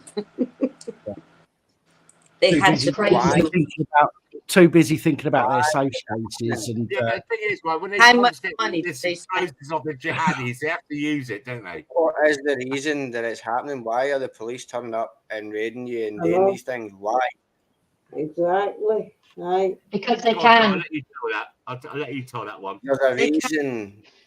For what reason? They must have a reason that they're given. What is that reason? Right, okay. So what we're doing at the moment, we're doing freedom of information requests, we're doing subject of access requests, we're trying to find out where the information came from, so that the Home Office, it was Priti Patel that told them to raid us, because we were a danger to the British public, because we have an armory here, but they didn't find the armory. Anyway, Yeah, that's good they didn't find the armory, eh? Yeah, so we had all the police units here. So what they did, they gave us an NFA, but I then did. I wrote to them and asked them to give. I wanted every police unit that was here to give us an NFA, but we've never had that. So we've only had an NFA from Avon and Somerset. No but it further action, by the way, guys. Email. So I'm going after them at the moment to get an NFA for every police unit that was here, which was Thames Valley, SAS. Oh my God, the list is endless. I'm also working with somebody else, and yeah, we're going to sue them for what they did. We need to sue them for damages. We need to sue them for the dogs that died, although that is priceless anyway. You can't price on your dog that died, or any of the geese that died, and it might just be a goose, but they were our pets. Didn't some of the Home Office turn up as well? Why were they there raiding you in the first place? Why did they turn up to raid you? This is what we need to find out. They thought we were a militia. That's right. They thought all the soldiers were building up. A militia. Build a militia up. Isn't it funny? Isn't it funny how they come to that conclusion over the PTSD camp, but every mosque in the country gets fucking ignored. Exactly. I just said that out loud. Yeah, and they get funded under Prevent. They got given millions. And the thing is, what they don't realise is, in the Quran, it says that you must another Muslim must never ever tell on another Muslim, or you go to the hellfire. Right, guys, I need to wrap this up in a few minutes, but I just want to clarify. I just want to address something in the chat. Gary, it's not that you're being railed, mate. Right? I asked you to not do it. Holly saw that comment. You said something else. Holly dealt with that. Okay, and she timed you out for it. You've been asked. I'm not saying that what you're doing is being done purposely, but carrying it on is on purpose. All we need to do is just forget it and move on. Okay, that's it, mate. I don't want to fall out with anybody. Most people that watch this channel and get involved in the comments are great people, and I appreciate you joining in. But if somebody, if I or somebody else says, look, can we not do that? Okay, you're not entitled to, or you don't have to do what you've been asked to do, but let's just move on. Let's just go, okay, fuck it. All right, somebody. Right, and the rest of you guys in the chat, stop fucking winding him up, or I'll have you off the fucking street as well. It's like, sorry, I've said something that somebody might have taken the wrong way. Okay, let's move on. Let's just forget it and move on. Do you know what I mean? Yeah. That's all I'm saying. We don't need to keep going over it, because then people will start getting pissed off, and there's this to and fro, and I don't want that shit going on, man. I want everyone to feel comfortable here and feel welcome. Do you know what I mean? So let's just move on from that, please. Just behave yourselves. Right, I'm going to say good night, everybody. Take care, everyone, and I'll catch up with you all soon. All right. Night. Take care. Take care. See you later. Okay, that's a bit abrupt. I'll see you tomorrow, Tina. Yeah. Yeah. few more minutes, and I'm gonna have to disappear. But you guys on the panel, if you want to talk afterwards, you can do privately when the stream ends. So. Can I just say to people in the channel and in the chat, right? We come on here. We're very open, and we got a lot of free speech, and this is what we're about. We might have differences and arguments against each other, but we still come out cuddling, kind of thing. At the end of it, this is what we do. We look. You and Dan might cuddle, but you know the rest of us don't. No. We spoon. That's different. Speak for yourself, mate. Is that our bedroom window? Who's big spoon? Who's big spoon and who's little spoon? Well, what do you mean by big spoon? He's a big spoon. Also, which one of you drinks pineapple? I thought you was going to say which one of you's mummy. I drink pints. He drinks pineapple. God bless you. No, he drinks it all the time. Wait, so you what was that? You do pints of pineapple. Did you just say pints of pineapple? How much fucking pineapple do you need to fucking eat? Right, are you on about the pineapple thing? Because it makes that that thing taste better. Yeah, I'm on about the pineapple thing. Yeah. So when you're saying to me that you're drinking pints of pineapple, how bad do you fucking taste having to drink that much pineapple? How does Simon know it makes it taste better? That's what I want to know. Because I've got a missus and she loves it. What have you got, Dan? Maybe he really likes pineapple. Do you like pineapple? Simon, are you sat in an arcade? Pardon, Jen? Are you sat in an arcade? Yeah. Paul, just do us a favour. Touch your chin with your left hand. Actually, yeah, right? Good man. Actually, we're on air and I'm a bit drunk. I've got to stick to it. I might bring a pinball machine or something down to your place and do rotation so your guys can play them. Good therapy. Or an arcade machine. Yeah. We love that. Just make sure it'll be good for you guys. Make sure he takes the pace off. This weekend coming. I'll speak to you tomorrow. I've got so much I want to do with you guys.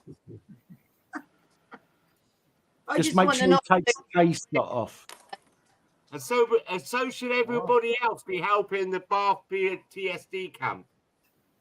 Time, Daniel. Good evening, yes, Nathan. I know. Where have you just popped up from? No, that's Paul. That's Paul with Nathan. Guys, I've got. I know many of you aren't interested. Just shut up a minute, will you? I've got a Samsung smartwatch, right? I've got a brand new one in the other room, which is the latest one. I got it for free with my new phone, my Samsung S24 Ultra. Once I hit 50,000, I was going to sell it, but once I hit 50,000, I'm just going to do a competition and give it away. It's about 300 quid's worth of smart watch.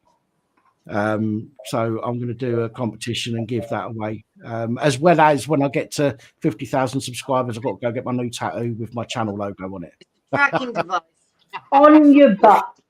Time never was and time never will be. How do everybody? I hope you're all keeping well. How you doing, Paul? Welcome from Northern Ireland. Thank you very, very much. As you see there, we're all about paranoid police services, Northern Ireland. You got the Irish, and Derek Blythe and the other guys. Guys, I'm going to, because Paul's just popped in here. I'm going to give it another five minutes or so, okay? Because I don't want to be rude. Because we haven't seen Paul for a while, so sorry, I was going to. I was going to wrap up at midnight, but I haven't seen you or spoke to you for a long time, so I don't want to be too rude and fuck off as soon as you come on. So it's Christmas. Just a wee quick update with what's happening here the past all weeks, where it come down to Korean, the one we backed up CJ audits there on, watched his back.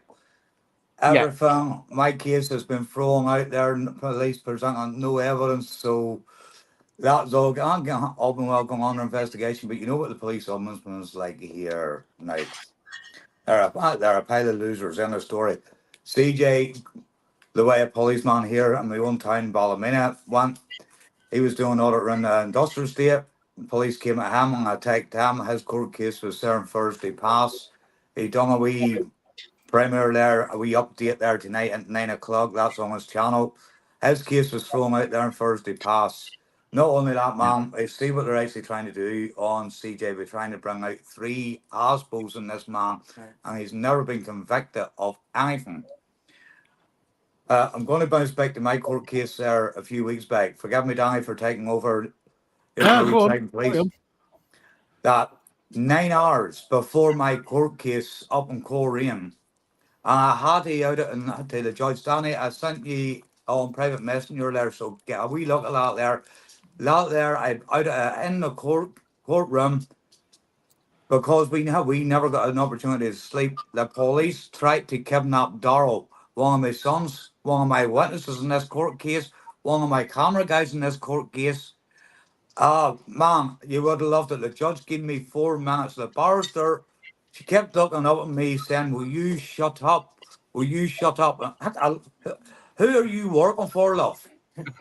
That was my attitude. Now, the judge was speaking to me. I was speaking back to him. He revoked all my bail conditions. Everything was set. Freedom put back to give PPS another opportunity to present paperwork. Yet again, there was nothing thrown out. But throughout this here, I stated from day one, it's an attempted malicious prosecution where police kidnapped me from being a citizen journalist. Not only that, there was a burst open in that court there about Darrell, them trying to kidnap him 9 hours before the court case. And then I bounced it back to January 3rd, where the potential bomb alert across the road from where I live at.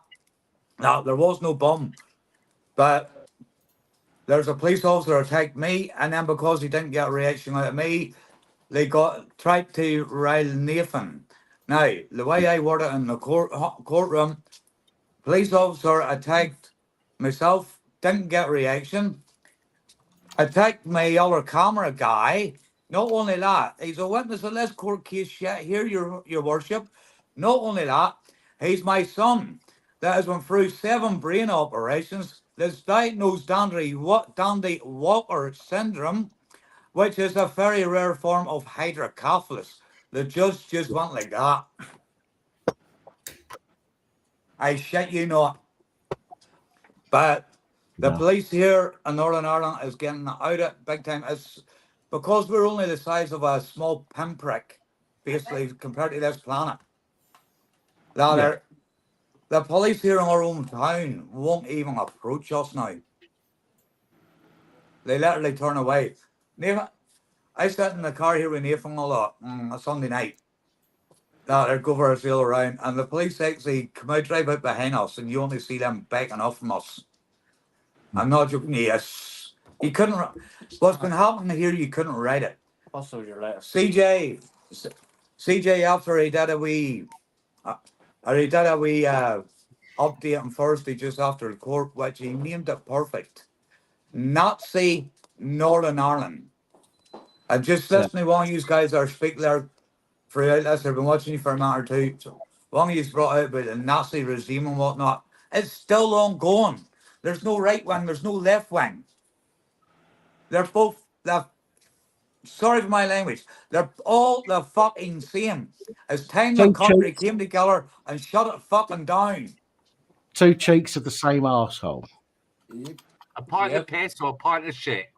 This is a nice quote for you to cogitate over.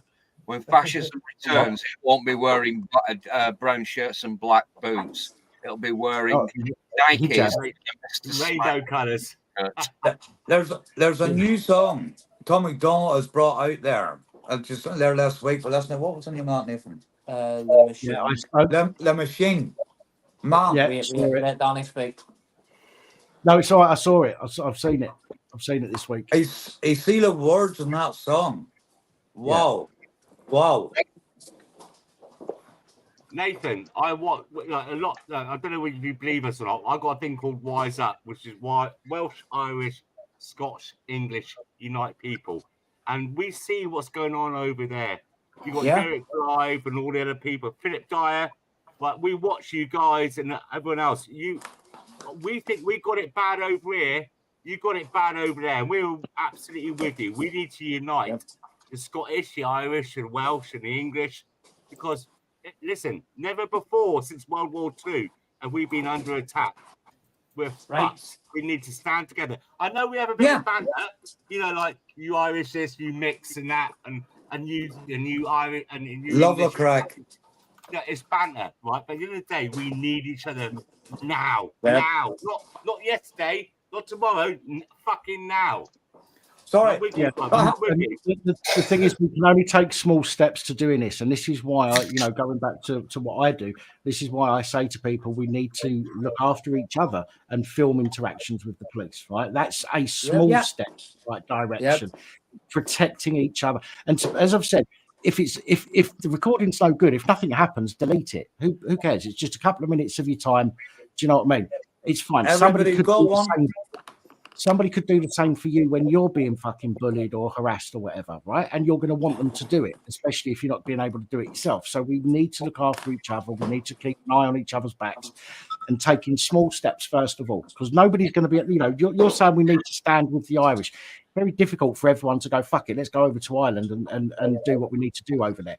So we need to take small steps individually, right? Yeah. And then as each person does something individually, okay, larger and larger amounts of people will be doing something to try and make things better, and eventually that will spread, across the country, Ireland, Wales, and Scotland.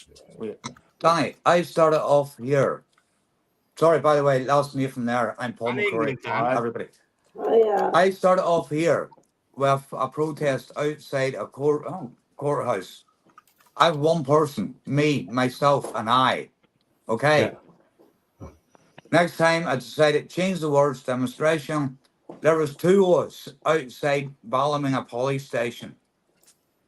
Now, I'm on to know how the hell are we back at demonstration outside Ballymena after the no protest there up in Belfast. Now, Belfast went, Brian. Only wish to God I could get that type of people to come out to do the police ombudsman, to do police headquarters here in Belfast, to do Belfast courts and every court. But see the way I look at it. But see, because of Northern Ireland, and still there's a small bit of sectarian divide here, unfortunately. And the people, I'll always say it, the people here are unique. They're hard-working people. But you see what everybody needs in their own local areas is everybody to go out on the whole demonstrations outside every police station, every government body, building, every court, the whole lot. You see what the French is doing, the farmers. Hotels as well. Yeah. Everything. The old people's hotels. Yeah. Everything. I see it. Michael O'Keefe, he's a good one as well. You know Michael O'Keefe? Sorry? Got Michael O'Keefe. He's on Twitter. Have you got a Twitter account? No. Get yourself a Twitter account. Jesus. Remember, right? Remember, look, we all say to ourselves, but what can I do? It's just me. What can I do? If 8 billion people turn around and say, what can I do? I'm just one person.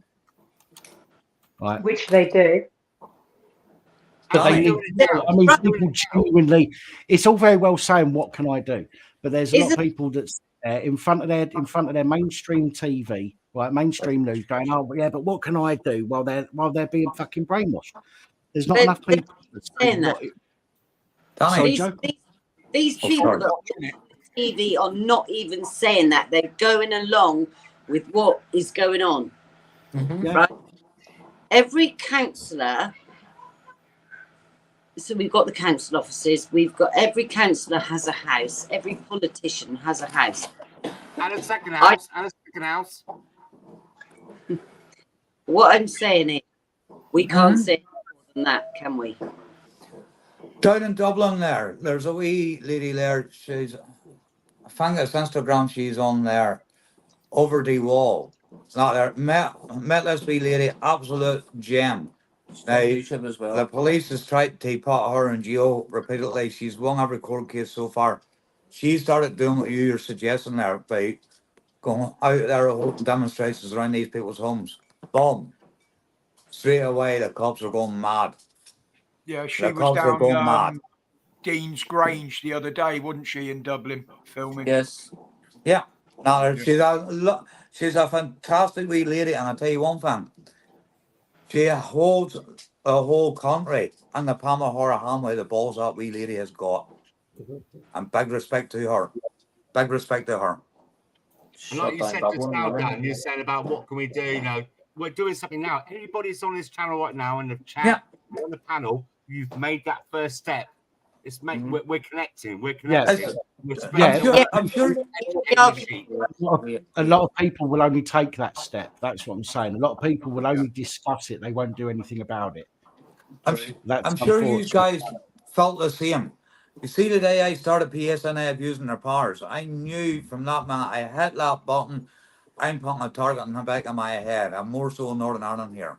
And they have done their best to get at me. Now, they've done their best. They set me up last year. Oh, yeah, you're back. You're back. Oh, it's right, you're back. You're back. Oh, no, you're not. Oh, no, it's done. Sorry. About a year and a half ago, they actually did try to set me up across the border, try to meet up with somebody that needed help. Now, I got whiff of this here. I was for disappearing. I got somebody else to check up. Was there an inspector, blah, blah, blah, working CAD up on Strand Road in Stroke City? They said they came back. No. I went, right, warning. I was for disappearing that day. There's the best of luck to them, because you see what they've done.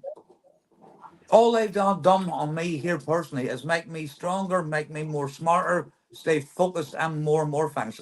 As for lorries, I've completely retired from lorries. I'm going at this full hog, and I am not holding back. Now, I see for us in such a small country here, I'm up and running here 3.5 years, and I said it 2 years ago, I am going to make sure I make as much noise as I can. They're going to hear me. And I tell you what, it's working. It's working. Wait, you see by the time this year ends, how far I progress this year. Now, I've got good people around me. All you guys as well. From Danny, Roger, I'm sorry, I'm not going to name everybody there. I can't see the names. But big respect to everybody, all the auditors, even right down to the police themselves. Big time. You have helped educate me. Oh, Nathan, Paul, I think you didn't see our phone call earlier, Paul. Sorry, Danny. I take it you didn't see the phone call I had earlier. No, man, I was busy. I apologize. Go back and watch. I haven't got on for a while, Danny. My apologies to you. No, it's fine. Listen, from about 9:30, watch it from around 9:30, give or take 5 or 10 minutes. I had a phone call from somebody who said he was a retired police constable. Go back and listen to that. He's about 22 years of age. Brian, I'll go back. Phone calls, Danny. You want to see the work we've done here? I have over 100 phone recordings from the police ombudsman, GDPR breaches, a manager that doesn't do an investigation work properly and thoroughly. The police come out and aggravated assault me, which that came from a sergeant, and the ombudsman dropping it. I can go on and on and on. I had corporate information now trying to cover up. We could cover up that goes on up the ranks in police. Duty solicitors committing GDPR breaches. Barristers not doing the work. Right down to third-party interest and along with a judge. But anyway, and not only that, what they'll do for a special branch informer. Unreal, man. Right, I am listening. I'm just... No, I know you are, man. I'm going to piss off because you know what I'm like anyway for taking up your channel. No, it's fine. Listen, it's good to hear. It's good to hear what's happening, man, and that you've had your cases thrown out, which is fucking awesome. But again, this is the thing. We've got to stand our ground. And I just want to respond to somebody who said something in the comments saying that we've got nothing to back up. We've got nothing to back ourselves up with. We've got information. Yeah. Okay. We've got information and belief. belief in what we want to achieve, right? And if you and ourselves, shush, right, you pisshead. When you want to sell something, okay, and we are selling things all the time. Okay, when we meet somebody for the first time, we're trying to sell ourselves. We're having a conversation, we're trying to sell ourselves as being interested. We are all the time. We're trying to sell ourselves, right? Now, fuck me, where was I going with that?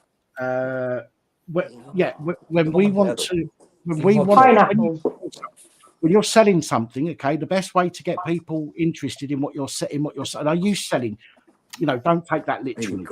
But when you are trying to sell something to somebody, you have to get them emotionally. You've got to get them emotional, because emotions are what grips people. Okay, so if you're passionate about what you're trying to tell people, and you understand what you're trying to tell them, people will come on board with that. Okay, and that's when information and power comes from, right? And it is.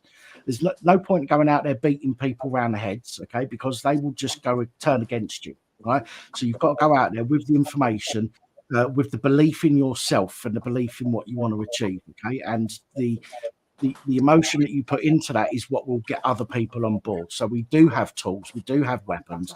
It might not be the same weapons that they're using against us, but I think they're far better. I think they're far more effective weapons than what they use against us. That's because it's the truth. That's because it's the truth, Dan. What we're doing is real and it's the truth, not fake. Well, I've actually been blocked from sending emails to the Home Office and our local MP. So Nathan Linus, Linus, do you have a YouTube channel? Linus, you can subscribe to. They do. Yes, it's been posted in the chat. You fucking idiot. Did you fucking read the chat? Look in the fucking chat. Your eyes. Graham, please put it back again. I'll subscribe and I'll. Well, if you actually read the chat, you'd realise that I did that 15 fucking seconds ago. Jesus Christ, man. I'm flabbergasted at how fucking slow you are. It's all that pineapple juice you're drinking. It's that hat on his head is a bit too tight, I think. Oh, he's changed his hat now, hasn't he? Have you changed your hat? It's there. I can still fucking see it. I'm going to go and get a hat now. Yeah. First of all, you've changed your hat. And secondly, was that Claire coming in telling you, hurry the fuck up because your dinner's ready? Yeah, no, I've eaten the dinner. I ate the dinner. It's a school night. Nightbot, thank you. Hi, Claire. How ignorant. How ignorant. When we talk on the phone, you're a bit more chatty, Claire. Right. So put the link in the chat again, please. No. Nice hat. Oh my god. Oh. I like Joe's hat. Your one, Dan. That's a good hat. Right. So this hat. Oh. And of course, it wasn't me. This hat was pulled off one of the police officers on a demonstration when we were in London. There you go. It's still got the label inside of who it belongs to. I was going to say, but then I refrained from saying it. I was going to ask you, Joe, if you'd seen my helmet, but I didn't mean it. I didn't mean it in that way. I meant this one. I'm not even looking. I meant that one. This I've seen that one. I've seen it. I've touched it. Officer is probably still looking for his hat. That needs polished.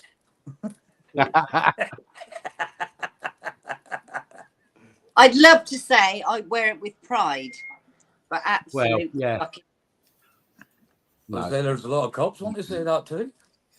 Yeah, but bear in mind, Joe, the police monitor this channel, so they might be coming round to ask for the bastard. I know. So listen to this. Last week, I was in the nail shop and I was getting my nails done and I was sat there very quietly and the nail shop is very quiet and I get this phone call and it's withheld telephone number and I think, oh, that's Tia, because Tia, our daughter, always rings me withheld number. So I answer it and then I get this person saying, "Oh, is that Mrs. Drayson?" And I said, "Well, I don't know. Who are you?" And he said, "It's from the Avon and Somerset Police." I said, "Okay, can you tell me your name?" So he told me his name. I didn't have a piece of paper in front of me, so I couldn't write down his name. I said, "Can you please tell me your collar number?"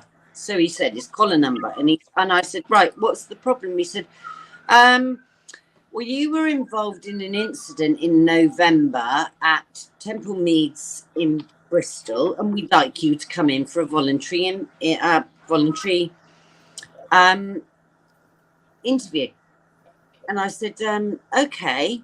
I said, "So was there a victim?" And he said, "Well, I need to talk to you about that when you come in." I said, "So if there was no victim, there was no crime?" He said, "Well, I need to talk to you about that when you come in." I said, "Okay. So if there's no victim, there's no fine, obviously." And he said, "Well, I need to talk to you about that when you come in." And I said, "Well, do you know what? I decline your voluntary interview, but thank you so much for ringing me." And I put the phone down. And I'm sat in the nail shop, and all these people are looking at me like, "What the fuck?" And I thought, "What the fuck?" And then this one woman said to me, "Do you know what? You dealt with that really well." And I said, "Did I?" She said, "Yeah, because if a police officer had rung me, I'd have said, 'Yes, where do I need to go for the interview?' And do you know what I mean? No, fucking voluntary interview. You can fuck off." Now, I know they're trying to get me on Section 5 of the Public Order Act, which they've done before, and they've done before, and they've done before, and this is what they do. They've got their teeth into me, and now they keep trying to fucking do it. And there's just no fucking let up. And this was an incident where we were in a pub, and they arrested two of our friends. There was 4 of us. We had 9 police cars, blues and twos, right?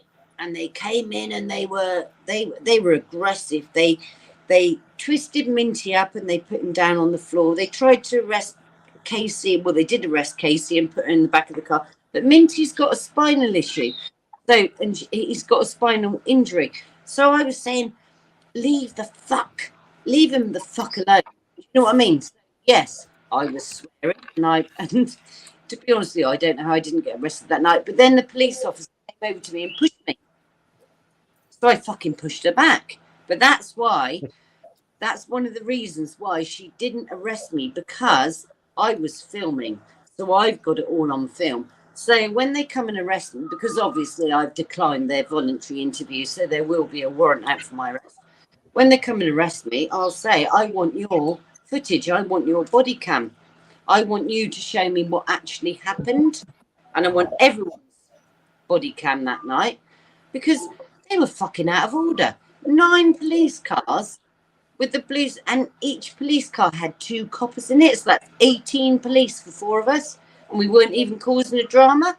No loss, no harm, no injury. They will only come and arrest you if you decline a voluntary interview, if they've got what would be classed as enough evidence to be able to warrant a warrant for your arrest. Most voluntary interviews are fishing exercises. They want you to stitch yourself up. That's why they do it. Yeah, otherwise they'd come and arrest you, especially when they come knocking on your door. If they're knocking on your door to ask you for a voluntary interview, why aren't they knocking on your door to arrest you? Because they don't have enough evidence. They don't have enough evidence. If they phone you or whatever and say, "Can you come?" That's different. If they phone you, they haven't got people to come round. You know, it's slightly different. I can understand why they're saying, "Can you come in for a voluntary interview?" Because they want to get you there under false pretenses. But if they're at the door, they might as well just fucking arrest you if they've got the evidence, and they don't, which is why they say, "Can you come in for a voluntary interview?" Hope that you'll spill the beans, hope that you'll try and do the right thing and explain everything that they can then twist and use against you. And the first thing they say is, "Can you come outside so we can talk to you?" Never do it, because once you step out, they've got you. I can't. Sorry. You have more rights when you're arrested than you do in a voluntary interview, don't you? Pretty much, yeah. Although in a voluntary interview, a no comment in a voluntary interview, they can take inference from, which is why if you go to a voluntary interview, you should always go with a brief. But if you know you've done nothing wrong, then fine, go no comment.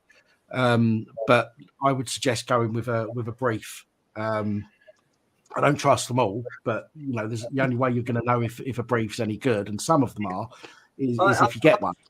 I wouldn't use the ones that they supply. If they come and arrest me, I'll speak for myself, or not speak for myself. I won't go. Yeah. Won't go no comment, because no comment is obviously it intimidates you, doesn't it? You no comment, blah blah blah.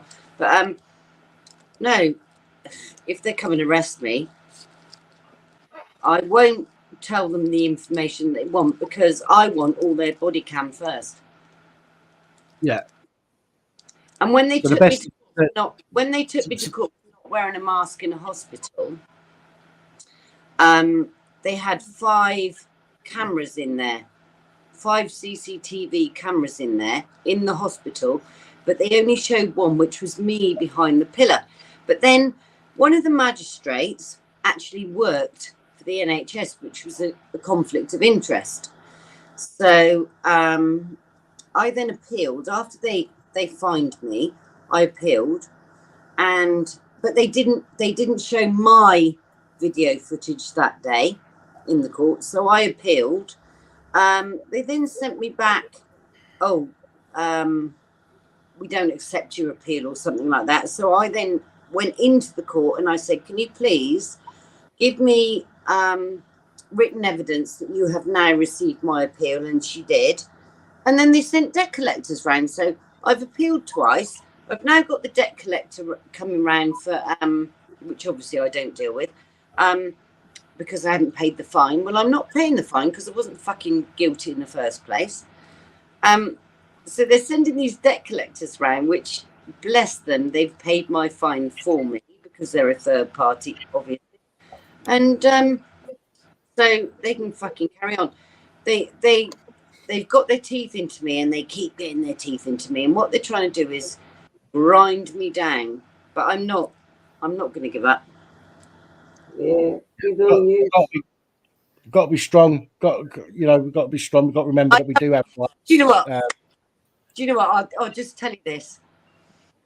So I pulled into my drive one day, and there's this little silver car in there, and we got this little coloured man in there, which is not a problem to me. But I said, what are you doing here? And he said, I've got I can't remember what it was. So anyway, he had all this paperwork in front of him, and he'd come down to collect a debt off one of our tenants down the bottom. And I said, so what's her name? And he said, oh, it's Cheryl Kane. I said, well, I don't know her, Cheryl Kane, because I don't know her as Cheryl. I know her as Cher. So anyway, I had this big argument with him, and I said, so who do you work for? And he said, I'm not telling you. I said, you have to tell me who you work for. So I put my head through his window, and I tried to take a photo of his badge that he had on, and he stabbed me with his pen. He stabbed me with his pen. I said, you just stabbed me with your pen. I said, right, that's it. I said, you're on private land. I said, and you're not welcome on private land, so just fuck off. He said, no, I'm not going anywhere. I said, right, okay, now you're not going anywhere. So I got his key, and I snapped it off in the ignition. Of course, then he couldn't go anywhere, could he? And with that, I drove through my gate, shut the gate behind me, and drove on down and got into my house, and I never heard anything from him. Guys, sorry, I've just got I've just looked at my phone, and I've got a notification here that a man in Washington, I know that's the US and not the UK, but a man in Washington has set himself on fire in front of the Israeli embassy. There was a big spate of that a few years ago, self-immolation. This is dangerous. This is how dangerous these people are getting. Let's hope they've been doing it in Turkey and places like that for years, mate. No, I'm not so sure about that. You get religiously devout Buddhist priests setting themselves on fire, self-immolating. Yeah, it's not the Buddhists. They ain't done it for years. It's other things. What I'm saying is this is how dangerous fucking religion can be and indoctrination can be. Okay, I don't know. You know, obviously, when it comes to the Israeli, the first thing you're going to think of is Palestinian, Muslim, etc. I don't know if it was. I've only seen one report that's on my phone at the moment. It doesn't mention anything about where the person's from or anything like that. But this is why I don't believe in religion. I don't believe that my life, I can make my decisions myself, and I try and make the right decisions. I don't need, I try and follow. Be good to me, I'll be good to you. Sort of thing. I don't need somebody telling me or indoctrinating me into believing that I'm going to get 72 virgins if I fucking myself up. Wrong. Or if I'm going to go to heaven. I mean, who gives a fuck where you go after this? Do you know what I mean? I don't. I know some people do. I understand you've got a belief. That's fine. Me personally, I don't. I'm going to go in the ground, and that's the fucking end of it. Do you know what I mean? A couple of years later, people will stop talking about me, and I'll be forgotten. And what? I'm not scared of that. It doesn't bother me at all. But I do. Coming back to haunt a few people. Believe me. I want to know how he afforded to fucking douse himself in petrol. Fuck me up. It might not have been petrol. Diesel then. Might have been alcohol. It might be baby oil. You wish. Could have been. Well, you'd know whether that's flammable or not, wouldn't you? That friction. I've got to go. Send the time, Dan. Yeah. I'd probably be here by 12 o'clock. Right. You go get told off. Go drink your pineapple. Go on. No. Go take your daily pineapple. She'll tell me all about. I'm gonna have a munch out. I'm gonna have a lemon puff. Well, that's all right because Claire will tell me all about it when you're asleep and she phones me later. Right, Dion, Joe, say hello to Dion for me. I saw him walking past a little while ago. Good to see you. Yeah. I'm going to see you very, very, very soon. I promise you. I've been good things down there. Gabby, nice to see you. Graham, aka Lost Pineapple, part of normal, and everyone else in here. Oh yeah, Dan as well. Roger, good night, sir. Right, guys. Take care, buddy. Take care, guys. It's been a lot. It's been hard work for me to stay up to do this. All right, go on, fuck off. Just fuck off. Okay. Jesus Christ. No, I kicked him off. I'm fucking. Good night. Bye. I am flabbergasted that you two haven't come out yet. Dan, do you want to hear Lopa's most recent conspiracy theory? It's going to have to be quick because I've got to end this, but go on. We'll make it a quickie. That's what I said to my wife. Right. I think that a lot of people have been demonetized or memory old on the platform that we're currently on. And the thing that has recently raised their might possibly raise their reach, I would say, has been because of the new current thing. Do you remember that thing you put on Twitter? The new current thing? Which one? Meme. You put a meme on Twitter, and I said, "I'll see your 4 and I'll raise you 2." Oh, I can't remember. But go on. No, you can't remember. Okay, the new current thing. I think because basically that we've had this problem. We've had this real big problem.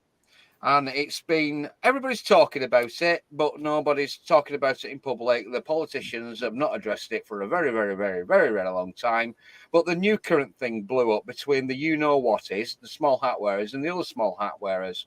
And everybody has been suddenly demonetized because everybody's, remonetized, or their reach has been improved. Your comments are not getting deleted as often as they used to do, because it might be that it's another diversion.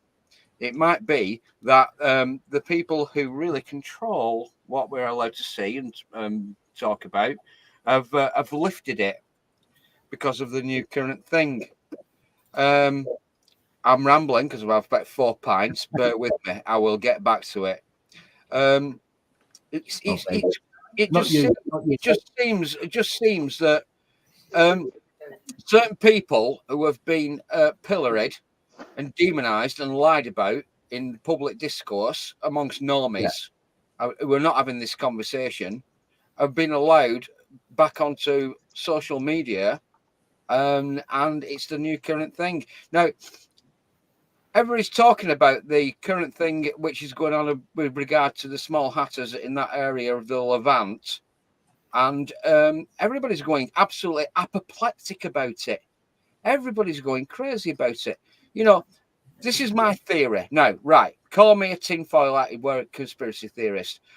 The certain thing that certain people have been up to for a certain amount of time have been affecting working class communities throughout the country, up and down the country, but nobody wants to talk about it. But when the shit hits the fan and another fucking community in the Levant and the Middle East are personally affected by it, everybody's talking about it. Are you joining the dots yet? I think the blank expressions give you your answer. Right, okay, yeah. I don't know. I've had beer. You'll have to forgive me. I might elaborate at an earlier opportunity when I'm not as much ale. But it seems that what's going on between the Palestinians and the Jewish people has taken a precedent, and it's been pushed on mainstream media, and everybody's talking about it, whereas nobody was talking about it before. Now, I was thinking about this when I was a little lad, and something popped up on TV news, and it said that this bloke had written a book which was not particularly nice about a certain group of people, was pilloried, and had to go into hiding because he wrote a book. And that was in 1983, 1984. And it's been allowed to get even worse and worse and worse and worse and worse until another particular community were directly affected with regard to it. Now, what this other particular small hat wearing community are getting up to in the Levant is not particularly nice, because I've seen some pretty nasty stuff. And it just seems that the small hat wearers really hate each other. So why the fuck are we getting dragged into it? What you don't realise, Loafer, is when you read that book, all you're doing is reading one person's opinion, and you're letting that person follow your thoughts. You're following that person's thoughts. It doesn't come from a whole group or a whole community. A book is written by one person, and it is that one person's opinion. The only book that has got multiple ones in is the Bible. I'm going to write a book. Go. I'm going to write a book, honest to God. Anyway. I need to learn to write. Never mind, write a book. So do you want to shut that stream down then, Dan? Because you're way over time here, mate, if you're going to be up all night on that other bloody site. Of a site? What, Grinder? Thought you were going to the housing site. Oh, no, I've logged in. I just need to go back and have a look. Oh, see what's sorry. on there. I won't be on there all night. It's not like that. I just need to go on and see what's available. That's all. Grinder. Then have a cup of tea and go to bed. But yeah, thank you to everybody who's joined us and stuck around. We've done really well today. We had like 250 viewers at one point, so not like Simon's live stream, but it's getting there. It's getting there. So thank you to everybody that's watched. Thank you to the panel who's joined us this evening. And the people that were on earlier. Thank you to the people that have called in. Especially thank you to PC Penis who called in and nice one. Don't forget, I will make that into a short. I'll be doing that tomorrow, just in case anybody wants to watch that again. But if you want to watch it again tonight, go back to about an hour and a half after I started. About 9:30-ish. And you should find the phone call from I'm a retired police officer, and I think you're disgusting. Well, fuck you then. Retired. No, he wasn't retired. He was disgraced. He was retarded. Is what he Retired copper, but still an active dick. I wonder if he's paid his student debt off yet. Yeah, but there we go. The fact he didn't. the fact he didn't phone back after I cut him off, I thought he'd either be sitting there hitting a bottle or hitting his wife. Or his boyfriend. No copper likes to be cut off like that, but no, I weren't having that. Fuck you. See you later. Hang up. But anyway, thank you everybody again for joining us. I will see you in the comments of some videos throughout the week. Thank you all for making the channel what it is. I just give you somewhere to come and bitch and moan. It's you lot that make the channel what it is. So with that said, I'll see you all next Sunday, hopefully. If there's an issue, I'll put out on Saturday on the community page, on the channel and on social media. But as it stands, it should be fine for next Sunday. We've got a couple of vets, I think, that want to come on next Sunday. By all means, absolutely, by all means. Thank you. Yeah, no problem there at all. Sorry, Mickey, I do have to go, mate. I do have to go. Another 5 minutes. Yeah. Just 10 more minutes. I remember that. I'm off. All Love right, you Joe. all. Thanks for joining us, Joe. Nice to see you. Bye, Joe. No, night. Bye-bye. Lovely to see you all. And you. Take Take care. So with that said, everybody that's watching in the chat, good night, and I'll see you in the next one. Good night, pineapples.